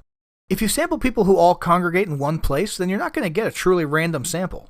For example, if you survey dog lovers who attend dog expos, then you'll have a good survey of dog lovers who attend expos. But this sample is not necessarily representative of all dog lovers. In fact, you may find that expo-attending dog lovers are very different from those who don't attend expos. So your survey results would be skewed. Instead, what you need to do is gather surveys from as many sources as possible. For example, send surveys to your own prospects and customers. Get a phone list of people in your market and call them to survey them. Distribute an online survey on niche-relevant forums, social media groups, and other communities. Get your joint venture partners to help you distribute your surveys. Send surveys in the mail to a targeted list. Take out advertisements to promote your survey. A quick tip here. Be sure to make a notation as to where each survey was collected because there may be differences in these various collection methods and groups. Beware of bribes. A lot of marketers who distribute surveys reward people who take the survey, such as by giving them a niche-relevant app, book, or other incentive. However, be careful about bribing your prospective respondents in this way. That's because people who take surveys to get rewards may be fundamentally different from the rest of your audience. Instead, even the reward itself can skew the results. For example, if you offer a book on a particular topic, then you're going to attract a segment of your target market that's particularly interested in that topic. This segment may not fairly represent your overall audience, so you'll end up with skewed results. Ask open-ended questions. Sure, for a lot of the demographic questions, you might offer multiple choice options. However, when you get to the questions about problems and solutions, it's a good idea to ask open-ended questions. This gives respondents an opportunity to provide answers that you may not have thought of. However, heads up. Avoid leading questions. One of the big factors that can really skew survey results is if you ask leading questions. As the name implies, these are questions that naturally lead people to the answer in a certain way. For example, let's suppose you're catering to a weight loss market, and let's suppose you ask a question that refers to unattractive fat. For example, why do you want to lose that unattractive excess fat? Well, here's the thing. The person responding to the survey may not see fat as being unattractive. Perhaps this person is losing weight for health purposes, not vanity purposes. So now you may have just lost a chance to find out that your market is losing weight for health, not vanity, because a leading question skewed the results. That would have been an important thing to know about your market.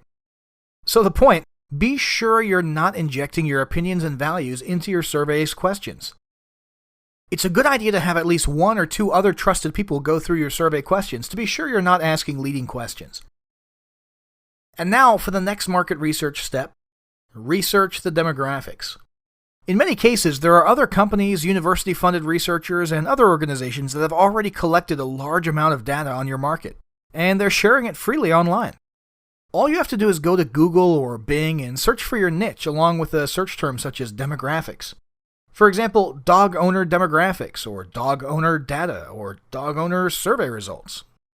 But heads up, the key to good data is to be sure you can trust the organization that has collected and distributed that data. For example, Billy Bob's survey results and Bull Stud Rentals probably isn't your most trusted source of data. Instead, turn to organizations such as universities or .edu sites. Just be sure that any data you're uncovering is being presented by the university, a professor, or other official source. In other words, be sure you're looking at scientifically collected data and not a fake sample survey that a statistics professor put up to teach data collection and results. Peer-reviewed papers and journals. You can find many of these journals by searching Google Scholar at scholar.google.com. Government organizations. For example, if your target market has some sort of health issue, then the CDC or Center for Disease Control may be able to provide you with demographics data on your audience. Market research firms. Some reputable companies are in the business of collecting and providing a large number of data for business owners like you in different niches. Just be sure to do your due diligence on the firm so that you're confident you're dealing with a reputable agency. Finally, news sites. Again, stick with reputable sources such as BBC or PBS. Now, your keyword search in Google or Bing may uncover other reputable sources. As always, do your due diligence to ensure that they are indeed reputable. And no matter where you get your data, check to find out how that data was collected. This will help you uncover potential bias or skewed results. Next up, check with Alexa. Many people use Alexa.com to get a sense of how much traffic a site gets relative to other sites in a niche. At least in relation to those who've installed the Alexa toolbar, which may be a skewed sample. However, Alexa also provides some rudimentary demographic information on web visitors, such as their browsing location, education, and gender. Tip: if you use this method, search multiple sites in your niche to ensure that the demographic information is pretty uniform across closely related sites.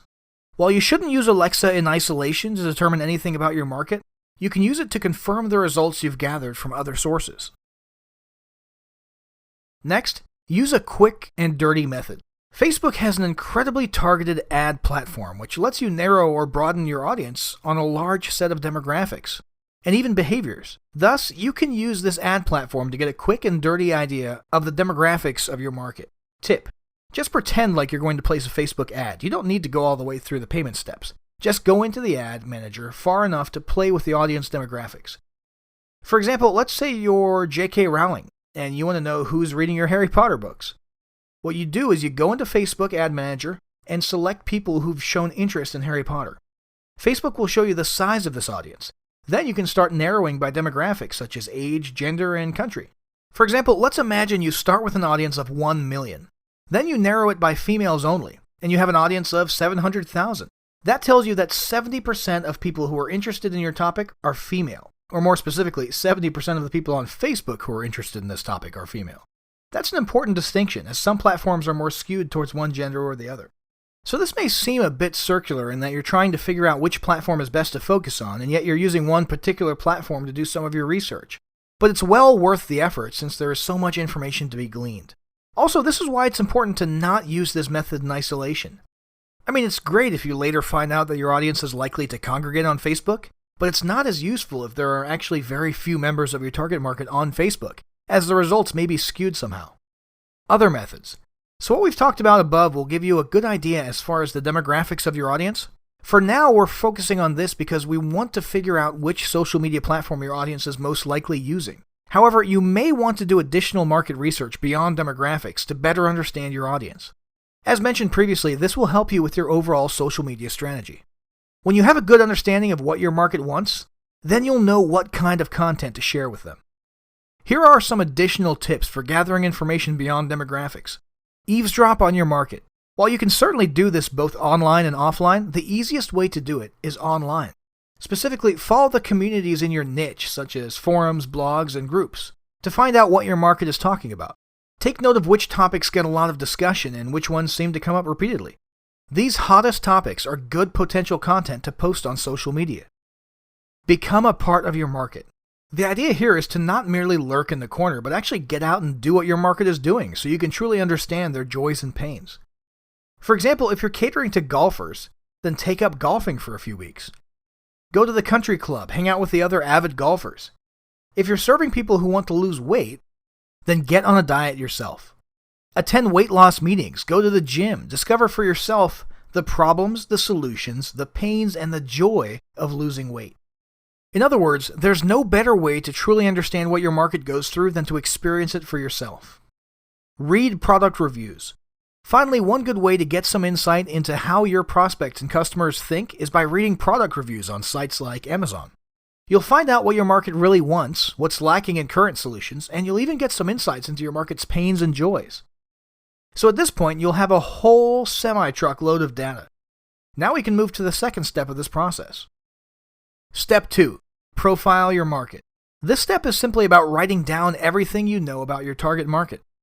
What you want to do is picture your ideal prospect. This is who you want as your customer and who you want in your growing audience. Hint: everyone is not the correct answer. If you try to appeal to everyone, you'll end up appealing to no one at all.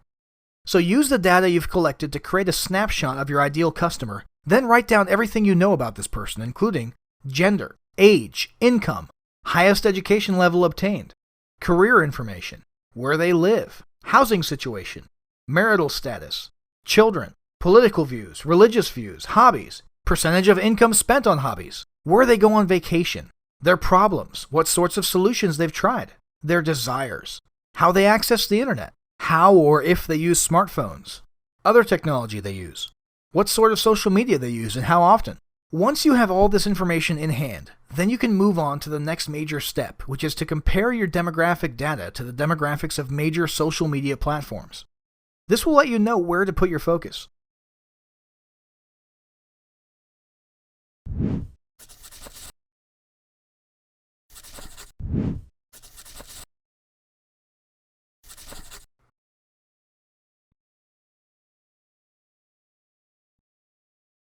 Albert Einstein once said, "Not everything that can be counted counts, and not everything that counts can be counted."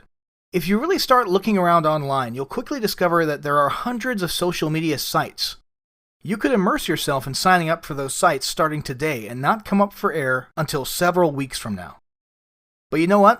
Most of them are a waste of your time.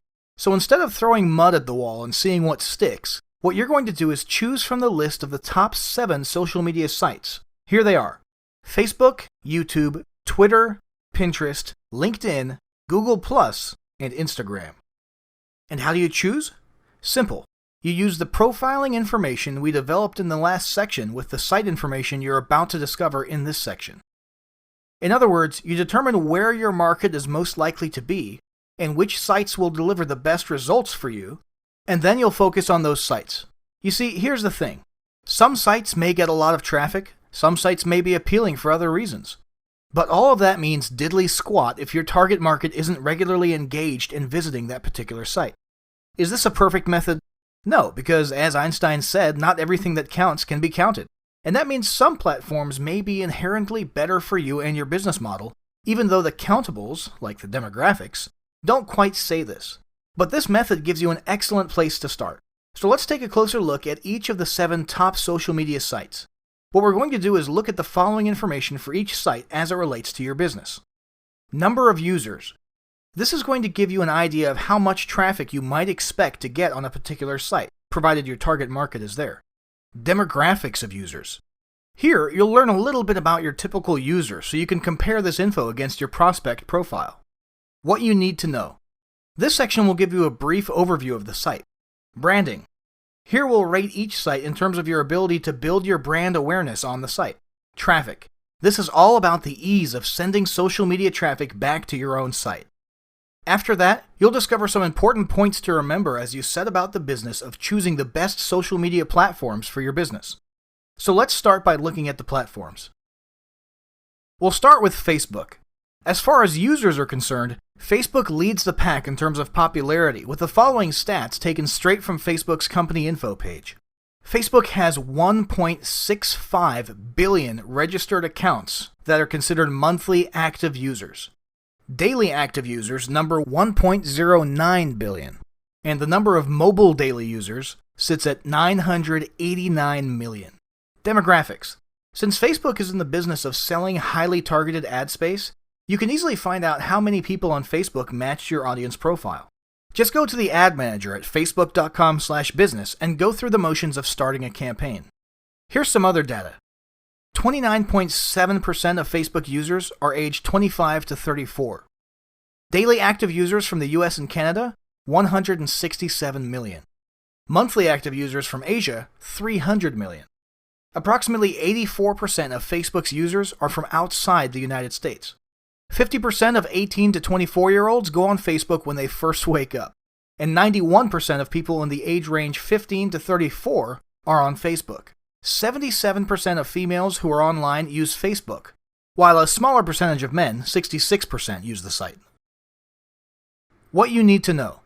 This is the most popular site overall, with a lot of very engaged users. In fact, users average about 20 minutes on the site per day. Many people access Facebook with their mobile phones, which makes this a great platform to use if you're interested in mobile users. It's also a good platform if you're targeting millennials, those age 15 to 34. Most any type of business can benefit from being on Facebook, but especially those who have a lot of novel content.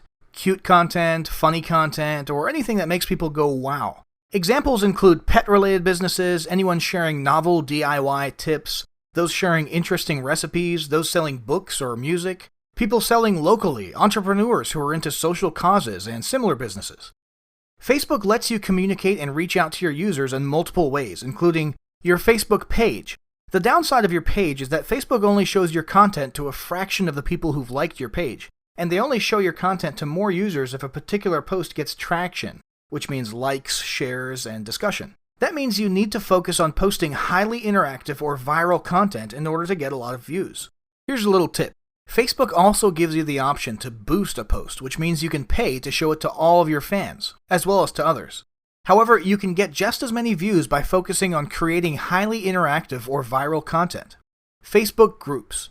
These are discussion platforms you can set up around any topic. You might consider setting up a group to complement your page.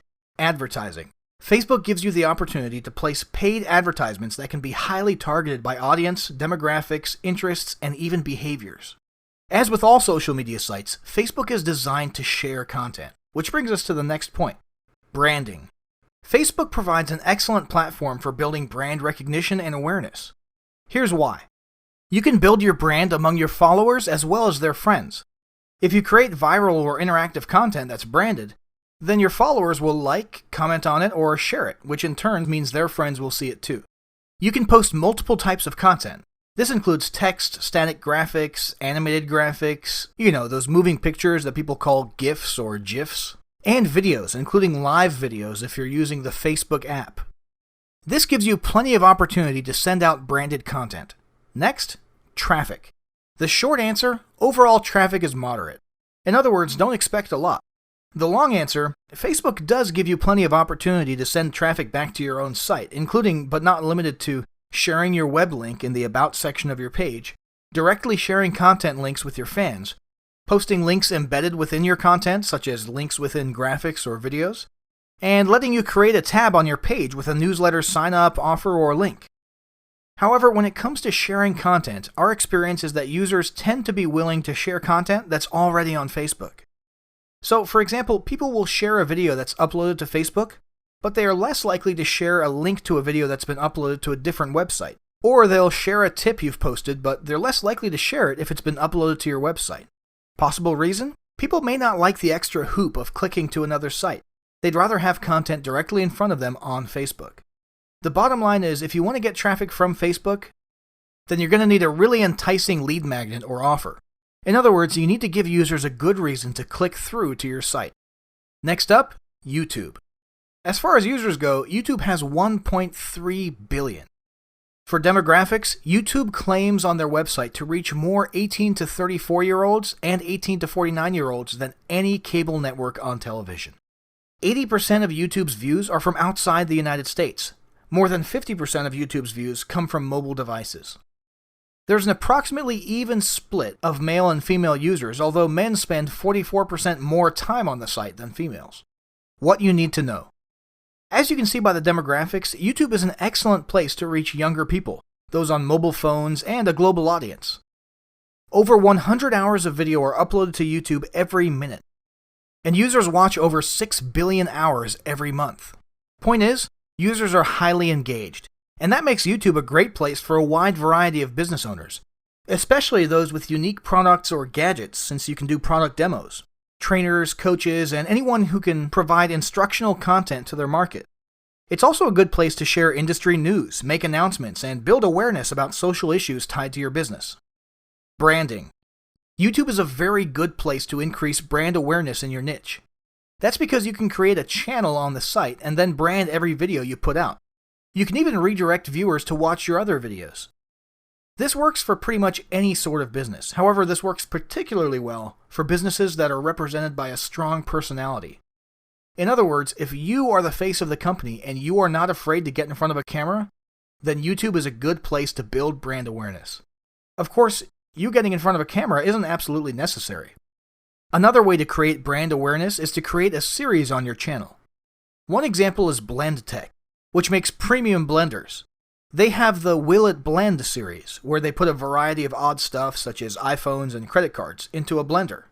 Not only does this series increase brand awareness and showcase the strength of the blenders, these videos have also gone viral, which brings us to the next point. Traffic. The short answer? This site provides a moderate benefit as far as getting traffic back to your site. However, if you're doing search engine optimization or SEO, then being on YouTube can boost these efforts. The long answer? One of the big advantages of YouTube is that any videos made public are readily accessible to everyone, even people who aren't members of YouTube. These videos are also easily found in the search engines, especially Google, since YouTube is owned by Google, which means it's important for you to include relevant keywords in your video descriptions. Secondly, YouTube is known for housing viral videos. People are very comfortable sharing YouTube links on social media via email and elsewhere. That's why it's a good idea to post your viral content on YouTube. So that means the traffic coming to your actual video might be very large, but don't expect a large number of these visitors to convert to click-throughs to your website, unless you're offering something absolutely irresistible. In fact, here's a quick tip. Try splitting one of your more popular videos into 2 parts and put part 2 on your own blog or website so that interested parties have to visit your website to see the second half. Next up, Twitter. Twitter has 320 million users, with 120 million unique monthly visitors. As for demographics, there are over 65 million Twitter users in the United States. The Asia-Pacific regions account for about 30% of users. 38% of 15 to 34-year-olds use Twitter. 24.6% of verified accounts belong to journalists. 25% of all males online and 21% of all females online use Twitter. What you need to know. Twitter is a microblogging site, which is all about people sharing quick bits of information that are 140 characters or less. While you can certainly share pics, videos, and links on the site, its focus remains on text posts. As you can see by the demographics, this site is about sharing news quickly. If there is a breaking news story in your niche, get on Twitter and share it. If you're making a company announcement, share it on Twitter. You may even want to network the journalists who cover your niche, which could give you an in for coverage when you share news and press releases. If you position yourself as an expert, you might also be the one they call when they need to get a quote from someone. You may also find Twitter useful for networking with other like-minded business owners in your niche. In other words, it's a good place to find potential joint venture partners. Finally, bloggers, authors, and businesses related to news or media will get a lot of benefit by being a part of Twitter. Branding. Twitter ranks as moderate to high usefulness in terms of branding. In particular, this is a good place to establish some authority in the niche, especially if you're in the news-related industry. For example, if you're a political blogger, then Twitter is a good place for you to be. As people retweet your posts, you naturally gain authority. However, small businesses may find some branding benefits too.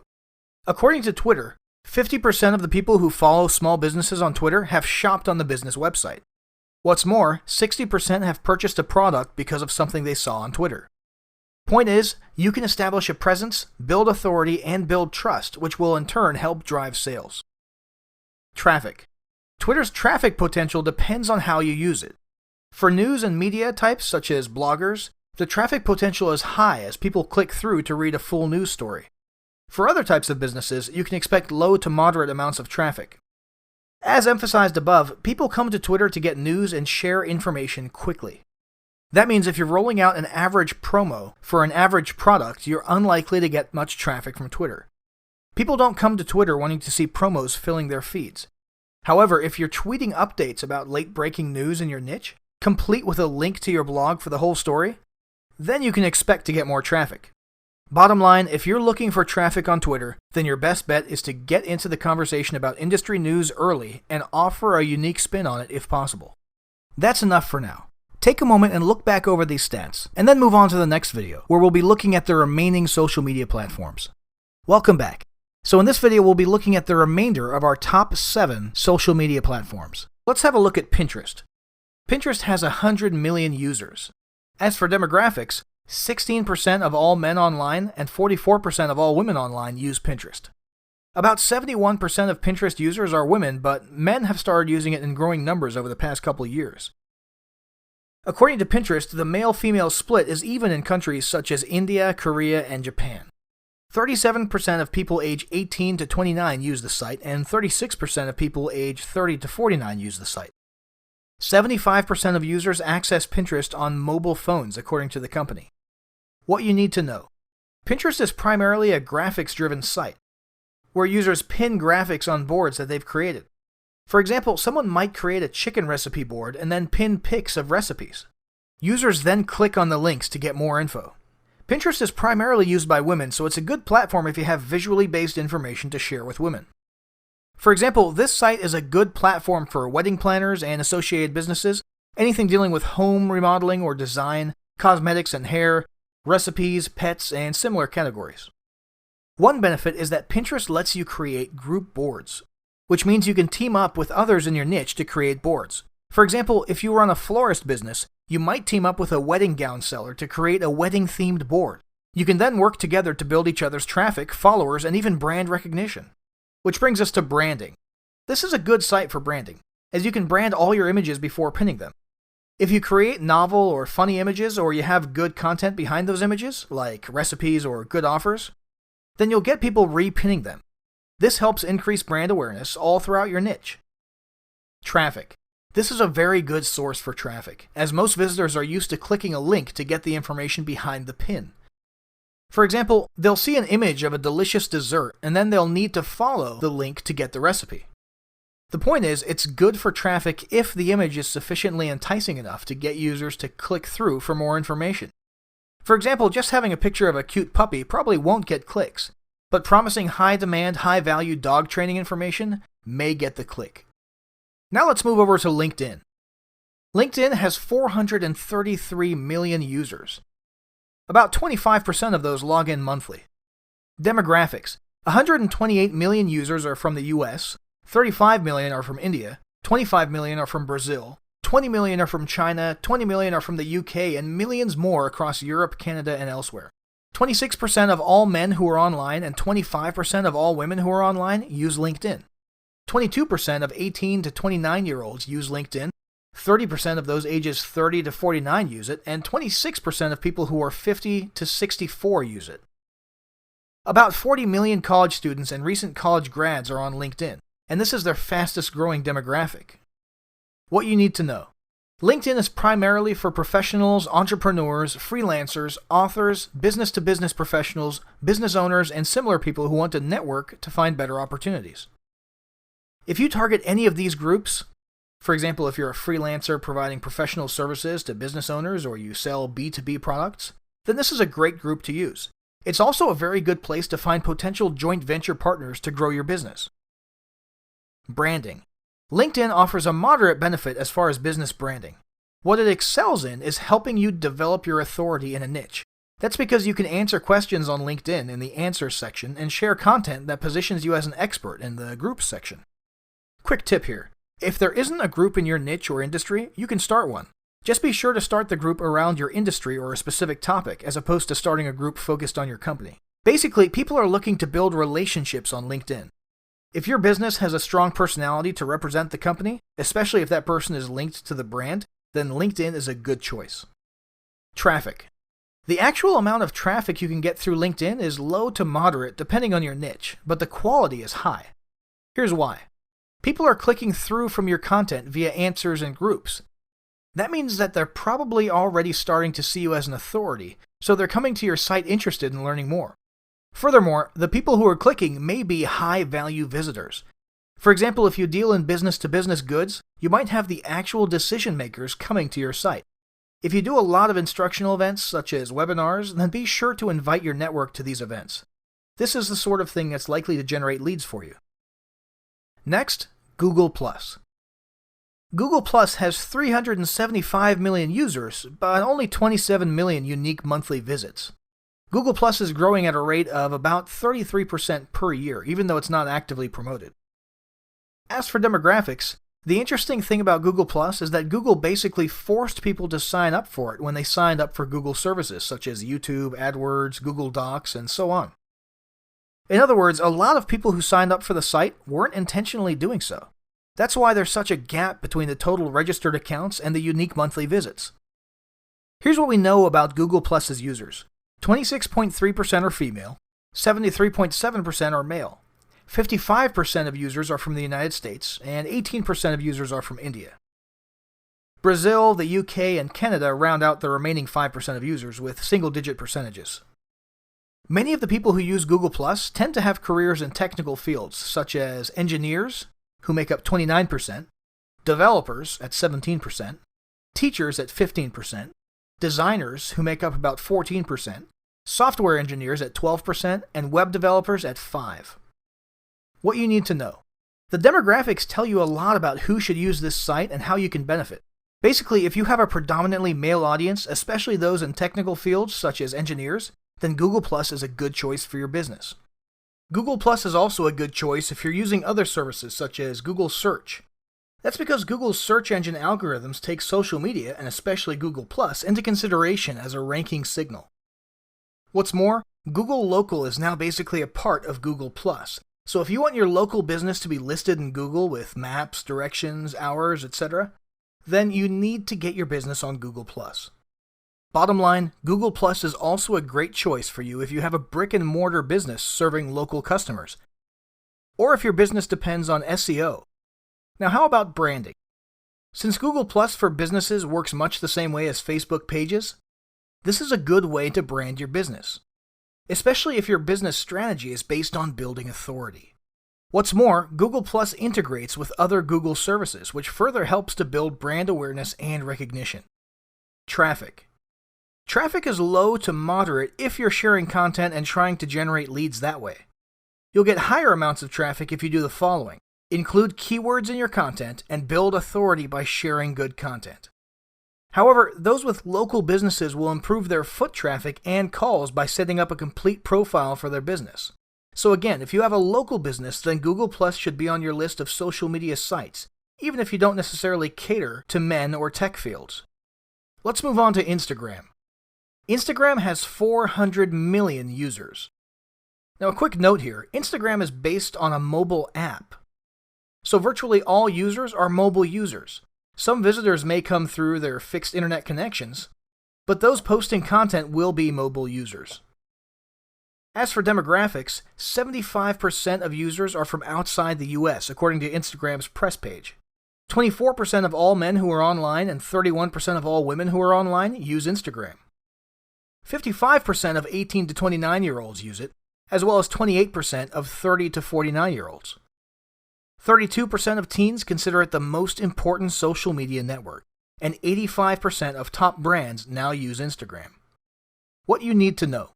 If you're targeting young mobile users with visually based content, then Instagram is a good choice for you. This site lets you take videos and photos, use filters to alter these images, and then upload them to your account. In turn, users can react to your images and videos, comment on them, and even share them. This site works best for those business owners who can share intriguing images and videos. In other words, this isn't the best place to post articles. Users want and expect visual content. And because of the demographics, it's also a good place for authors, entrepreneurs, activists, artists, and small business owners who want to raise awareness about a social issue. Branding. This site is strong in terms of branding because all of your content serves to build the visual identity of your business.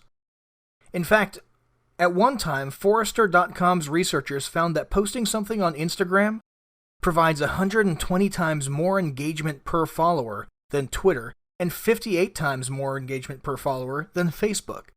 While these numbers have fallen off somewhat, Instagram engagement is still very high. Here's a quick tip. Be sure your branding strategy is well thought out and in place before you use Instagram, as your Instagram account is going to be beneficial in building your brand. Basically, ask yourself this: how do you want prospects to view you? Then share images and videos that reflect that view. Be sure to choose and use one filter for the majority of your posts, which you think will best reflect your brand. Include hashtags when you post as well. What about traffic? You can drive a low to moderate amount of traffic to your website using Instagram. However, you can also use Instagram to cross-post on sites such as Facebook and Twitter. So if you're focusing on these other sites as well, don't neglect this easy way to increase traffic and engagement across multiple sites. Instagram also offers advertising, which is another way to get traffic to your site. However, you may find that the ad platform, just like the rest of Instagram, serves you better in terms of branding, as opposed to direct traffic. So you've just learned a bit about each of the main 7 social media platforms. So now it's time for you to choose which ones to focus on. Keep these 3 tips in mind to optimize your strategy. Start with 1 or 2 platforms. You don't want to spread yourself too thin, nor do you want to waste time building platforms on sites that really won't produce good results for you. That's why you need to focus on just 1 or 2 sites to start. So pick your top 2 based on your customer profile and your business goals. For example, if you're targeting young people and your main concern is branding, then Instagram is a good place to start. Or if you're targeting professionals for branding and networking purposes, then LinkedIn would be a great platform. Once you've started building your presence on your top 1 or 2 sites, then you need to turn your attention to this next tip. Track your results. Even though a particular social media site may look like a perfect fit for your audience and goals, that doesn't mean you'll necessarily get great results. The only way to tell for sure is to track your results to see if you're hitting your targets. Here's a tip. Some platforms have built-in analytics to help you determine what sort of results you're getting. You'll also want to use outside tools to see how your social media followers translate to traffic, subscribers, and sales on your site. Check the resources section for more information on that. Here are 5 common problems which you can uncover by testing traffic. Number 1, your audience isn't connecting with your posts. You'll need to test different kinds of content in different formats. For example, test funny content, promos, articles, and controversial content. Also, test different formats including infographics, videos, memes, text posts, and so on. Number 2, you're overposting or underposting. Posting too much can turn people off if you're filling their news feeds, especially if your content isn't connecting with them. Posting too little lets people forget you and decreases your brand awareness. Number 3, you're over-promoting or under-promoting. Promote too much and people feel like all you do is advertise. But on the flip side, if you don't offer a special discount or announce new products on social media, Some people will wonder why they should even bother following you if there's no incentive. Number 4, you're not using strong calls to action. If you want people to do something specific when they see a post, then explicitly tell them to like it, share it, or comment on it. Number 5, you're posting on the wrong platform. Perhaps your audience isn't engaged on this particular platform and you'll get better results by focusing elsewhere. If you're getting lackluster results, you'll want to experiment on other platforms as well. And finally, make it easy on yourself. When you look at some business accounts on social media, it looks like they put an incredible amount of work into it. It might even look like they've hired a dedicated social media person just to post content to a platform. A big business with deep pockets and an owner who has never read this book might be doing exactly that. Who knows, they may have an entire team of sleep-deprived, caffeine-driven social media interns who post and interact all night and all day on these sites. But the good news is that you can get a lot done without working around the clock. All you have to do is use the automation tools that you'll find later in this course. These tools make creating and posting content a snap. You can even post to multiple platforms with just one click of your mouse, so be sure to check out those tools in the recommended resources section just a bit later on. So at this point, you know what your goals are, you know as much as you can about your audience, and you know which platforms are good fits for your audience and your goals. You should now set up your accounts on one or two of your top social media sites, being sure to fill out the profiles completely and post some content to kick things off. Then, come on back for the next lesson where you're going to discover how to maximize your social media strategy.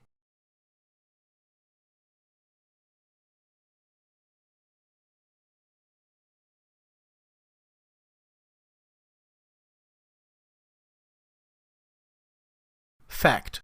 According to globalwebindex.net, the amount of time people spend on social media each day has been steadily increasing over time. In 2013, people spent about 96 minutes on social media each day. By 2014, that number was 100 minutes. By 2015, the amount of time people spent on social media had grown to 109 minutes per day. Social media is like quicksand. It's pretty easy to get stuck and then get pulled under.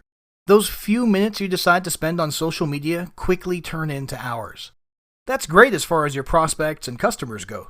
You want them to spend a lot of time on social media, which makes it more likely that they'll see your content. However, the key to your social media success is to make sure that you're not spending hours upon hours every day implementing your social media strategy.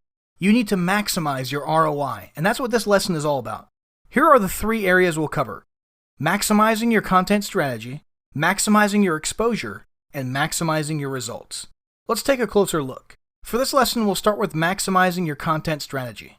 Your entire social media strategy hinges on your ability to create shareable content. Over the long term, this takes time to create all this content. That's why you'll want to use these tips, tricks, and strategies for saving yourself time and money as you roll out new content. For starters, you want to save time posting content.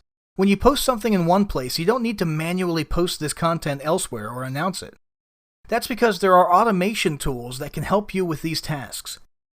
See the recommended resources section later in this course for specific tools.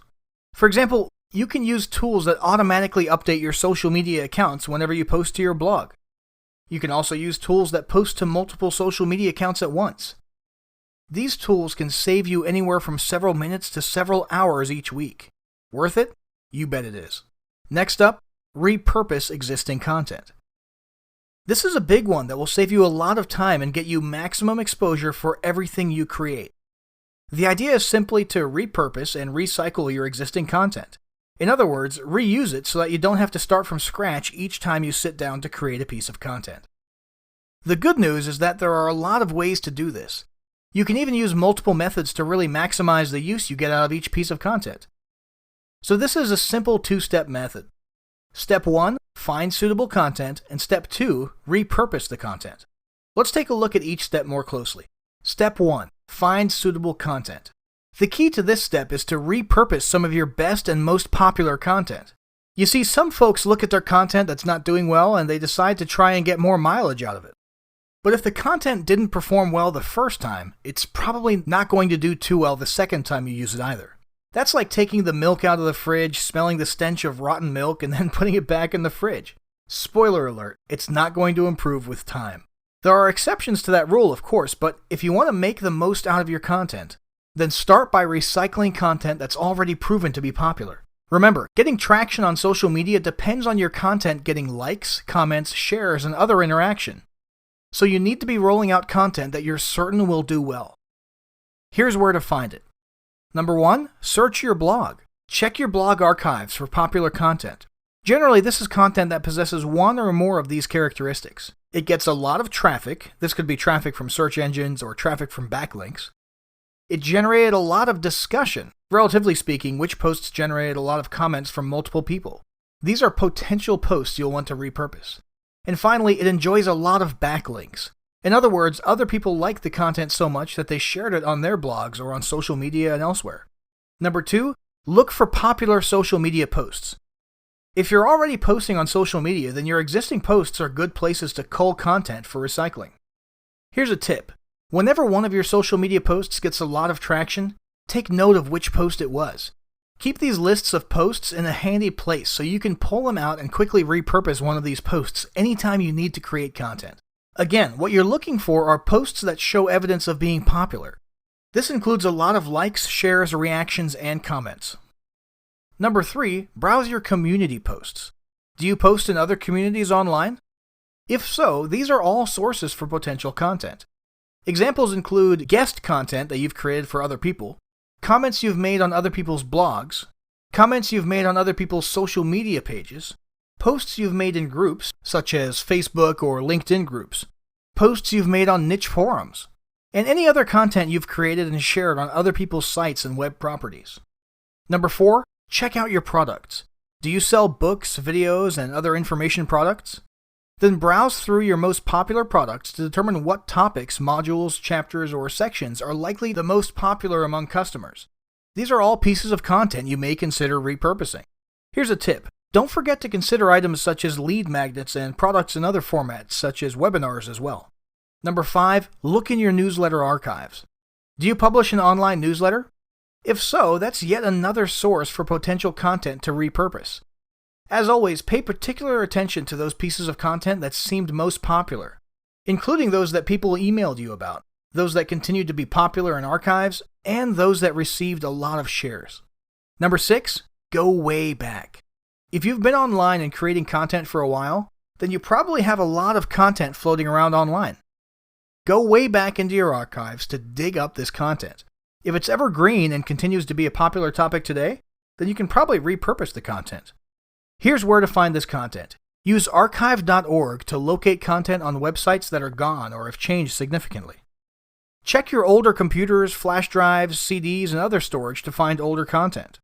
Run a search for your name or pen name online to uncover articles, videos, and content that you may have forgotten about.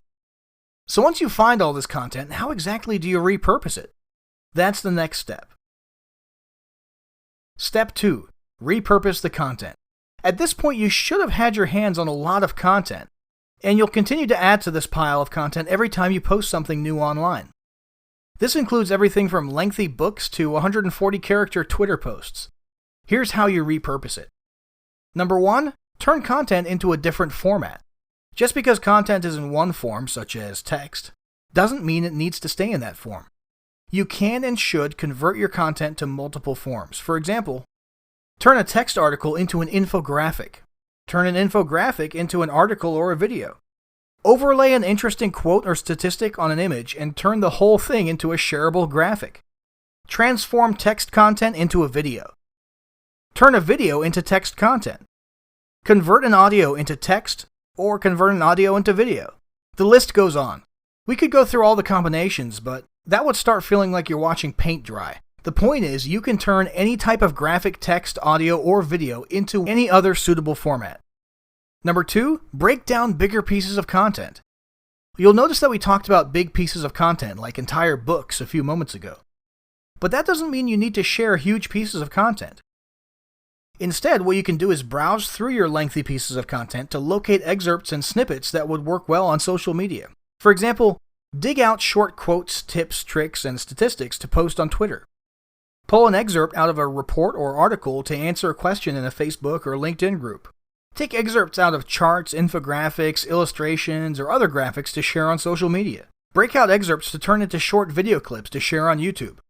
Those are just a few examples. Again, you can do this in a multitude of ways. Just put your thinking cap on and get creative. Next up, compile multiple pieces of content. Still, another thing you can do is combine content to create something entirely new. For example, let's suppose you've posted a popular rant on your blog as well as a related article to share tips. You can combine these two pieces of content to create something new. You might even put it into a different format, such as an infographic or video. Next, modify content lightly. Still, another way to repurpose content is to modify or expand on what you already have. For example, let's suppose you have an article with the top 10 tips on some topic.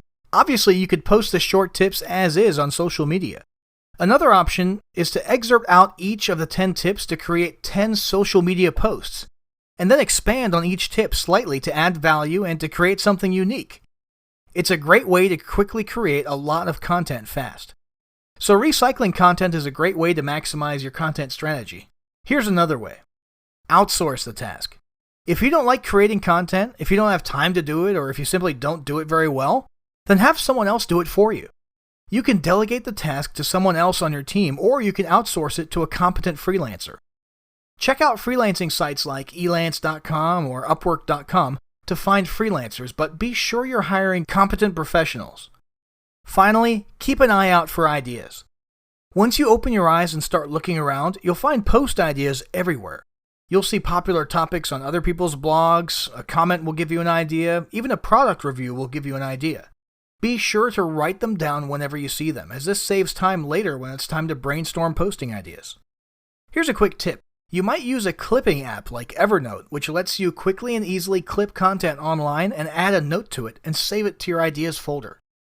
So here's a quick recap. Social media marketing begins with creating content, and savvy marketers are always looking for ways to maximize their content strategy. You just discovered our favorite ways to create more content faster than ever to save time and money. Once you have your content in hand, then your next task is to maximize exposure to this content. And that's what we're covering in the next lesson.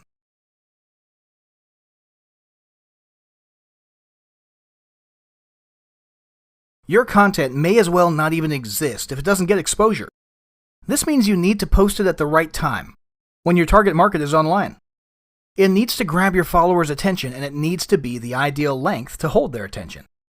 Basically, your content needs to be like superglue that bonds your prospects to your content instantly to create maximum exposure. Here's how to stir up a vat of this content superglue. Post content that's the ideal length.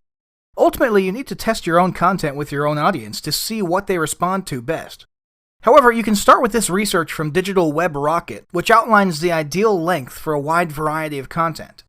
Specifically, in Twitter, it's about 100 characters. Tweets can't be longer than 140 characters, so they're short no matter what, but 100 characters seems to be the sweet spot as it produces 17% more engagement than other posts.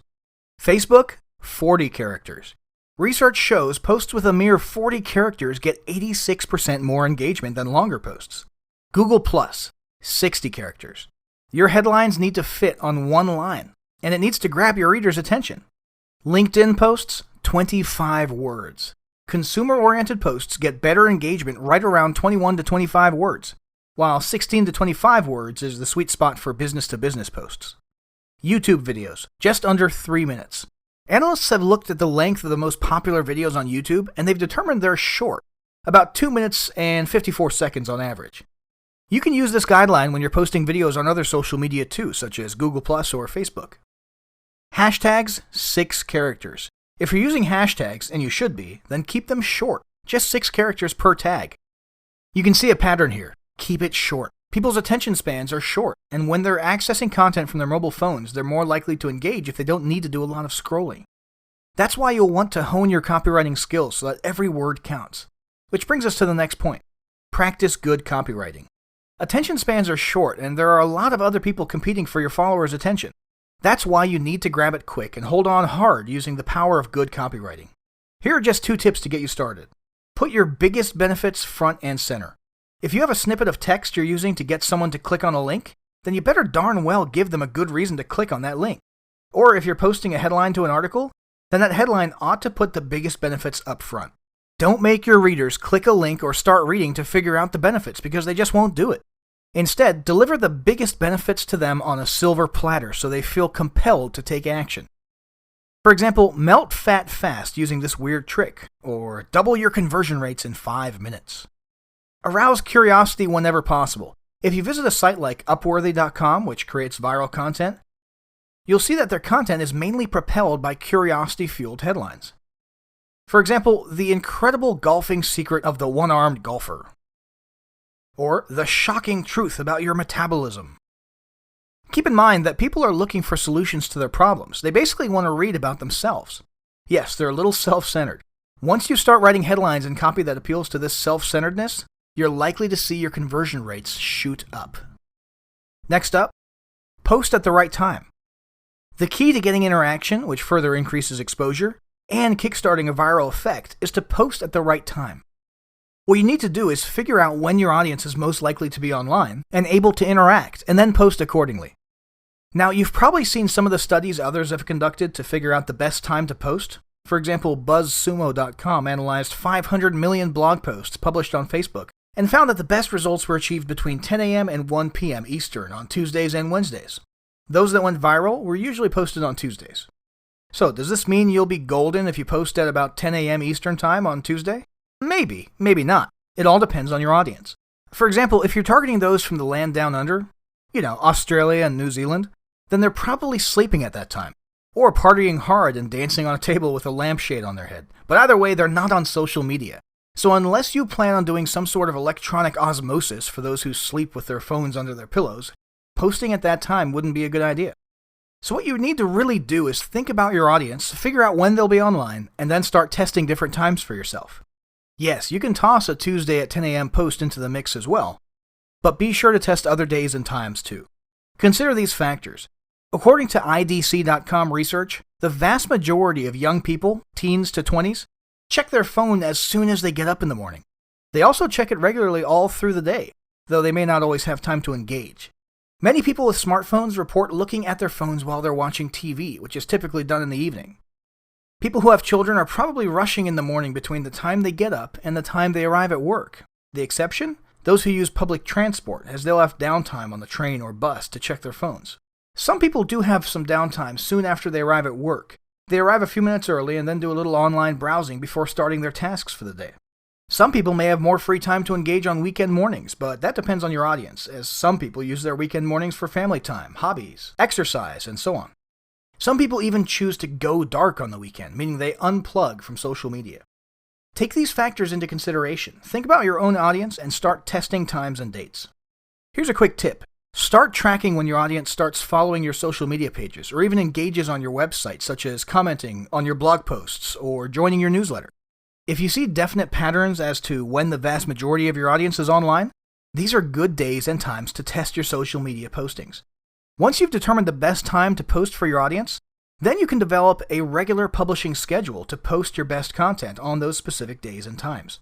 For example, if you find that your audience tends to respond best at 8 p.m. on Tuesdays, Wednesdays, and Thursdays, then you can set up your automation tools to automatically post content during those times. Naturally, you can post content at other times as well, but you'll want to save your best content, or the content you want to go viral, for the times when your audience has time to engage. Next, post popular content. Spend a few minutes browsing popular social media pages and you'll quickly notice that certain types of content seem to get more shares and interaction than other types of content. Specifically, images are shared more than text, and videos are shared more than images.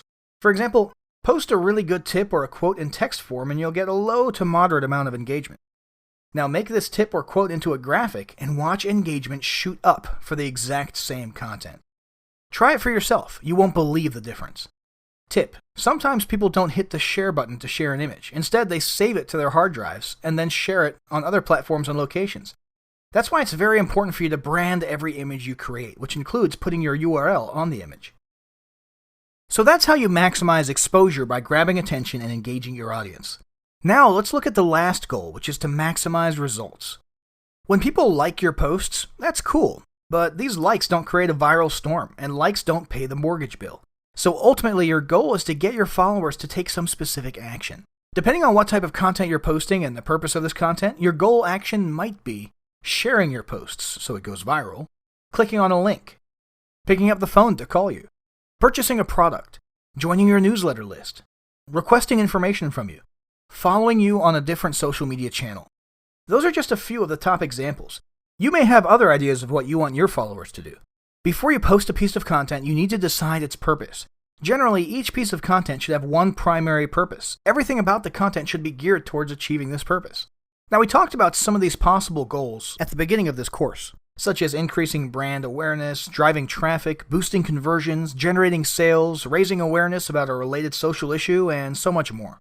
These aren't just goals for your entire social media strategy. They're also goals for each piece of content you create. Point is, if you don't have a goal in mind when you post a piece of content, then you need to ask yourself why you're even posting it. Now, here's the key to getting people to take action. You need to post a call to action. This is where you specifically tell people what you want them to do next. For example, click here now to claim your free report. Or like this if you agree. Give your friends a smile by sharing this with them right now. Activate your coupon by clicking here. And here's something important to keep in mind. Merely telling people what to do, like click here, isn't going to create a whole flurry of action.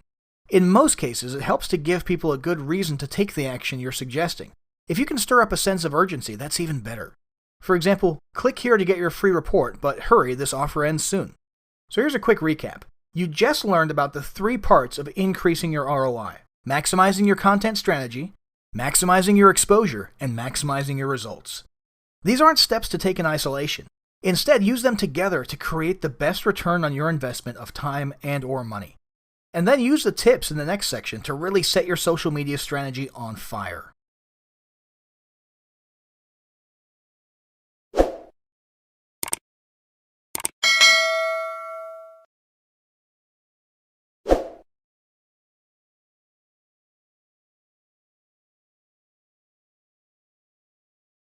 Eric Coleman says, "We don't have a choice on whether we do social media. The question is how well we do it." Your overall social media strategy is designed to meet your business goals, such as generating leads and sales. However, you should also work to get your existing prospects, customers, web visitors, and store visitors to follow you on social media. Why? Simple, because as Coleman hints above, it's all about doing social media better. Let me explain. Reason number 1 to bring your existing prospects and customers to social media is because it's another channel where you can reach them. Your mailing list is great. Your blog is good too. But social media gives you one more opportunity to communicate with your prospects and customers, which is important in a noisy marketplace. Reason number 2 to bring existing prospects and customers to social media is because many of these people are already engaged. They already know you, like you, and trust you. So when they see your content, they'll naturally engage. In turn, this creates more exposure, and if they're sharing your content, you'll get a viral effect too. You see, the people who are most likely to share your content are those who already know you. Your satisfied customers and other people with whom you've built a relationship are capable of sending you warm leads, so take advantage of this by engaging them on social media. So here are some ways to expand your social media networks. Place social media buttons on your website. You can put links to all your social media accounts with a call to action such as follow us on Facebook. You can put these calls to action in your sidebar, on purchase confirmation pages, and on your blog. In fact, this is super easy to do if you have a blog such as WordPress. Just use any of the several available social media plugins and social media badges will appear at the end of your blog posts. So not only does this make it easy for people to follow you, you can also give them direct links to share or like your content on various social media platforms. Include social media links in your products. If you have reports, books, apps, software, videos, or similar products that you offer for sale, or even as lead magnets, be sure to include links to your social media platforms. As always, include a direct call to action, along with a great reason to follow you. For example, follow us on Facebook to enter the contest, or follow us on Twitter to get late-breaking news, or follow us on Instagram to see mind-blowing transformation photos. Next, tell your mailing list. You might include a link to your social media accounts along with a call to action in the header or footer of all your emails. Better yet, encourage your newsletter subscribers to come to a specific social media page, like Google+, to discuss an article from your newsletter. It's a great way to turn a monologue, which is your newsletter, into a dialogue with your prospects and customers. For example, click here to join the conversation on Facebook to find out what your fellow readers think of this idea, and be sure to let us know your opinion too. Next, print URLs on receipts. You can include links to your top 1 or 2 social media sites on all your receipts. This includes both the print receipts as well as the digital receipts, since some folks will print off digital receipts. Send ride-alongs and shipments. If you send out packages in the mail, then you can share your social media links on a flyer. As always, give people a good reason to follow you on social media. For example, follow us on Twitter to get a discount coupon to use on your next purchase. Print links on advertising specialties. If you send out branded merchandise to customers, you can include your social media links as space allows. For example, you probably wouldn't put your links on a pen since you'd reserve your web links for that valuable space. On the other hand, you have plenty of room to print your links on a branded calendar. Print links in ads. If you're placing direct response ads, then you probably won't want to print your social media links, as you'd rather have prospects head directly to your sales page. However, depending on your niche and offer, it might make sense to include a social media link in ads. For example, local businesses like restaurants might post social media links, especially if those social media links include consumer reviews. In other words, sending people to a social media link can be a powerful form of social proof. All businesses can invite prospects to follow on social media and receive a discount coupon. Another idea is to invite people to join a contest, which of course involves following the business on social media. Again, look at your own business and offer to determine if it's wise to include social media links in your ads. Next, cross-promote your social media pages. Here's a simple way to promote your links. Just tell your other social media followers about them. For example, include links to your other social media pages along with a call to action at the end of your YouTube videos. Include links to your other social media pages in the About section of your social media profiles. Create posts every now and then where you directly tell your followers to join you on other social media platforms. Be sure to ask your followers to retweet your messages. Next, use social share tools. As mentioned earlier in this guide, you need to provide a call to action. You need to take people by the hand and tell them exactly what you want them to do and give them a good reason to do it. Here's a reason. If your prospects take the recommended action, you'll give them a really good reward. This reward might be a free yet valuable product, such as an app, book, or video.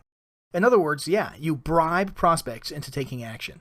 This is exactly what social share tools like Perkzilla over at perkzilla.com can do. And you can use this tool to grow your social media networks. Here's how it works. You select an in-demand product that you know your prospects really appreciate and value. Then you offer this product for free in exchange for your prospects sharing your content on social media.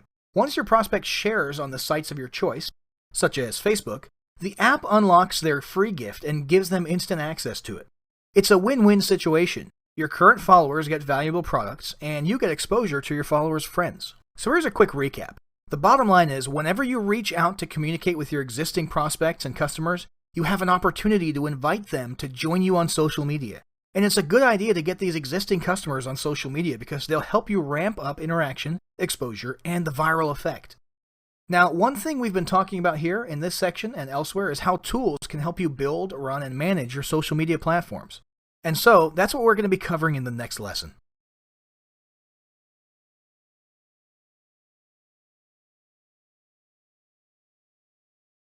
Bill Gates says the first rule of any technology used in a business is that automation applied to an efficient operation will magnify the efficiency. The second is that automation applied to an inefficient operation will magnify the inefficiency. If you think about the quote above, you'll see why we're so focused in this guide on making sure your social media strategy is set up correctly right from day one. Once you've got a good strategy in hand, then you can start looking at tools. These tools can make light work of your social media efforts by using automation tools, and you can get better results with analytics. So in this section, we're going to talk about the following types of tools. Automation tools. These tools let you get your content published faster across multiple networks. Analytics and click tracking. You can test, track, and tweak your campaigns using these tools. Find out what works and optimize your social media efforts. All-in-one tools. These tools provide multiple functions such as analytics, automation, and engagement. Content creation.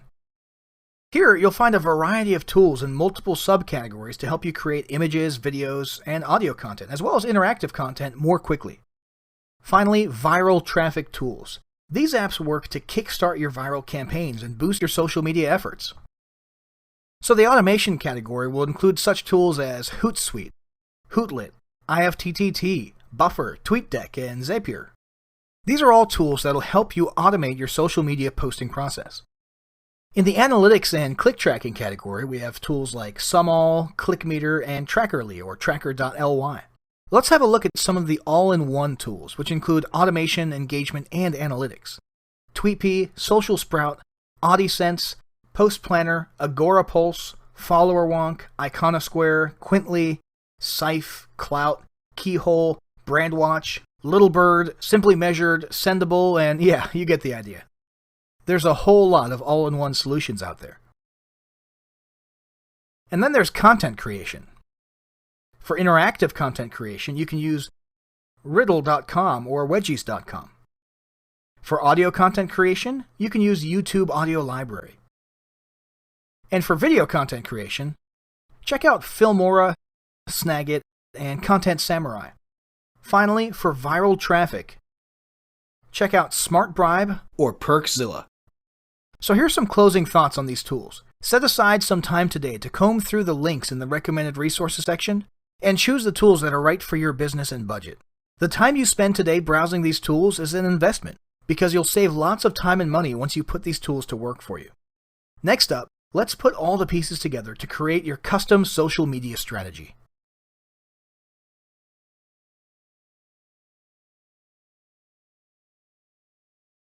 Al Reese says strategy and timing are the Himalayas of marketing. Everything else is the Catskills. At this point, it's pretty clear social media needs to start playing a role in your overall marketing strategy. And you need to create a good social media strategy if you want to get great results. Here's something else. Even if you do not engage in social media, you're sending a message loud and clear. What message? A message that you're not current with the times. A message that you don't find your customers and prospects' preferred communication channel to be all that important. A message that says, go ahead and do business with my competitors because I really don't have the time to interact with you. Of course, you certainly wouldn't intend to send that type of message. You certainly wouldn't think it, and for darn sure you wouldn't say anything like it. But that's besides the point, because this is the message your customers hear. The good news is that you're not going to have this problem. That's because you've been reading through this guide, so you now know a whole lot more about social media marketing than the average business owner. And you're just about ready to create and unroll your social media strategy. That's what this chapter is going to show you how to do. We'll take all these pieces and parts you've been learning about in this guide, and we'll put them together into one solid strategy that you can use to grow your business. Let's jump in. Here's a step-by-step plan for you, which you can implement using the information you already learned in this guide. Step 1, define your goals. As you learned right in the beginning of this guide, your very first step is to decide what you want your social media presence to do for you. For example, do you want to drive traffic to specific links, build your brand, generate leads, boost conversions, create sales? Those are just a few of the ways you can use social media. Go back to those first few videos to refresh your mind on many of the other ways. What you're going to do is decide what your primary goal is on social media. This is one goal that's more important to you than all the others. This primary goal is going to drive your entire social media strategy. Every piece of content you post is going to serve as a step towards your goal. Of course, that doesn't mean you need to create just one goal. You certainly can and should lay out your secondary goals as well. Then, when you create your strategy or create a piece of content, you can check that it's a step towards your primary goal and also check to see if it supports your secondary goals. You'll get an example of this in step 5, but first, let's work through the next steps. Step 2, profile your audience. Next, you need to really take a close look at your audience to determine who they are and what they want. Again, go back to that original market research video for a refresher on this topic. This step will help you to do 2 things. It'll help you figure out what kind of content to post, as your research will tell you what people in your niche want. And secondly, it'll help you determine the best social media platform, as you can compare your audience demographics to the platform demographics. Step 3, determine the best platform. There are a lot of social media platforms currently online, and new ones are springing up all the time. If you use the shotgun approach, you're just going to end up wasting bullets. And of course, by bullets, I mean time and money. So instead, you'll want to take a more methodical approach. As you discovered earlier, there are 7 main social media platforms for you to consider using. These popular platforms include LinkedIn, Facebook, Twitter, Instagram, Google+, YouTube, and Pinterest. Your mission is to determine the following. Number 1, on which platforms is your audience most likely to congregate? This is where you compare your audience demographics with the information about the platforms. Number 2, of the platforms where your audience congregates, which platforms will help you best achieve your goals? This is where you look at how the platform works and whether it's best designed for branding, driving traffic, and so on. Remember, you're just going to select perhaps 2 platforms and focus on those 2 platforms for starters. Step 4, choose your tools. Next, you're going to decide what types of tools you want to use. You'll want to take some time to figure out what your needs are in terms of content creation, design, automation, tracking, and so on. Then spend time going through the links provided in this guide to determine the best tools for your needs. It's a good idea to select your tools early on for these 2 reasons. You can start using them immediately so you can get your social media strategy off to a good start, and it's often easier and saves time to set up the tools at the same time as you set up your social media accounts. Next step, Step 5, create a content plan. In this step, you need to create your content plan. Now there's 2 parts of this plan to consider. Part 1, the kind of content you'll create and post. Part 2, when you'll post content. Let's look at these issues separately. Part 1, what kind of content will you post? We've talked about some of the issues earlier in this guide. Here are the main points to keep in mind. Figure out what your market wants. Your market research will help you determine this. Analyze other people's social media content to determine what sort of content, both the topic and the format, seem to be the most popular in your niche. Understand that certain types of content get better engagement. Earlier, you learned that graphics do better than text, and videos often do better than both graphics and text. You also learned about the ideal length of content. You'll need to test these things out for yourself. In addition to choosing the type of content that's most likely to get a good response, you also need to create content that supports both your primary and secondary goals. Let me give you an example. Let's suppose your primary goal is to generate leads, and one of your secondary goals is to build brand awareness. So let's suppose you put out a short how-to video. In order to generate leads, you'll need to make sure your video possesses these characteristics. It's extremely informative and solves a part of your prospect's problem. It's short and entertaining to hold attention. It offers something novel. Not only does this help drive people to your website to see what else you can offer, which supports your primary goal, it also creates a viral effect which supports your secondary goal as you build brand authority. It includes a link and a call to action at the end of the video to drive people to your lead page. This is your primary goal. It's branded in a way that people know who put the video out after they've watched it for just a couple seconds. This supports your secondary goal. It's part of an intriguing video series. This supports your secondary goal. So you get the point. Whenever you create a piece of content, be sure it supports your primary goal and, whenever possible, your secondary goal as well. Here's a quick tip. Be sure to post a variety of content. Not only does this keep your viewers engaged, but it also gives you a feel as to what type of content they respond to the best. Here's another tip. Be careful about promos. If you do too many, you're going to turn off your followers. If you do too few, your followers might feel like they're not getting any special perks, such as special discounts, in exchange for following you. Now let's move on to part 2 of your content planning strategy. When will you post content? As mentioned earlier in this guide, you need to determine the best time to post content for your audience. You'll want to track shares, likes, and comments in order to figure out which days and which times create the desired response. For example, at some times of the day, such as early morning, you might have people checking their phone and social media accounts when they first wake up. They might only have time to just tap a quick like on your content. Meanwhile, you might find that at other times of the day, they not only like it, but they have time to share it or comment on it too. Perhaps this happens during the generally good period of Tuesday between 10 a.m. and 1 p.m.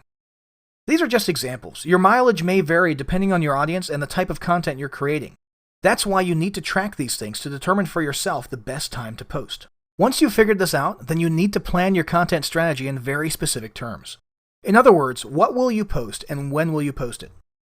First, you need to plan your overall strategy. Specifically, how often will you post on your social media accounts? For example, multiple times per day, daily, every other day, weekly? Here's how to determine a schedule that's right for you. First, look at your primary and secondary goals and determine which content publishing schedule would best support those goals. A quick note here. You should devote time daily to your social media strategy, but this doesn't necessarily mean you need to post on every platform every day. For example, let's suppose you're posting on Pinterest and Facebook. You might post on Facebook daily to drive traffic and generate leads, as it's likely your target market spends a lot of time on Facebook. Meanwhile, you might decide to only post on Pinterest once or twice a week to retain some top-of-mind awareness. Secondly, look at what your competitors are doing on social media. Try to reverse engineer what's working. Look at how often they post, what sort of interaction they're getting on those posts, and how popular their page is overall. This will help you devise your own strategy. Based on the information you collected above, you can now design your own custom content posting schedule. You'll want to use a calendar app or pen and paper if you're feeling like doing it old school, and actually create a detailed daily, weekly, and monthly plan for your content posting strategy. Now go back to your goals for a moment and then figure out what sub-goals you need to achieve in order to meet your goals for your social media campaign. Remember, your sub-goals should be supportive stepping stones to your main goals. These sub-goals might include getting a certain number of shares on a piece of content, getting X number of new followers each week, and so on. Now, based on these goals, you can start designing your monthly content strategy. In other words, what do you need to do each month in order to hit your goals? Once you know what you're going to do each month, then you can break these tasks up into weekly and daily to-do lists. You can plan the following: exactly what type of content you'll create each week to support your goals, exactly how and when you'll create content. For example, do it yourself on Monday mornings or outsource the task to someone else. Exactly when you'll post this content, for example, daily at 10 a.m. with the viral content going out on Tuesdays. And exactly how you'll post this content.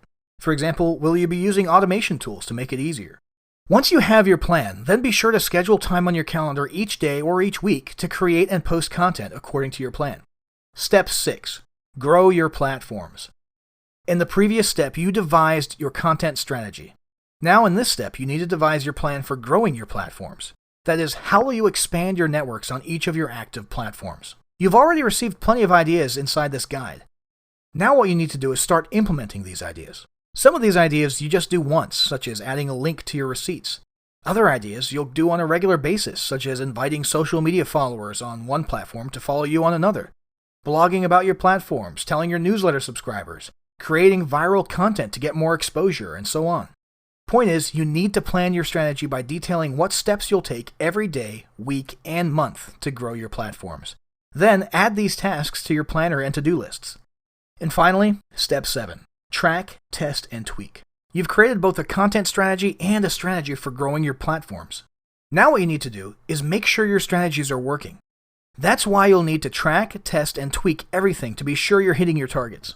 Check the resources section to get your hands on some tools that will let you track and analyze your results easily. So, you've got a plan in hand. You've got the complete details of how to implement your plan inside this guide. So now it's time to take action. Not tomorrow, not next week, not later or any other vague point in the future. Start right now while everything is fresh in your mind and you're excited about what your social media strategy can do for you. I'm talking generating leads, growing your lists, boosting your conversions, driving sales, building brand awareness, and so much more. All of these benefits and more are yours for the taking. Your social media strategy can make it happen. So roll up your sleeves, lay down your plans, and get ready for some great results.